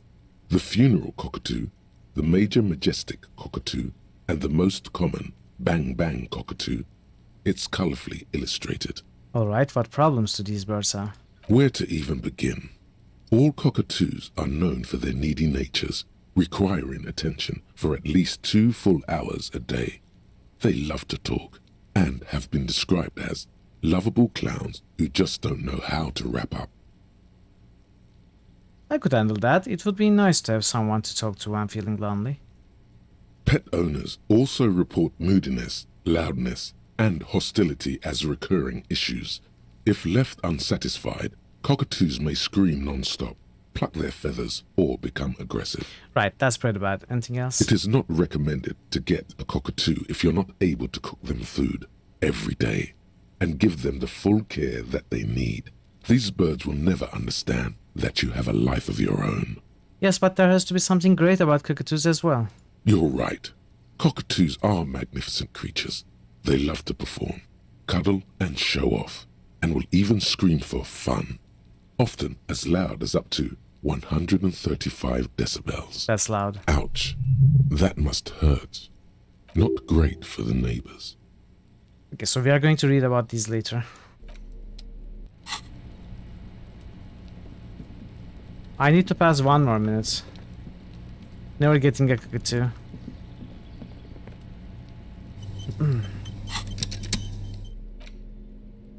Let's check what The this Greatest Innocence by João Paulo Salomão Lopes de Fuego. The book is large and heavy. Crack open this immense tome. Browsing through the various chapters, you try your best to understand the ceaseless overflow, the sprawl of names, dates, places, events historical. Most of it ends up as a twisted mass of facts inside your brain. Your educational survey Twisted is mass done. effects? Did you catch any of that? No. Oh well, it's pop quiz time. Let's see what you've learned. This might take a few minutes. What? You ready? Sure, why not? That's the spirit. Here we go. Question 1. Who was the first innocence? I have no idea. I didn't actually read the book. Dolores Day. Dolores Day. Incorrect. Dolores Day was the innocence of humanism, Liar. internationalism, and the welfare state. She codified parliamentary democracy and created modern institutions. Among these, the moral intern, she was powerful and beautiful on all her icons. Her colors are silver, white, and apricot. And when you think her name, Dolores, stomach acid rises to the back of your throat, and it hurts. You see a flash silver, a wreath, an airport bag, and blonde hair. You don't know why. Another choice, perhaps? Steer clear of this one. There's something terrible about this one. What? A strange sensation of loss. When she left the earth, the dust, and the ice, and the humans. That is unimportant to the quiz. Stop thinking about this. Yes, the quiz is impersonal. No need to rouse sensations in yourself at the mention of Dolores Day. Who was the first innocence? It wasn't Dolores Day. You know, I didn't really absorb anything from what I just read. Then go with your best guess. Isn't that what students are trained to do when they don't know the answer? The Pericarnassian? Correct. Nothing much Of is known course, about him. I knew it. It's not even clear that he was a he, but Franco Negro presumed as such and called him Pius. He's depicted as a young man with molten gold pouring out of his mouth. All he spoke was gold. It's said he invented God and equality of men before God. He also introduced the gold standard as a way for measuring people's love for Aurum. As the first innocence, he declared that there should be more of those like him. It is presumed his disciples were the beginning of the Holy Party. Question 2. Who was the strongest innocence? Easy. Everybody knows the answer to this. You, me, anybody. Dolores Day. Incorrect again. While she originated many modern institutions, launched several successful expeditions, and I don't even was know what even the critical innocence of the is. Innocentic system itself, and somehow keeps popping up in your mind, she is not often considered the strongest. Even though the words most associated with her rule are l'amour, la compassion, la autodiscipline, love, compassion, self-control, which could be seen as facets of strength. Would you like to try again? Please, relax. Doesn't sound too familiar to me. Shoot me a hint. An innocence is the highest category of historical personage in the world, a literal personification of history. Traditionally, an innocence, when anointed, assumes supreme rule over the Occident or the known world in general. At least, the parts that matter. Okay, very interesting, but that doesn't help me answer the question. I can do better. Okay, so commonly an innocence does not enforce his or her power through military power. This is seen as unnecessary. The innocence wins because an innocence can't help but win, for their deeds are inevitabilities. Did this help? Yes, immensely. Great. Dolores. Vesper Messina? Incorrect. Vesper Apparently it didn't Messina help. is not a person, but a defunct state on the southeastern coast of the Occident. It used to take up most of the peninsula before separating into the republics of Vesper and Messina. Care to try again? Franco Negro? Correct. Named Hey, the I knew innocence it. of militarism, he First codified try. hereditary rule, but And we at are the wasting same so much time. ended serfdom and established the Inter-Isolari Real as the global reserve currency. He also established the concept of the nation. Franco Negro attempted to solve the rising tensions between the aristocracy and bourgeoisie by building a unified society. I wanted to spend 1 in which minute. every man has a place and a mission. Question 3. Who was the false innocence? Arno Pasternak. Correct. There have been a number of counter or false innocences. Some assumed to have innocentic qualities. Some who just thought I so don't want to do themselves. this right now. Why am I doing this Occasionally, right they now? have the support of a faction inside the ecclesiastic organization, and accusations of foul play have arisen. The most famous and important of these was Arno Pasternak. He was into torture, despotism, hymns, cannons, and world conquest, but got defeated and humiliated by Stepan the Despicable of Kedra. Final stretch. You've come so far and learned so much. This is the most important one. Question 4. Who was the greatest innocence? Dolores Day. The most important of them all. The most precious to humankind. Correct. The Mesk might see Franco Negro as the father of nations, but as of this century, there's been a great shift in attitude. Dolores Day has become widely regarded as the greatest innocence, a most radical change to the whole fabric of the world. Everything from inter-isolary travel to the connected world to 3 consecutive scientific revolutions can be traced back to her. Every decade that passes, she seems less human somehow and more beautiful. Congratulations on finishing the test. The results and your subsequent grade have been calculated. You get a C, vaguely passable, a solid effort with nothing much else to show. Nice going, mediocrity man. What? You would have done better if you just left Dolores Day for the end. Dial the Dolores Day down a bit. Damn you, you arrogant book. What's going on with you? The book is unfair. Okay. The lieutenant stares at you, his visage unflinching. You are shouting at an inanimate object. Browsing Can we do it your again? educational survey, it seems rather unfair to try again after. Correct. As the question easy. Everybody knows. Correct. Franco. Question 3. Who? Correct. The most final stretch. Correct. Everything. Congratulations. And A. All correct. Impressive. Oddly so. You really navigated some treacherous waters here. Well done. I'm going to read this book later. I don't want to waste the time right now. It's way too much time wasted. I just wanted to look at the cover or something.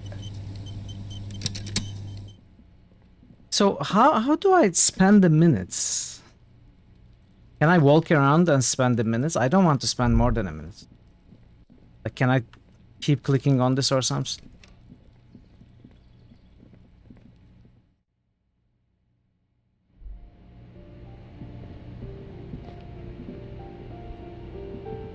Yes?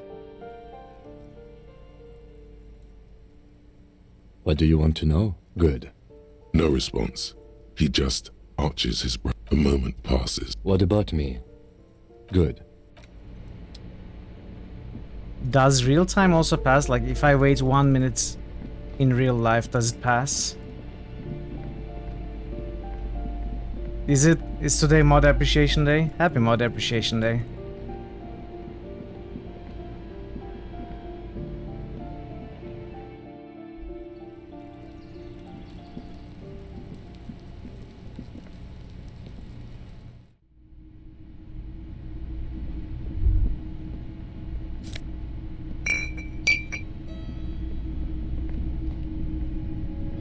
A row of mugs.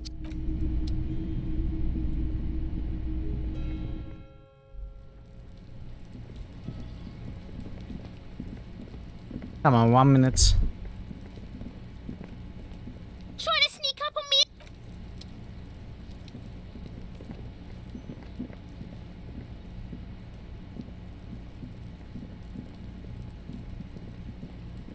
Maybe do something with the inventory.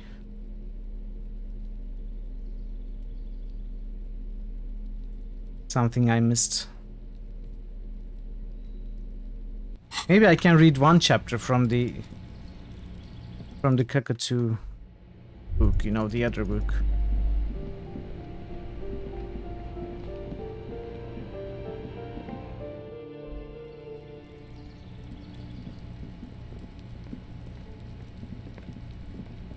Maybe I can click on the door and there will be an option. This door is made no one. We should return in the evening.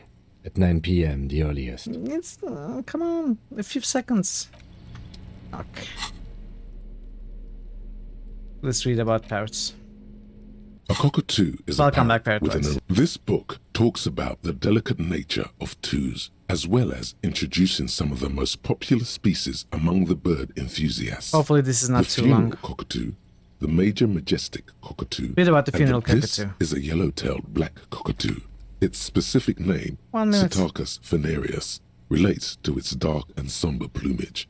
This bird looks as if dressed for a funeral, 24/7. There is something indisputably ominous about it.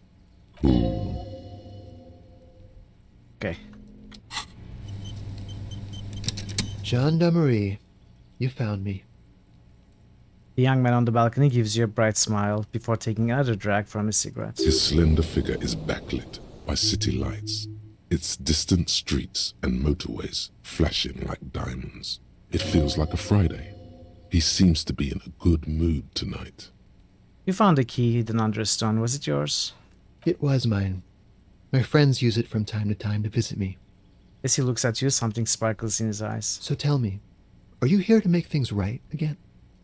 That's what I'm aiming for, yes. Beautiful. He says again. A nearby street lamp casts shadows on his chin, drawing out the slender cheekbones. I have some good news for you. My Sunday friend is visiting me tonight. I told him about you and he'd like to say hello. Step in. He's already waiting.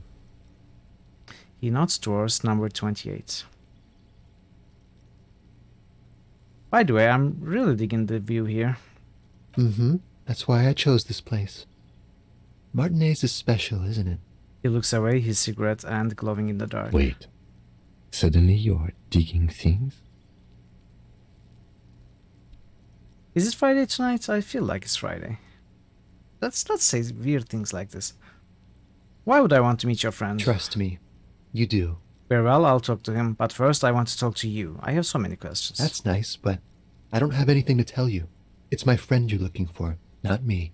He takes another drag of his unfiltered cigarette and looks around.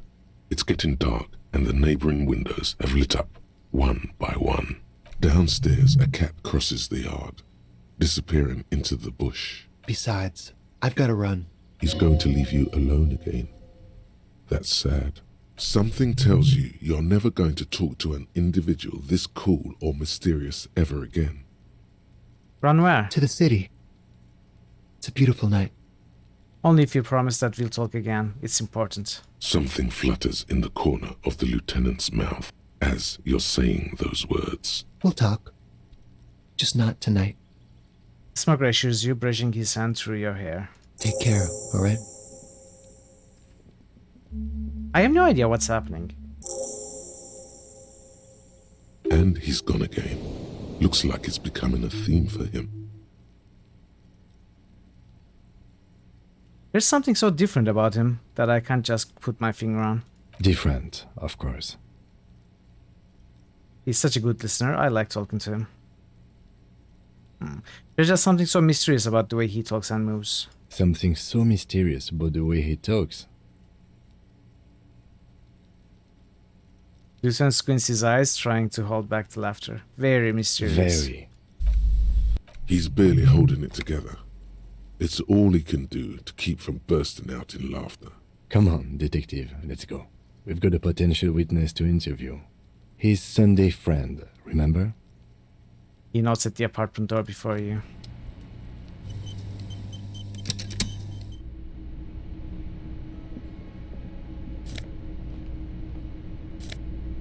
Drama, electrochemistry. An old photo of the same apartment, dated year number 1. Expensive man's perfume lingers in the air. Buckets of paint on a layer of old newspapers. Ooh. An exquisite canopy bed made of metal. A quarterly business magazine.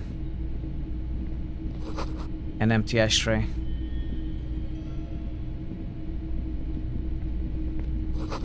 Dishes soaked up in a pot. Flyers for underground parties. Dates for open lectures at the local university. Okay. His friend's a Sunday. Officers of the Revachol Citizens Militia. The man in business casual removes his cufflinks. His hands are clean and well manicured. This is a man who knows the importance of appearances. My name is Charles Vildrouin, and I am an official with the coalition government. I work for the Institute of Price Stabilité on assignment from Sur la Clé. I heard you talking to my friend outside. Very good. Super. I am here to assist you in any way possible. Ask me about the hanging. Who the heck are you? Hanging? What a drag. He seems like a cultured gentleman. You should ask him about the finer things.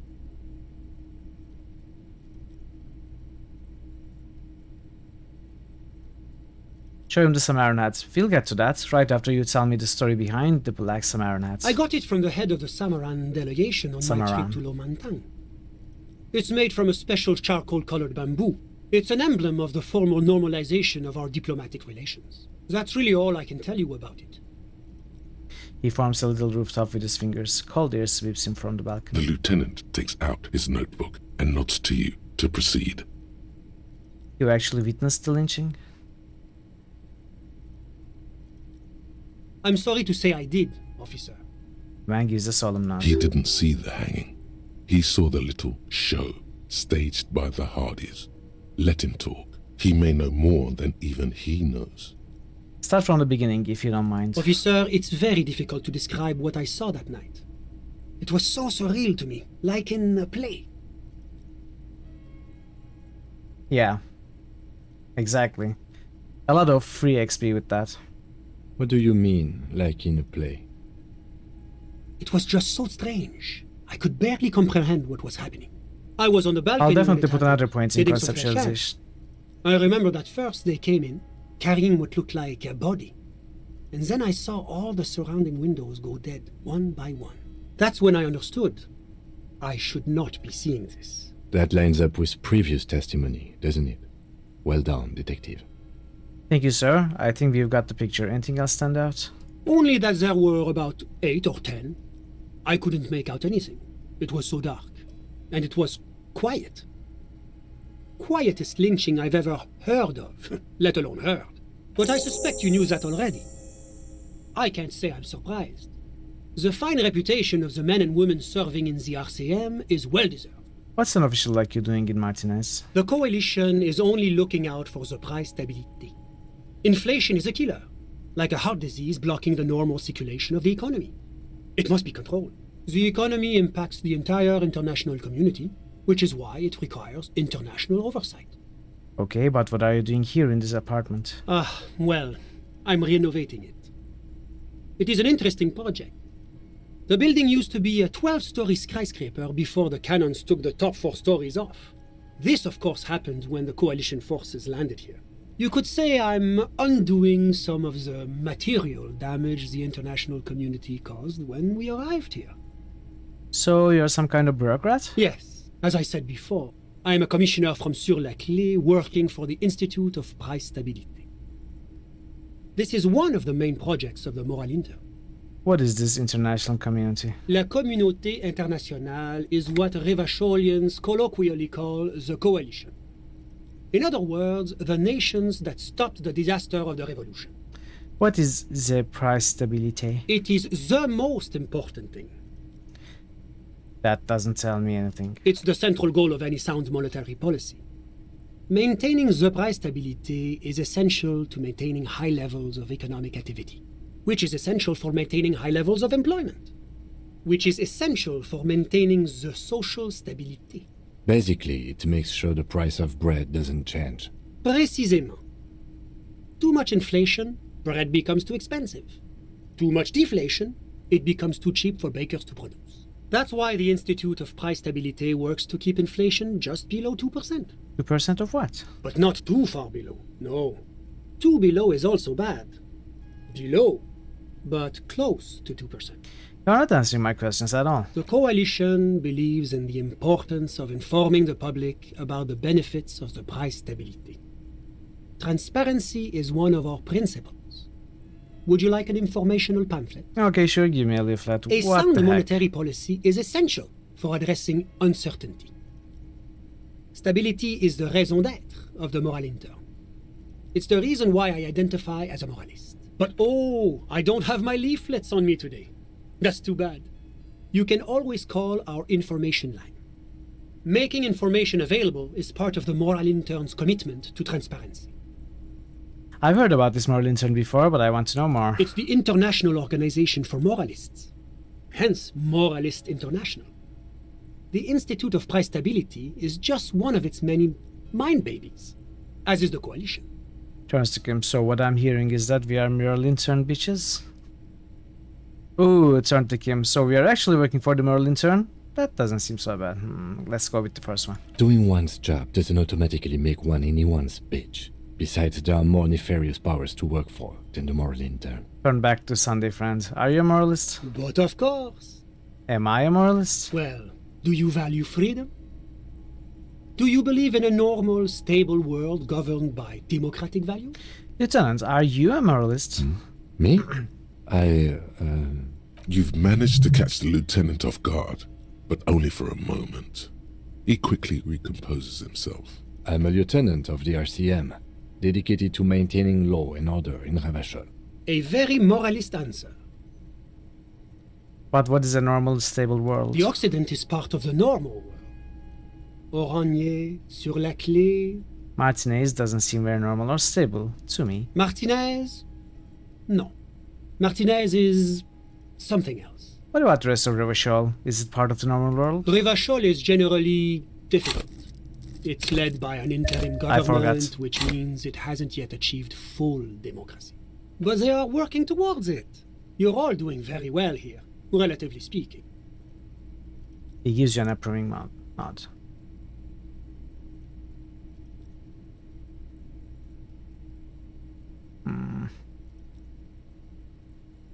It's like every time I'm talking to people, I'm choosing option D, none of the above. Is that moralism? I like this.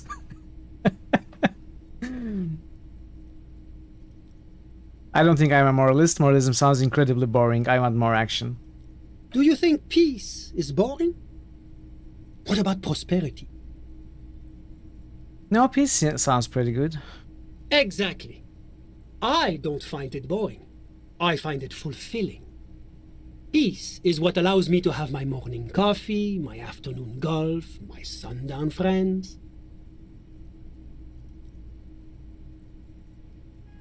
Now, enough of this delightful political interlude.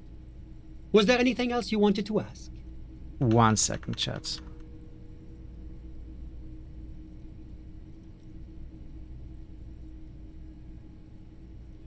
Okay. Tell me about Sur-la-Clay. What's there to say? Yes. Sur-la-Clay is a modern, urbanized country that measures very high on the Human Development and Freedom Index. Mostly, though, it's known as the executive heart of EPIS. Moreover, it is a great sponsor of less emerged countries. Revachol is only one of its many darlings whose progress it supports and cherishes. What makes Revachol Sur-la-Clay's darling? Because a great percentage of Revachol's culture hails from Sur-la-Clay. Its language, its people, its cuisine even. Or at least in the downtown La Delta area. Jamrock and other parts of the international zone have been mercifully spared of Sur-la-Clay's love for meatballs and mashed potatoes. Tell me about Oranje. Oranje is an exemplary nation who, as a core member of EPIS, contributes 28% of our annual budget. Next to Sur-la-Clay, Oranje is probably the most prominent member of the international community. Which one of them is more EPIS? As founding members, they are both very EPIS. Oranje carries a lot of political weight, while Sur-la-Clay takes care of the business side of things. Sur-la-Clay hosts the headquarters of the major EPIS institutions. Okay, but outside of EPIS, what is Oranje? Oranje's economy is one of the most advanced in the world. It has successfully transitioned from heavy industry to advanced services and generally acts as an engine for sustainable change in the international community. Can't you just talk like a normal person? About what? About Oranje. Just tell me what it's like there. Oh, it's very urban and very well organized. Their streets are clean, their horse cars run on time, the people are polite and efficient. Like I said, they are an example for less emerged nations to follow. If he knows so much about Oranje, maybe he also knows about Oranje's mercenaries. Enough business, let's talk about something else. Whatever you wish, officer. What if I told you there's a fugitive from the Merlin turn in Martinez? Oh, no. Well, we can choose this. A fugitive? Well, I would say that is very bad indeed. Not super. What sort of a fugitive are we talking about here? I'm pretty sure I saw them littering. Oh, a good joke. Very funny. Littering is of course a local offense that need not concern the Maralinter. Cool. I guess we'll handle it from there. Very good. Now, was there anything else you'd like to discuss? The man who was lynched outside your window was from Oranje. Oh, that's unusual. The Oranjés are not the kind of people you associate with heinous crimes. It's such an upstanding and responsible country. That's not how I would describe this guy. Well, certainly one cannot rely simply on generalizations.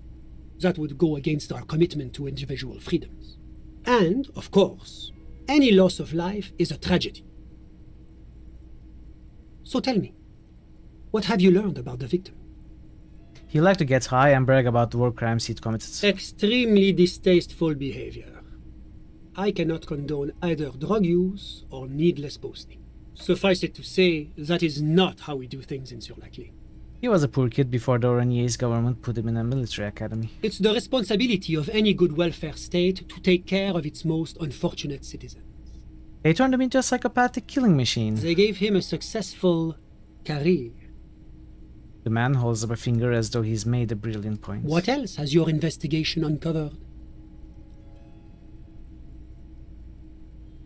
After he was discharged from the military, he joined a mercenary outfit named Krenel. That is extremely unfortunate.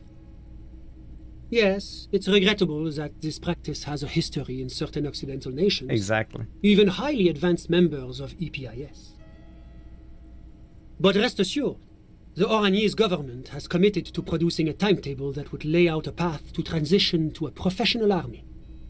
Soon, there'll be no need for mercenaries like this poor man. What kind of timetable are we talking about here? Oh, it's hard to put an exact date on it. I believe the proposal for the timetable is due to be completed around 60 or 61. What? That's like a decade from now. See? That's the kind of progress that the moral intern makes possible. As a merc, he killed a lot of people on the Semenine Islands for the sake of Oranier's pharmaceutical industry. Oh, great shame, yes. Colonialism is a dark specter in Oranier's past. Who's talking about the past? It's still going on. Which is why the work of the moral intern is so critical. It is our great bulwark against another century of bloodshed.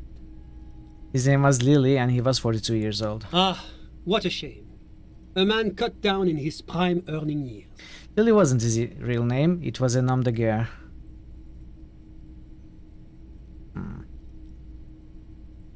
Ah, he was a soldier. A mercenary. Aha! A condottiere. Yes, it's hard to believe they still exist. He was a motherfucker and a killer. Officer, you shouldn't speak ill of the dead. It's okay, he told me so. So you spoke with the victim before he died? Yeah, it was a wild coincidence. Let's move on though. The man seems slightly relieved, as though he's just narrowly survived a perilous bend in the road.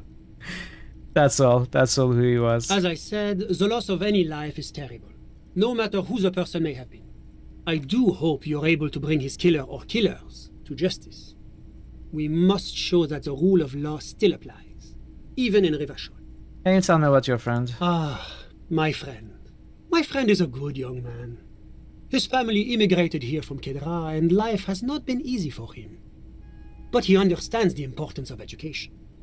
He has taken his future into his own hands, and that's all that matters. What's Kedra? Kedra is a candidate member of APIS. But, between you and me, their potential membership is a more contentious issue. What do you mean? That it's never going to happen. They enter negotiations in 21, and it's been pending ever since. What's this EPIS thing you keep talking about? EPIS is a very special program developed by the moral intern to support certain Occidental nations. It began as a unified system of weights and measures, which proved to be a wild success. Nothing but kilograms and centimeters as far as the eye can see. God, yes. Sweet standardization.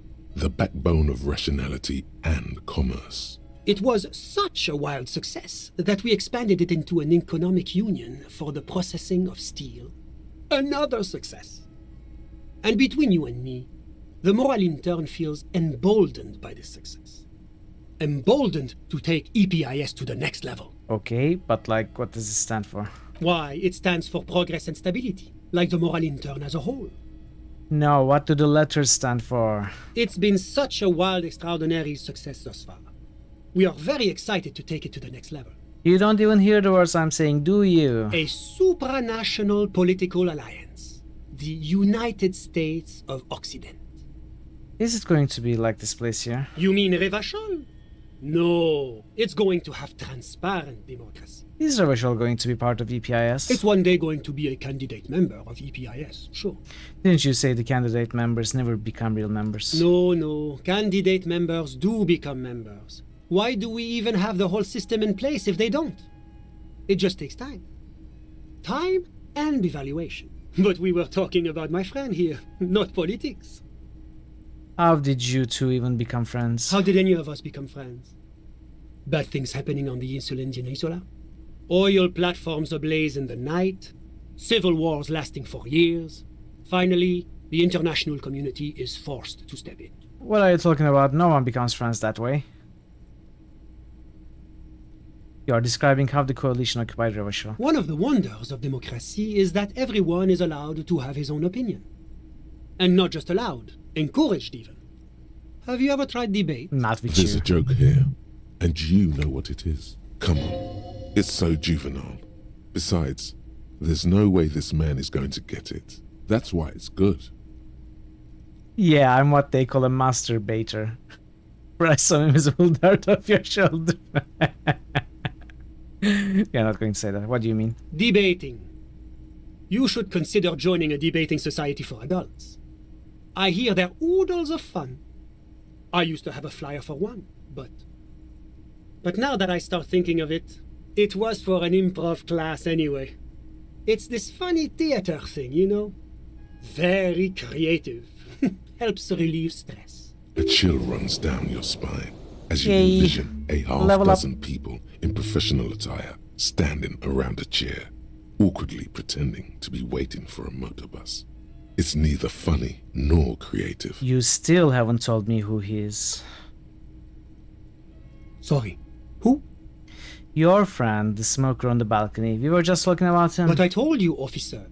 He's a bright young man here to pursue his education. Education is the foundation of our future, especially the arts. It is a cornerstone of our civilization. Fine, but what's his real name? Officer, you have to understand. I can't give you his personal information. I'm sure you have your own methods and databases, right? Please don't put me in this situation. So all you can tell me about him is that he's here to study arts? He's deeply enmeshed in the study of the fine arts, yes. As though you weren't envious enough of the boy as is. Look at this XP flowing in. As though you weren't. Which arts? He's a truly free spirit. He likes all the arts. Perhaps graphic design, printmaking, who knows? The world is open wide for a talented youth like him. What are you doing in his apartment by yourself? I'm just enjoying the view. What view? It's dark outside. Listen. He says, raising his hand. Baby is crying in the neighboring apartment. We listened. Waves crashing in the distance. The sound of sea below the window. I can hear the waves. The Insulindian Bay. What about it? This place used to be a luxury accommodation before the revolution. Apartments, of course, were much bigger then. A few walls have been added here and there, leaving some of the tenants without a private bathroom or a kitchen. But the million real view stays. You can't take that away. He knocks on the balcony door, his face mirrored in the darkened glass. I was asking about your friend. My friend comes and goes. I'm sure you'll see him around. He's a busy bee. I had something else in mind. I'm all ears, officer. Thanks, I've got all I need. A moment, officer. Do you have everything you need from me? I'm afraid we won't have the chance to speak again once you leave. Hold on, why can't we talk later? It's against diplomatic best practices for an official in my position to be discussing murders with local militiamen. And I'm pressed for time. After you leave, I should be leaving as well. That's not the real reason he's so apprehensive. Men in his position shouldn't be seen loitering around in underprivileged young men's apartments in the middle of the night. I'm not going anywhere, I just want to take a look around in this apartment. Thanks for the heads up, but my work here is done. Of course. I'm glad I could help.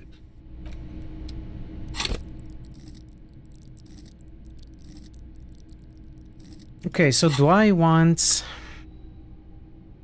Guillaume Le Million? There's a rumor an evil spirit is haunting Mitchell's stream. They say that if it's in on your screen, your spelling starts to worsen, but there's only superstition. There's no way. I remember actually. This is a funny one, but you made this joke before. I remember it from before. Welcome, Blackbird. How are you today? Good to see you. No, it's a fun joke, yeah. I laughed quite a bit the first time it was made, but I recognize it this time, so. Good to see you, how are you? Only 3 spots left. Yeah. But we can forget them. We can forget what we want to. It just, you know, costs more level up slots. I don't know what I will want, what I can even get.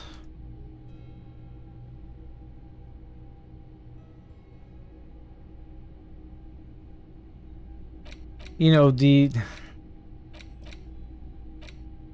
first time playthroughs are always like this. They are not optimized at all.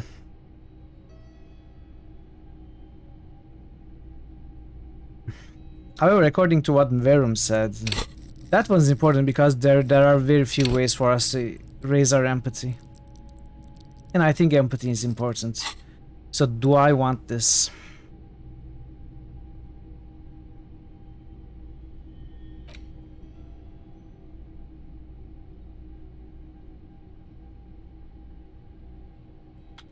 Maybe not yet.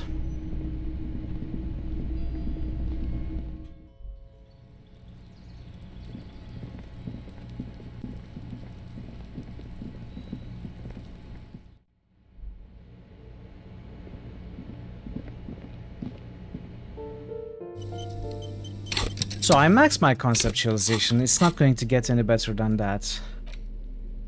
Except maybe with some items.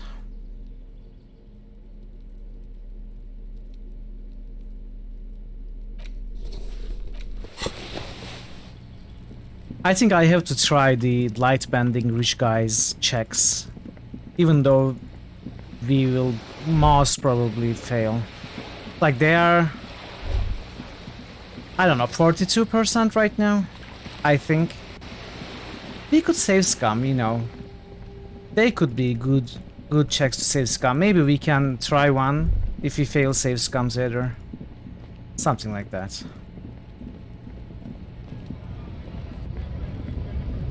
I kinda want to succeed in those checks because I'm really curious what's going to happen.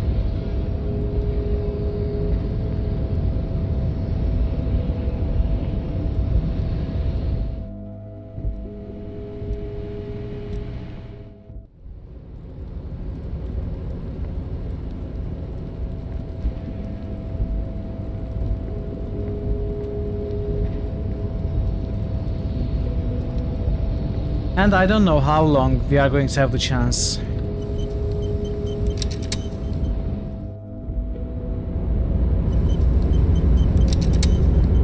Welcome back, gentlemen. 42. What can I do for you? Present the sound investment plan. Let's try to succeed in this by save scumming. If business planning were really your strong suit, you probably wouldn't be a cop. Okay, so I've got this idea for a board game. Go on. It's a twist on an already established working idea. Yes. It's a pen and paper role-playing game, only the players are connected with radio computers. Hold on. Have we met before? Maybe, I wouldn't really know. No, on second thought, it couldn't have been you. Your idea reminds me of a group of young men who came to me a long time ago, calling themselves Fortress Accident. The name should have been a red flag. They pitched me and a handful of other investors on an idea for a role-playing game that would, in their words, change the world. What happened? Well, at first everything was rosy. The ideas were solid, but they were lacking in... How do I put it? They lacked the will to get things done. As their financial situation became more desperate, their ideas devolved from realistic to absolute insanity. We lost all of our money. High art types never deliver. They're only good for peddling Welkins or whatever creeps they come up with. I guess the inordinate amount of time they put into drawing mythical creatures did not generate a return on investment. Wait, where are they now? Nobody knows for sure, but the place can't be pretty. Did you try to salvage the project somehow? Sadly, when we got there, it was too late. The concept had run out of steam. Only dust remained. What I want to tell you is this. It's a very bad idea. Dead in the water. You seem like a reasonable man, but that is not a reasonable plan. Are you sure you don't want to give those little Welkins a second go? Absolutely not. Oh, we learned something. Bankruptcy sequence. Welcome back. What is that?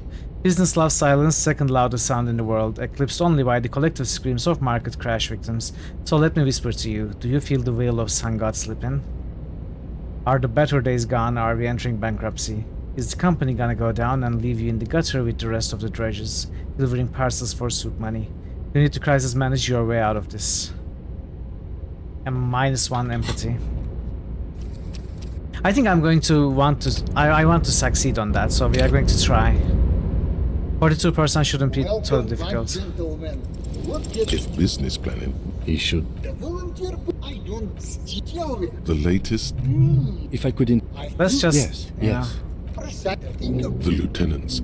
No. Oh, I can reload. I don't have to finish the dialogue. Never mind. Welcome back, gentlemen. Deploying high concept buzzword generator. All systems functional. Ready to engage in 3, 2, 1. It's time to disrupt the future. You've got to stay lean, innovative, and focus on what matters most. The children. You should invest in a youth center. A youth center, huh? What kind of youth center? A place to train, buff kids. A place to teach them practical skills like teamwork and self-discipline. Come on, tell him what he wants to hear. One dedicated to instilling liberal economic values in children from low net worth families. Brilliant.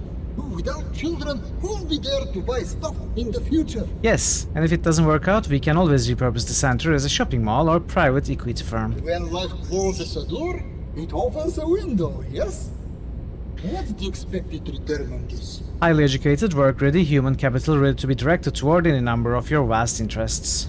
You're deep into ultra-liberal territory now. Good work. Very impressive. You've got a natural eye for unusual investment opportunities. I know. I don't normally do this without a formal pitch deck, but to hell with it.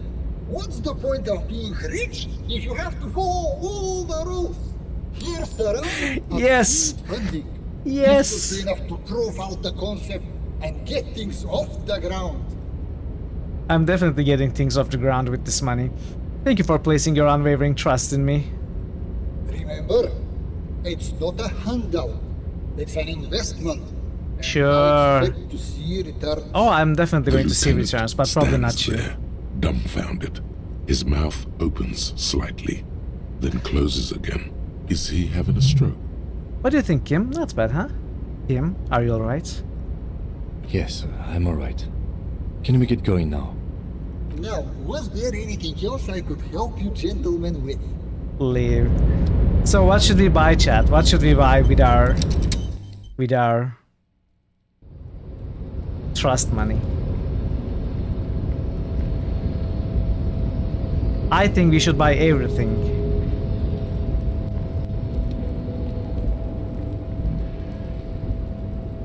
Corn dogs. 700 gold lamp. Unfortunately, we don't have enough money for that. Critical hits boost. Quiescent Pandemonium just boosted Kingdom. New critical hits boost. Quiescent Pandemonium just boosted Nox. New critical hits boost. Quiescent Pandemonium just boosted Revenanter.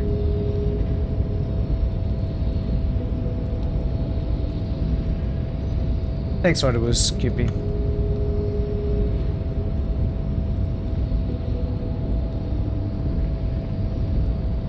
Actually, the shops might be closed now. It's past 10.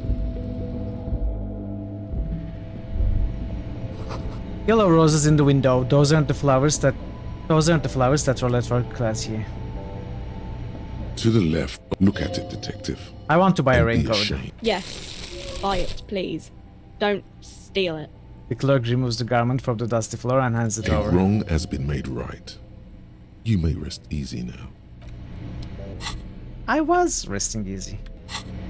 Okay, so what else is there to buy here? The tear machines, your bottles. A small cabinet on the wall is filled with various medicine bottles. Okay, we don't want to buy... Oh, we should maybe buy smokes for the quests. A colorful... Again, I'm obliged to inform you that both alcohol and cigarettes damage your health. Give me Astra cigarettes. Here you go, mister.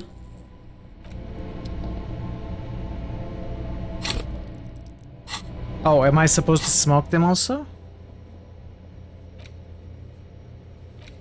Oh, I'm supposed to smoke them also.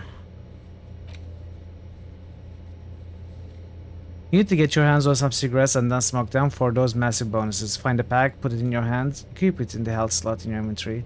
Smokes will do the rest.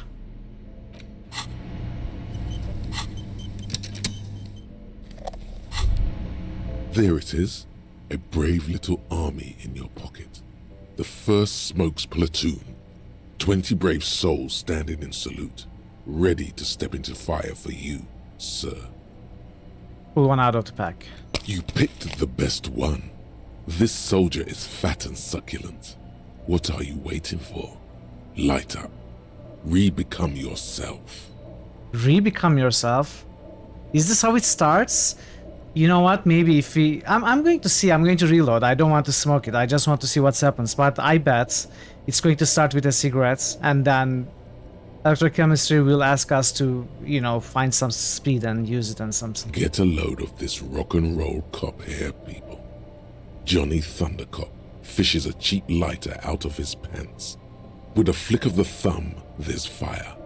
A primal satisfaction. Here we go.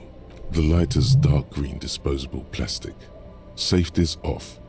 In your case, the safety is always off. Hey, you can't smoke in here. The girl's voice betrays the interest or Please, enthusiasm. don't fuck with Frit. She doesn't even look up as she continues. Shut up. It's already happening.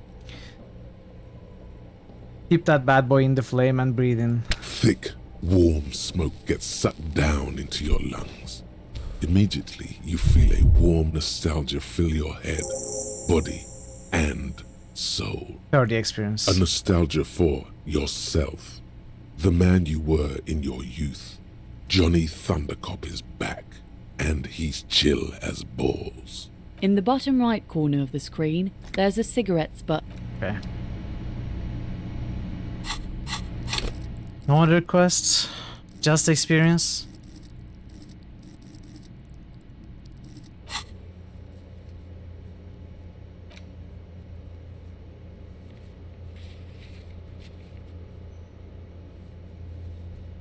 I guess just free experience. The one skills is pretty nice. Yeah, I guess. It is nice, but I'm not going to be using them. I said this is going to be a no drugs or cigarette or alcohol run. TM Mihi? TMM Mihi? I don't know how to read that name. Welcome to the channel. No. I guess I'll keep the XP gain.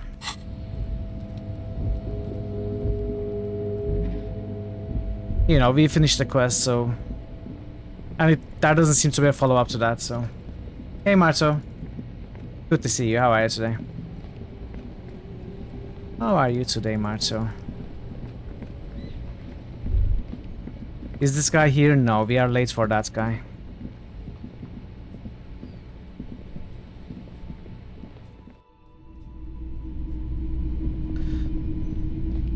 What can we buy from this guy?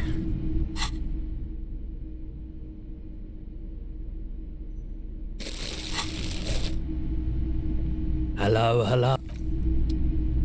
A typical Martinez streetlight sits among... I can't buy this one. We will never be able to buy that one.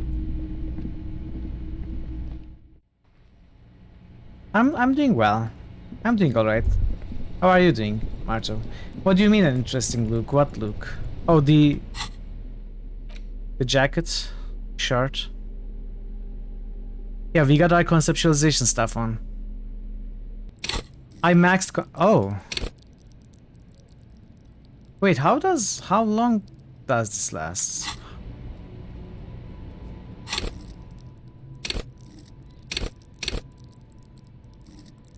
If I was to put a point here, would the point be lost later? Anyway, what I did was I learned... Where is it? This tote, which gives me conceptualization passives, heal, 1 morale, and give 10 XP. And I maxed conceptualization. So I keep getting 10 XP from some passive pop-ups. And I have the conceptualization items on me. White looks good though. Okay, let's remember what we can do. This guy is gone, these guys are gone.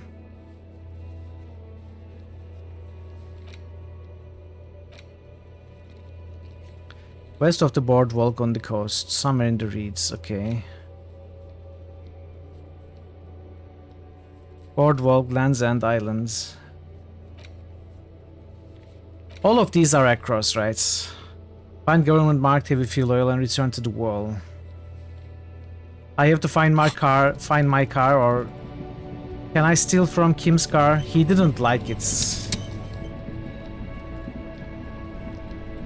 But do we have the option? Inside, you see a set of steering levers, a radio microphone, a pull-out toolbox, and as you tap... No. That's enough fun with the foldable headlamp. Okay. So we can't actually steal fuel oil from this car. We didn't ask this. This is going to be across. I need to read, but I'm going to read the rest of the book at night after 2. This is across.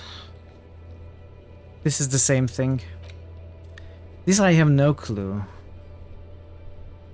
Probably across, because, you know, just went across the thing, breaking it in the process. This is across. This is how we go across. This we don't know. We don't know. We don't know. We are not doing this. This we don't know. Okay, so everything we have to do is across. Across the water lock. And it is pretty late.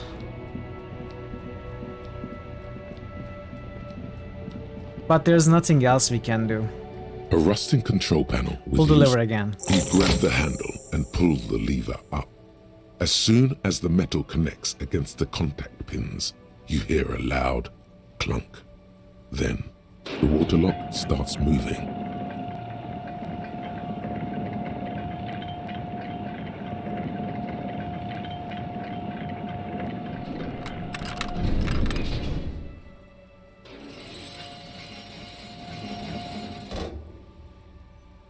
Alright, we can go to the coast now.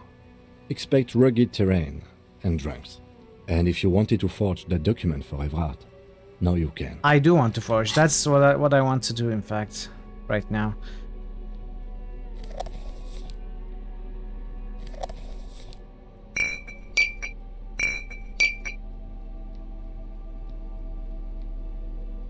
Okay, let's save.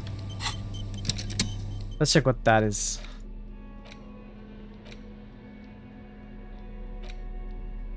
Which one was it?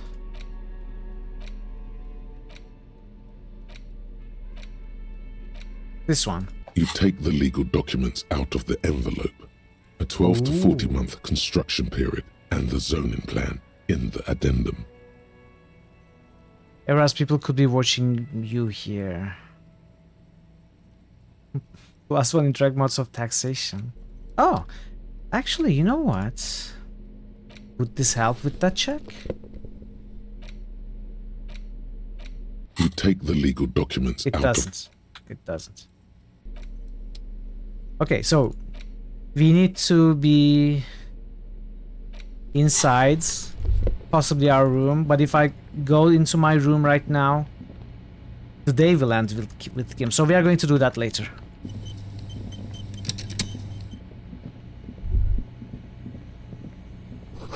The radio relay hums with electricity.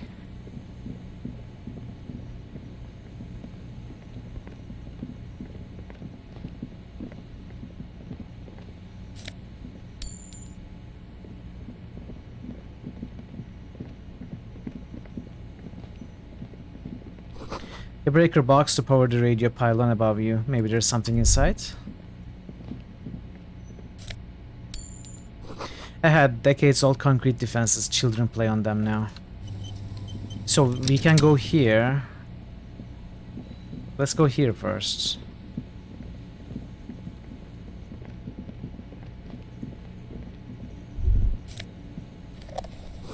Traffic beyond the gates. More abandoned motor lorries. The sign says no entry. Someone scribbled an inverted star on it. Can I open this?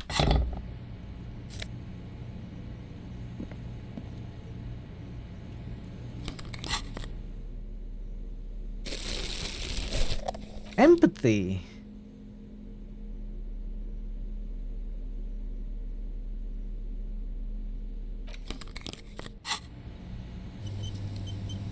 Let's keep logic on for now.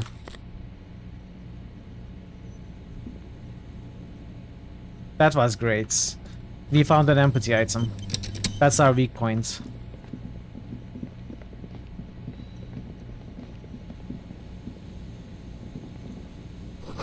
Someone has broken down the fence and the barbed wire.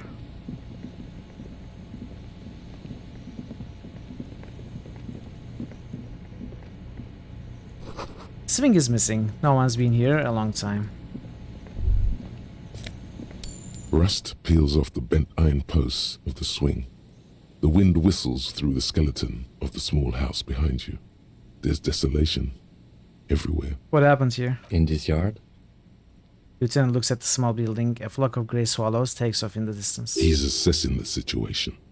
How long ago was it abandoned? Someone thought they could have a summer house in a bloc obscure. For cheap. It didn't work out. They abandoned it about a decade ago. Wait, what's a block obscure? A black block. A part of the city left unrenovated after the war. Or one that has fallen to gang violence. Or has become inhospitable in some other way. So this part of the coast is a block obscure? Practically, it's not an official term in any way, but look around. No sewage, broken power lines, crime, drunks. Life is tough in the blocks. It's no place to build a summer house. Maybe they left something useful behind. Yes, for you to pick up as part of the Jamrock Shuffle. It's not meant as nagging, just an observation. We should move. I don't think our suspect is in this particular yard. No place to hide. And besides, it's too close to Martinez. Jamrock Shuffle, baby! It's going to save our life.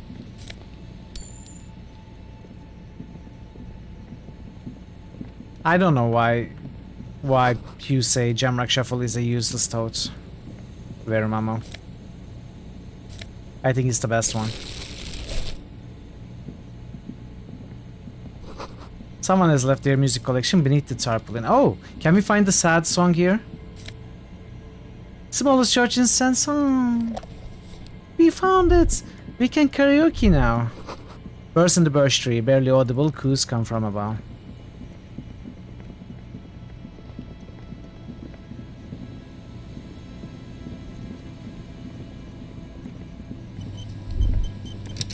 Should I go back for karaoke? Let's try. Let's see if it works. Oh, wait, can I? I should be able to listen to it, right? This way? The porter reel is just what you needed. Press play on tape. You press the large button marked Commencer, and the tape starts spinning. There's a small delay before the song starts playing. Keep the porter reel at the harmless distance and wait. Then the organ starts playing a simple, melancholic tune echoing in the hallway. A lone singing voice joins in, telling you about the tiniest church in Cessons, surrounded by even tinier yard. You almost feel the seaside mist on your skin. It's mega sad. Within seconds you know, this is the one, the real shit you've been looking for. The one you trust your room to that Claudia told you about. Perform it. A click. Then silence for a bit. Then the tape stops spinning. Could I sing this for karaoke? I think I could sing this. Of course you could sing this. You could take sad to a whole new level with this. And you already know the lyrics since you've listened to it like 1,000,000 times. Yup, they're all here. All 3 verses. And the B-side of the tape contains the instrumental version. It's like the world itself is telling you to do it. Only one obstacle stands on your way. What? Gart. You have to convince Gart to let you sing karaoke easy. in the whirling. After you've won him over, you can express yourself. Let the pain out. Make everyone understand. The lieutenant looks at you as you remove the tape from the boombox.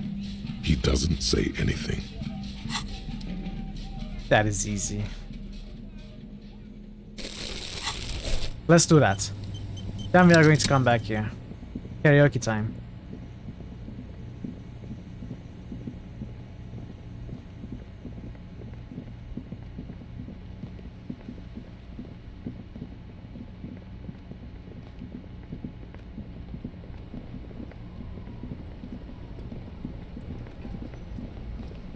Hardcore. We still haven't discovered what that is. You keep saying that since before we started the game. I'm sure we will discover soon though. Can I help you? Gart, I need to sing karaoke now. No, you don't. It's not happening. He tries not to look at you. It's dangerous to acknowledge the karaoke man. This is my way of apologizing for the trouble I've caused. Please let me say I'm sorry. By causing more trouble, I think we're good. It's part of my quest of self-discovery. Help me. The Whirling's not a charity or a musical therapy clinic. It's a commercial establishment. You're going to scare away the customers. Why do you even have the PA system if no one's going to use it? It's for no one. It's a prop. I'm not letting anyone use it after the great karaoke catastrophe of 44. It's not a prop, it's for your clients. I know it's used. Okay, yes, it's for some clients. I'm a real client. I paid my bills and I have the right to use the karaoke machine. Ha! Well, we don't have any tapes. They all got stolen. It's alright, I have my own song with me. Give him the tape for smallest church in Sanson. The man in the vest and the violet shirt stares at the tape you've just given him. It's he happening. Begins to frown. Hard. It's happening. Fine. Climb on that stage and do your thing. Just get out of my hair. I'll plug it in for you. Damn this karaoke machine. I'm having it uninstalled, he mumbles to himself. Goodbye. Okay, so what do I need? What check? Is it... I don't know. I don't know what would be good for, karaoke. Conceptualization? Drama? Drama, of course, drama. I need to save scum this. I might.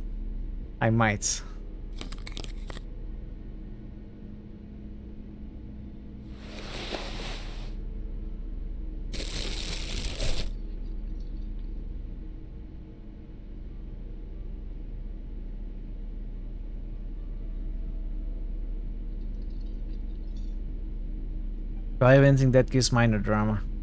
By the way, what am I wearing right now? Look at me. There's a fishnet tank top.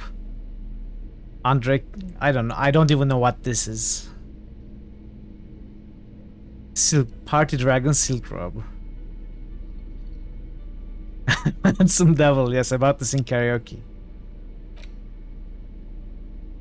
Let me put this on also.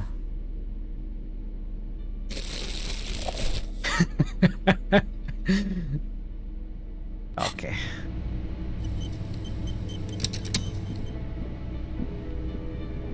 The stage is all set up for your performance. Feels silent. You can hear the pellets creak under your feet. This is awesome. That's I'm with you to help me travel with this saves coming problem. Yes. Well, why are you calling it a problem? There are certain things that I want to see in the game, and they include some successes, so... You feel a little dizzy, a little unsteady suddenly. So, are you ready for Drama. your thing now? I can Let me do know it. when I should turn on the karaoke carousel. Look, Kim, I'm going to sing karaoke. I can see that. Lieutenant steps away from the stage, ready for your performance. Put your lips against the microphone, test it. Immediately, a loud feedback noise startles the room. You feel like an amateur. How are you supposed to hold the mic? Should you just sing into it? Where should you stand? Hands. Where do you put your hands?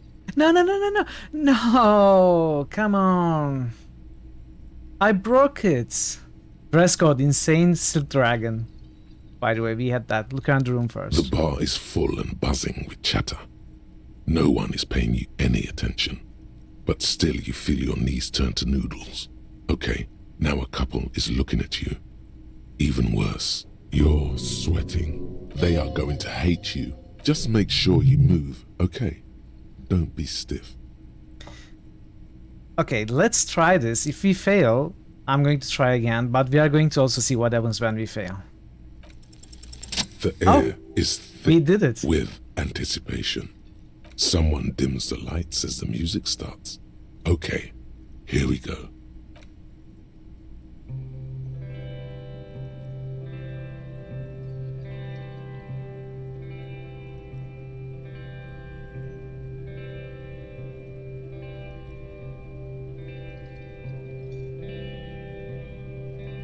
I would often go there, to the tiny church there. The smallest church in San. We are pretty good.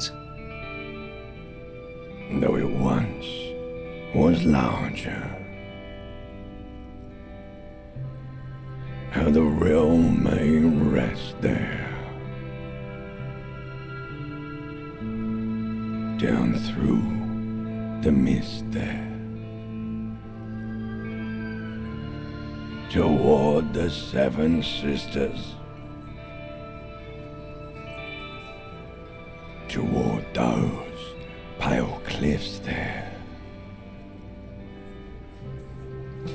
I would often stay there. Really?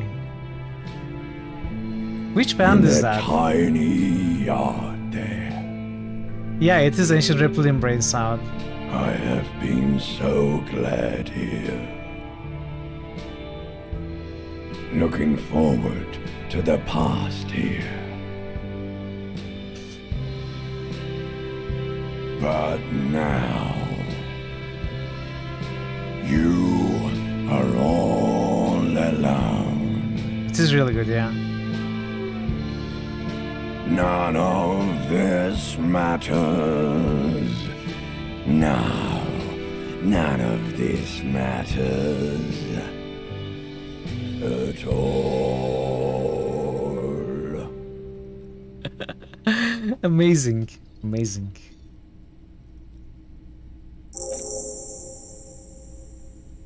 I would often go there. Okay, these are the lyrics.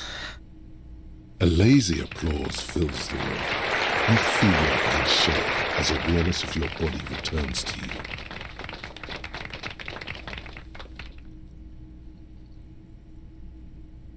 What do we say?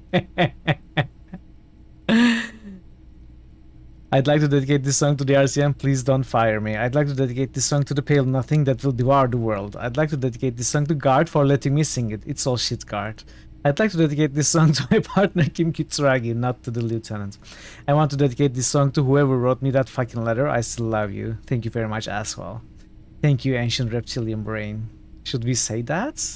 No, okay, this is not saying it out loud. This is saying it to ourselves. I don't want to dedicate this song to anyone. I performed it for myself. I kinda like this one. I also like this one too, but this will probably hurt our morale.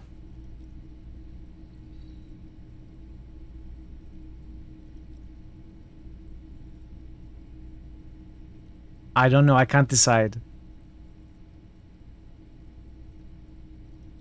This is probably not saying anything than just, you know, thinking and getting down the stage. Let's say this, I don't want to dedicate this song to anyone, I performed it for myself. The microphone amplifies your voice in an uncomfortable manner. Someone coughs. Most people have gone back to talking now. No one cares. Good, good. Are we ready? I want to unplug the microphone now. Last words? Evening will come, we will sow the white sail. Workers of the world, unite! No, thank you, Martinez. Thank you, Martinez. Nice. Now let's put on our serious look, you know, minus the hats, but you know what I mean. I'm sure Kim is proud of me. Are you proud of me, Kim? Yes. Okay, you don't want to talk about it. Oh, while we are here... It won't work here either, but you know, take let's... the legal documents out of... Oh, maybe it will work here. Maybe no one can watch me here.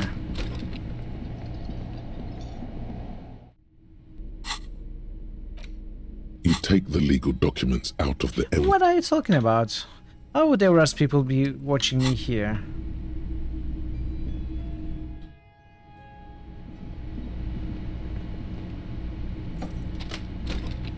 I have to do it in my room? Is that it? Is that the only place?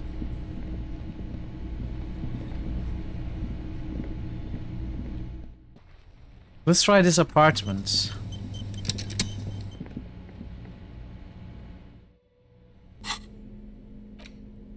take the legal documents out of... I guess it has to be in my room. Although I'm not happy with that choice on the developer's part. Because there are plenty of other hiding spots.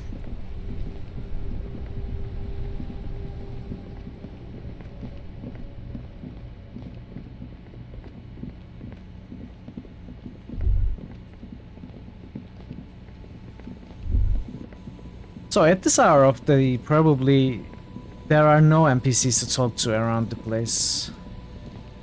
But we can look around. At least. But we are going to have to re-explore this place on day 4.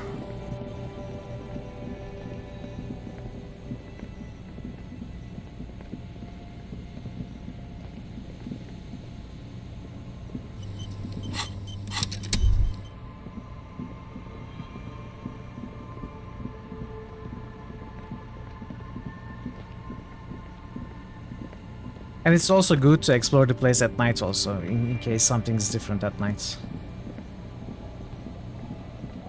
Permission to backseat? Sure, Parrot, what is it about? Show the broken glass, dusty shelves and a forgotten chair. So we seem to be able to go in here.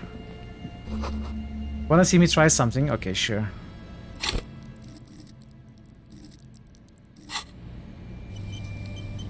What do you want me to try?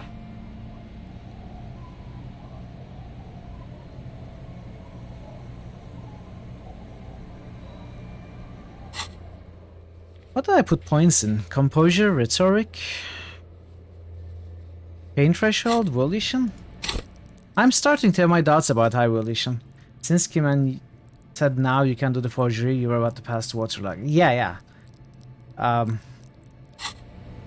is the attempt. You take the legal documents out of the envelope. This thing. A 12 to 40 month construction period and the zoning plan in the addendum.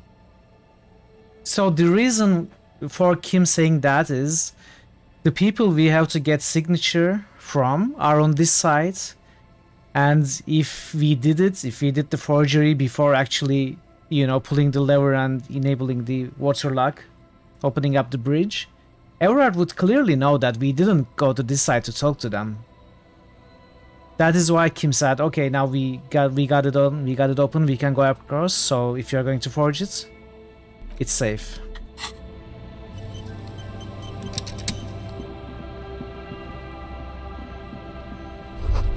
Footprints in the snow, they lead away from the accidents. Seems the walker was either very confused or drunk out of his mind. Oh, is this the car? Is this a car? Banked up fuel canister.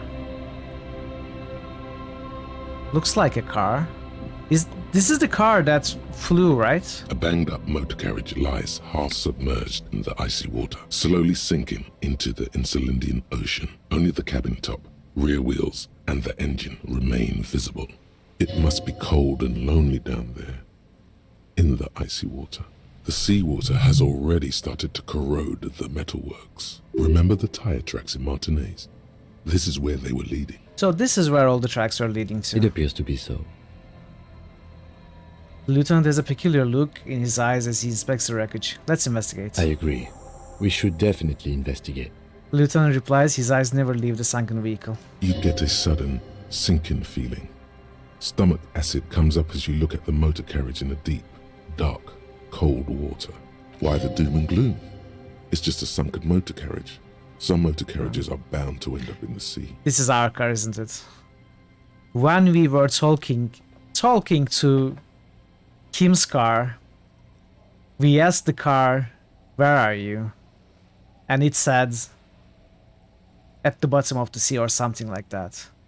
It was us remembering that we did that and, you know, we did this basically. We did all that. So this is our car, isn't it? Run your hand over the cold metal. The motor carriage is properly stuck in the ice.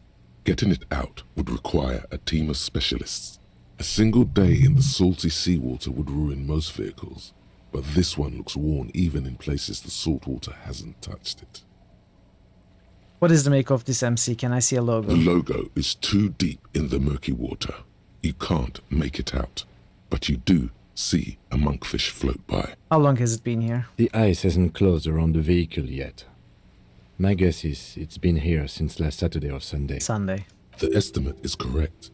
The incident probably occurred on Sunday evening. Well. Looks like Jacob Earl's journey came to an abrupt end here. Your mocking tone finds no response, but the motion of the waves.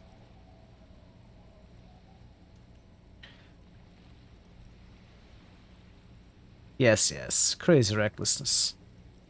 Enough gloating, this is serious. Yes, quite. The lieutenant seems to be inspecting you more closely than the motor carriage. What should we do? Let's wait for the low tide and see what's inside. Great idea. Then we can get the things inside. The joyrider must have left something good inside. Guns, papers, maybe a cool jacket. Papers would be cool. Maybe there's registration inside, like a person registration. You know, like your badges. How long will it take for the low tide to come in? I don't know. An hour or two, tops? No. No, come on. We are going to waste 2 hours? And I have no other choice? Why are you forcing? I could, I don't know, do something else. Give me a quest like before. Come back in 2 hours. And let me play the game. This is annoying.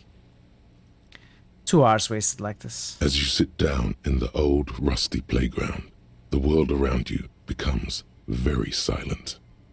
The hinges creak under your weight, dangerously so. Nothing but the sound of seagulls high above in the sky, echoing like distant laughter. Ice cracks around the blue motor carriage in the sea. Be right back. See you in a bit, parrots. Hold on, it looks very blue. Let's whistle a tune. The tune on your lips forms a strange yet undeniably beautiful contrast with the surrounding bleakness. The lieutenant gives you a quick glance. Then, still looking straight ahead, he joins you with a higher pitched and slightly more melodic trill. Look at it. It's a penalty rather than bad design.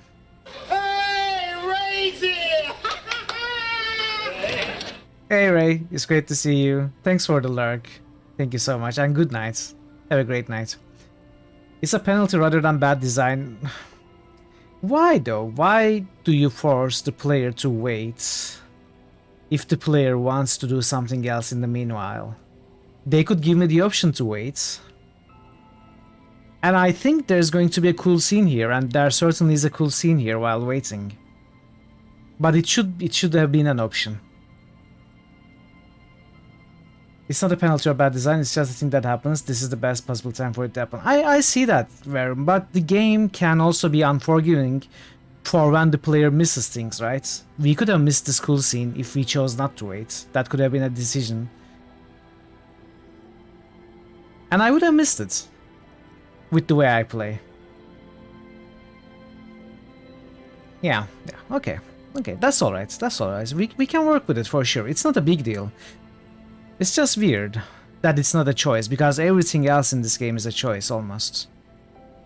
Two birds on a wire, whistling by the seaside, looking at the water, and a sunken car. The clouds pass in the sky, and the shadow of the swing moves like the hour hand on a timepiece. 30 minutes have passed. Looks like this might take a while. Time to present a good topic for discussion.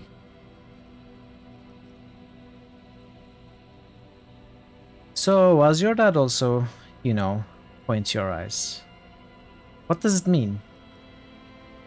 What are we actually asking? Point your eyes, like, was your dad also an alcoholic? Is that what we are asking?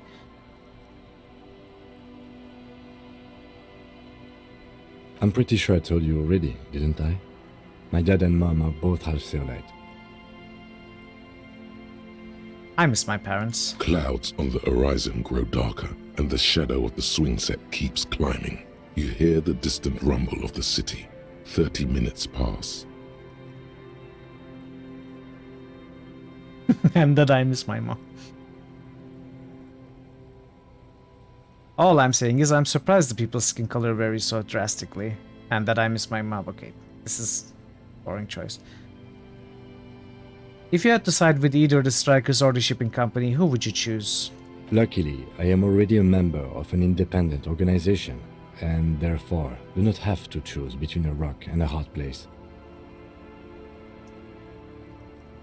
But if someone puts a gun to your head... Your voice echoes on the water, strange and out of place in the environment.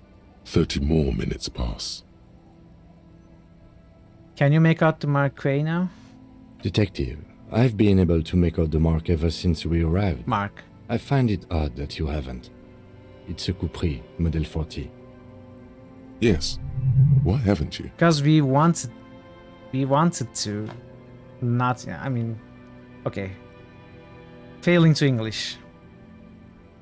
It is a simple and rugged machine, favored by working men, government offices, firefighters, animal control people, you know, those kinds of people.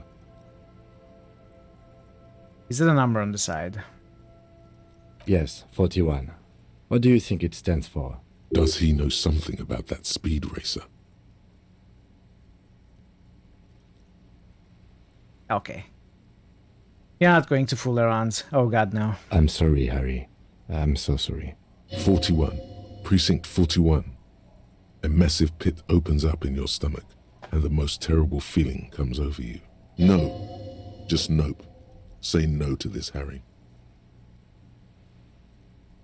Oh my god, it's mine. I draw my car into the sea. Question mark, question mark, question mark, question mark, exclamation mark, and so and so. I'm afraid so, yes.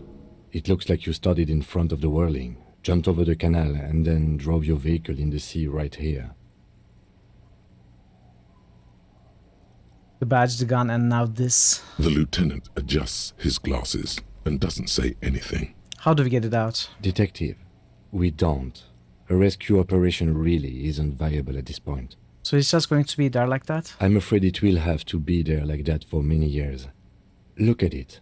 Parts of it might be salvageable, but overall, this machine is a write-off. I can still fix it. That is very unlikely. All the electrics are toast. That goes for the electromagnetic steering and brake systems as well. You'd be lucky to find one undamaged component in there. In a few months, there will be nothing but rust left of this vehicle. It'll be cheaper to buy a new one. Well, not cheaper. This motor carriage costs 40,000 real. But in the long run, it still makes more sense to buy a new machine than try to refurbish this. People are going to be angry at me, aren't they, in Precinct 41? Let's face it, this is a substantial loss to your district's budget. I mean, my station only has 4 other vehicles in addition to my kinema. This was 20% of the station's vehicular budget.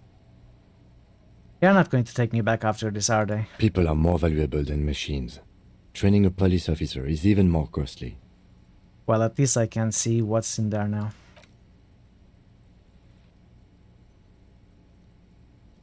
Yes, let's go take a look.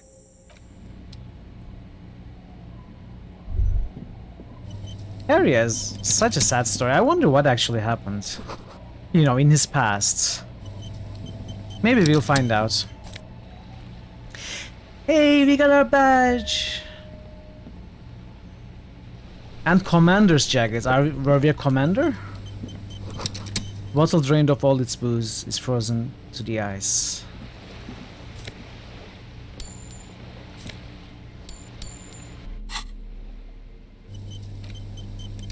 A police badge on which you see the photo of a man. You. Some seaweed is stuck to the back. I found my badge! At least something good came out of all this. Lieutenant glances at the badge in your hands. Study the badge. Encased between 2 durable plastic sheets is a bluish card with lines of information and a watermark in the shape of the street grid of Revachol West. You see a photo, a name, a rank, a document number, the date of issue, and, in the lower right corner, your precinct. Look at the photo. The man keeps winking at you with his green-grey eyes. The photo is old, no doubt about that, but the badge is new. You used an old photo for a new badge. How old? 8, maybe 10 years. The guy in the picture is rather good looking. He's got a nice haircut and is distinctly lacking in massive sideburns. What do you think? And he's winking, why? His face is already contorted by the expression, although it looks less grotesque on him than it did on you. It looks like you had quite the charming face way back then. Your hair is brown and slightly curly. Your eyes seem more clear somehow. The lack of alcohol swelling is a bonus, though there's a pinch of that in your cheeks already. The badge in your hand shines as you rotate it, catching light. You see lines of information on it, and a shining watermark. Name, Harrier the boy. Harrier? That's long for Harry. So you are Harry. Evrard was half right. Probably not a lot of people know your full name. Whoever told him you're Harry Dubois didn't. Dubois. Wait, what kind of name is Harrier? It's a wartime name. Revolutionary. The kind mothers give their sons during troubled times. Like Undying or Boxer or Ironhide. A name like armor. Harrier Dubois it is then. Pleased to make your acquaintance, Harrier Dubois. The badge in your hands shines as Well you met, rotate Kimball. it, catching light. You Rank. see lines of information. Rank Lieutenant 2 JFR. Lieutenant W. Freighter. Freighter. What is Lieutenant W. Freighter? The lieutenant is a rank above sergeant and below captain. It's the highest rank in the RCM that still does field work. I am a lieutenant. And W. Freighter? The title of Freighter is added to your rank when you decline a promotion to a higher rank. Wow. In your case, captain. You have declined Wow. twice, thus you're W. Freighter.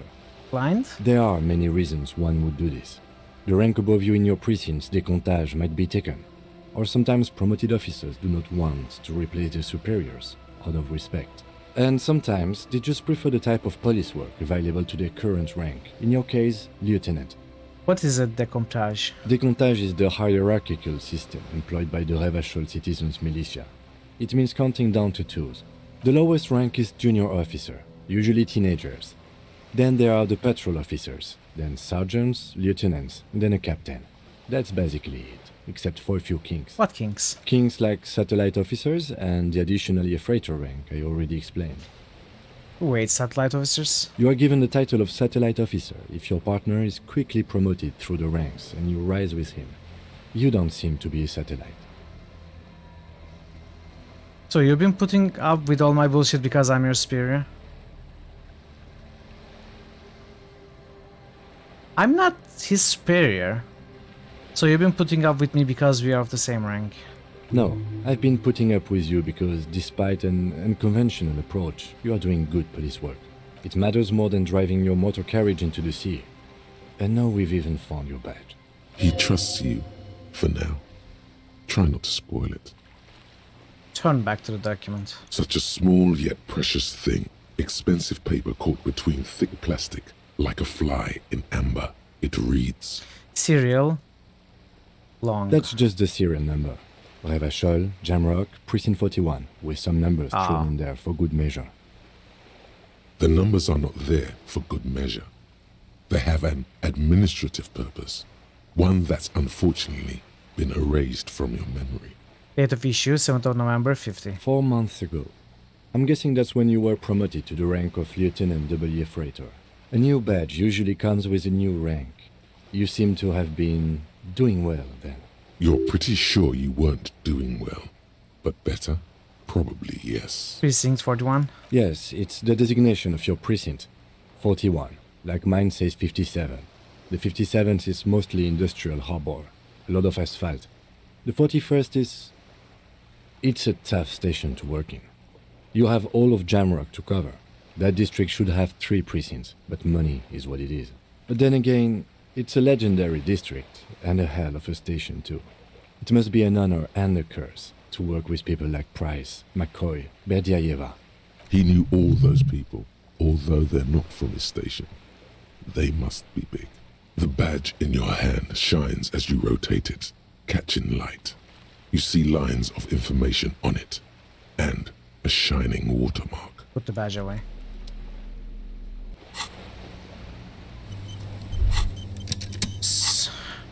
There's still quite a bit here, right?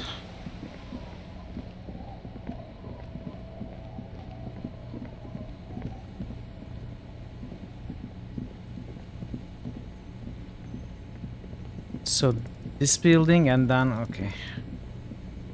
Well, let's check this building. A cold breeze is enough to make the wall planks creak. Another postcard. Drama! What slot is this? Oh, I like the. Do I like the drama necktie?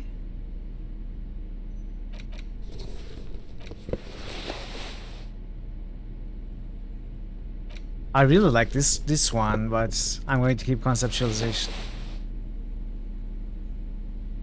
I don't really like drama for passive checks. What the heck is that?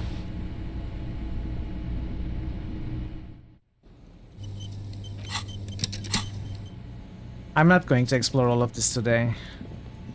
Maybe look around a little bit more. The shot couldn't have come from here, trees blocked the way.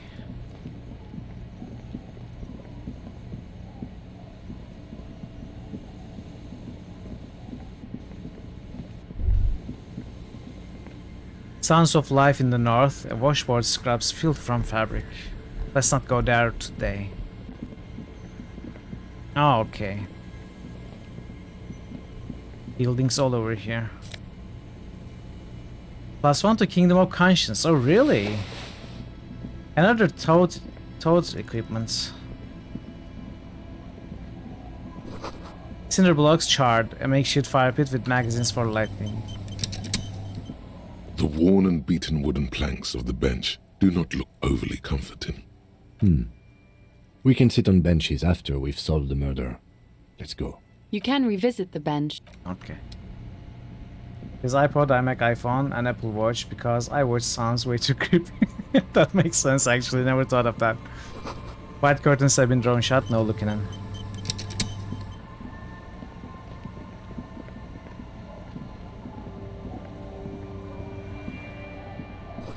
You see dust-covered linens, dried tulips on a bed.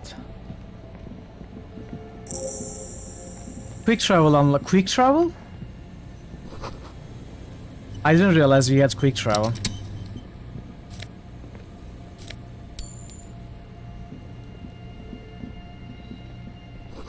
Construction material. Whoever planned to build this house left in a hurry. This is locked.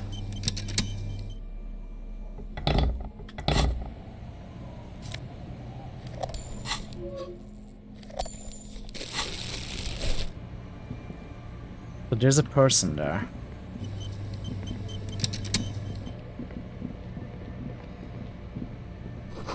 The bushes are too thick and thorny to pass. So you know what? Let's look around but not talk to anyone.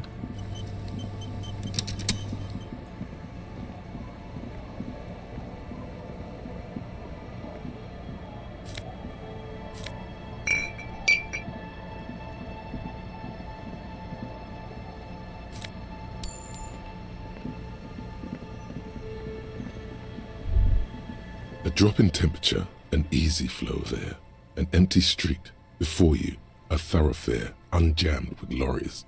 No more drivers smoking on hitch steps. Just silence. What did the smoke smell like? Chemically sweetened. Across the road, a forgotten bus stop. Corrosion has opened a hole in its roof. An elm tree watches over the building. Its branches are dripping with rain and snow. The road is smooth and motley. Craters filled with a black asphalt. The asphalt, first laid, is grey already. A row of tenements are under construction in the distance.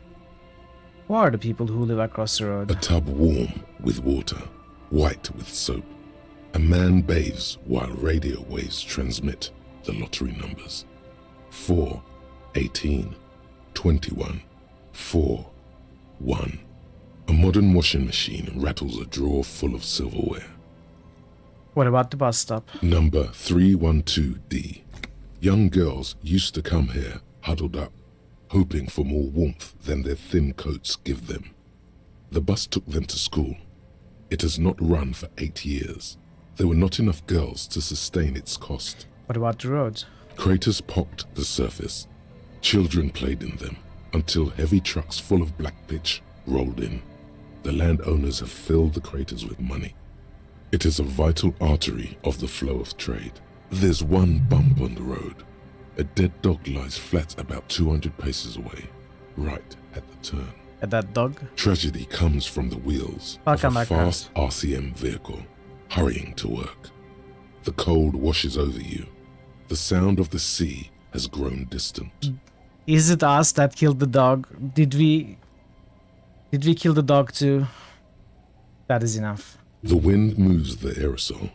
A detective stands behind the boom barrier. Sorry, I didn't mean to stop that.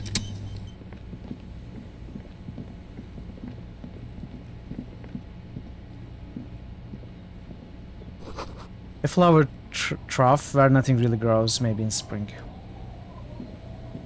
The force weight by the car, yeah, we did it. A primer for small kids. Yeah. Door is closed for today, time to put the kids to sleep.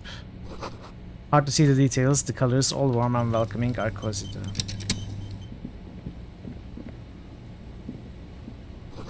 The street sign is illegible below the graffito. I'm not saying it's a bad scene, but I am surprised that we weren't given the choice.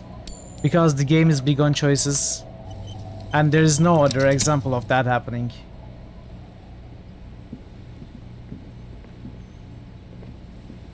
It's locked tight. You can't see into the house from this angle.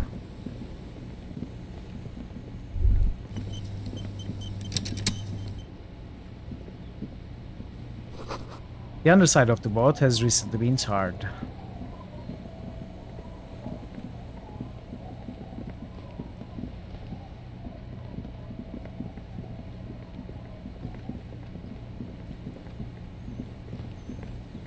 That's your contrast to make the scene pop? I guess so. Inside you hear the cozy sound of some kind of heater sputtering.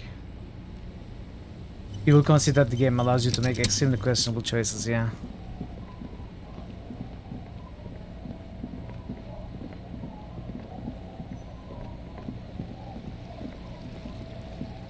How do I get here?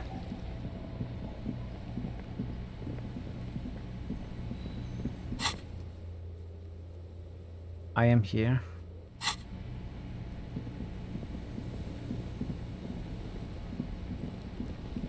Okay, this is how I get here.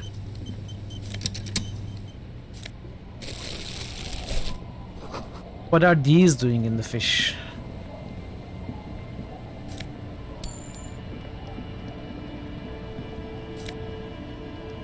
Perception boots. Franco-Nigerian cavalry boots. This boat is floating freely in the water unmoored. The planks creak beneath your weight. Ladder leads to a school of fish swimming in the kelp. So 1, 2, 3, 4, 7.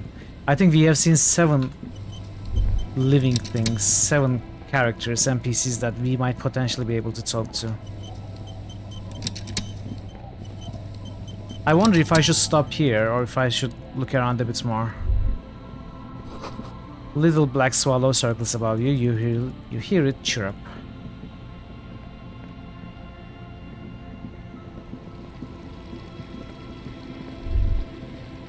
The water runs from the west. The source is upstream. A broken pipe.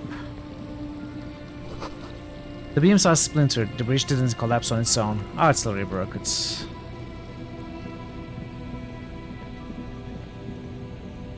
Oh.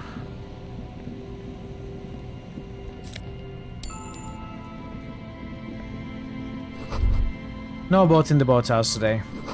This section of the coast hasn't been used in decades.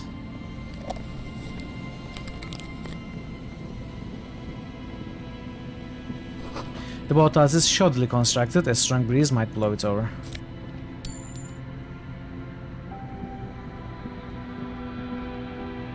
Okay, this area is getting bigger and bigger. Ancient paint is peeling off the roof of this shaded bench covered in rust. The sign says entry in interdict. Don't know what that means. An old ticket taker booth, no longer in operation. People paid money to park here? No one would pay now.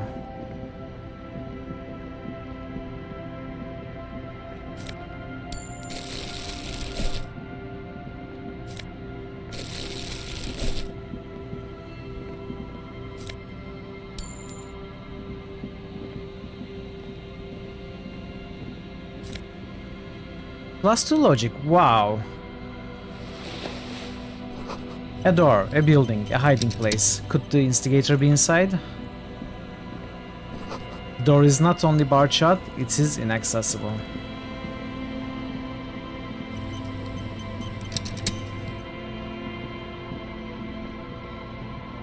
A scattering of bullet holes is spread across the cracked wall, reaching from one corner to the other.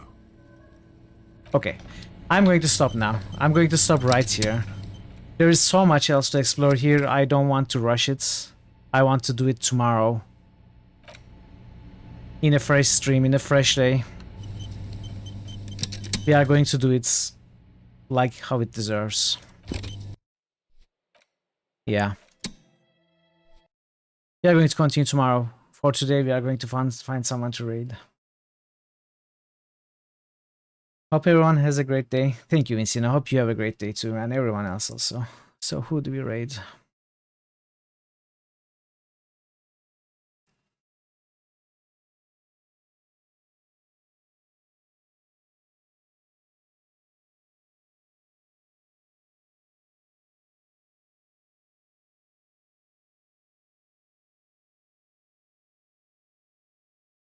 Let's raid Nate Adventure. Not be undone! This world is mine! They are playing Quest for Glory Shadows of Darkness. It is one of my favorite games. I love the Quest for Glory series, and the Shadows of Darkness, the 4th game, is my favorite. So let's go there. Say hi. Enjoy the stream. I will be back tomorrow. And, you know, we will continue this.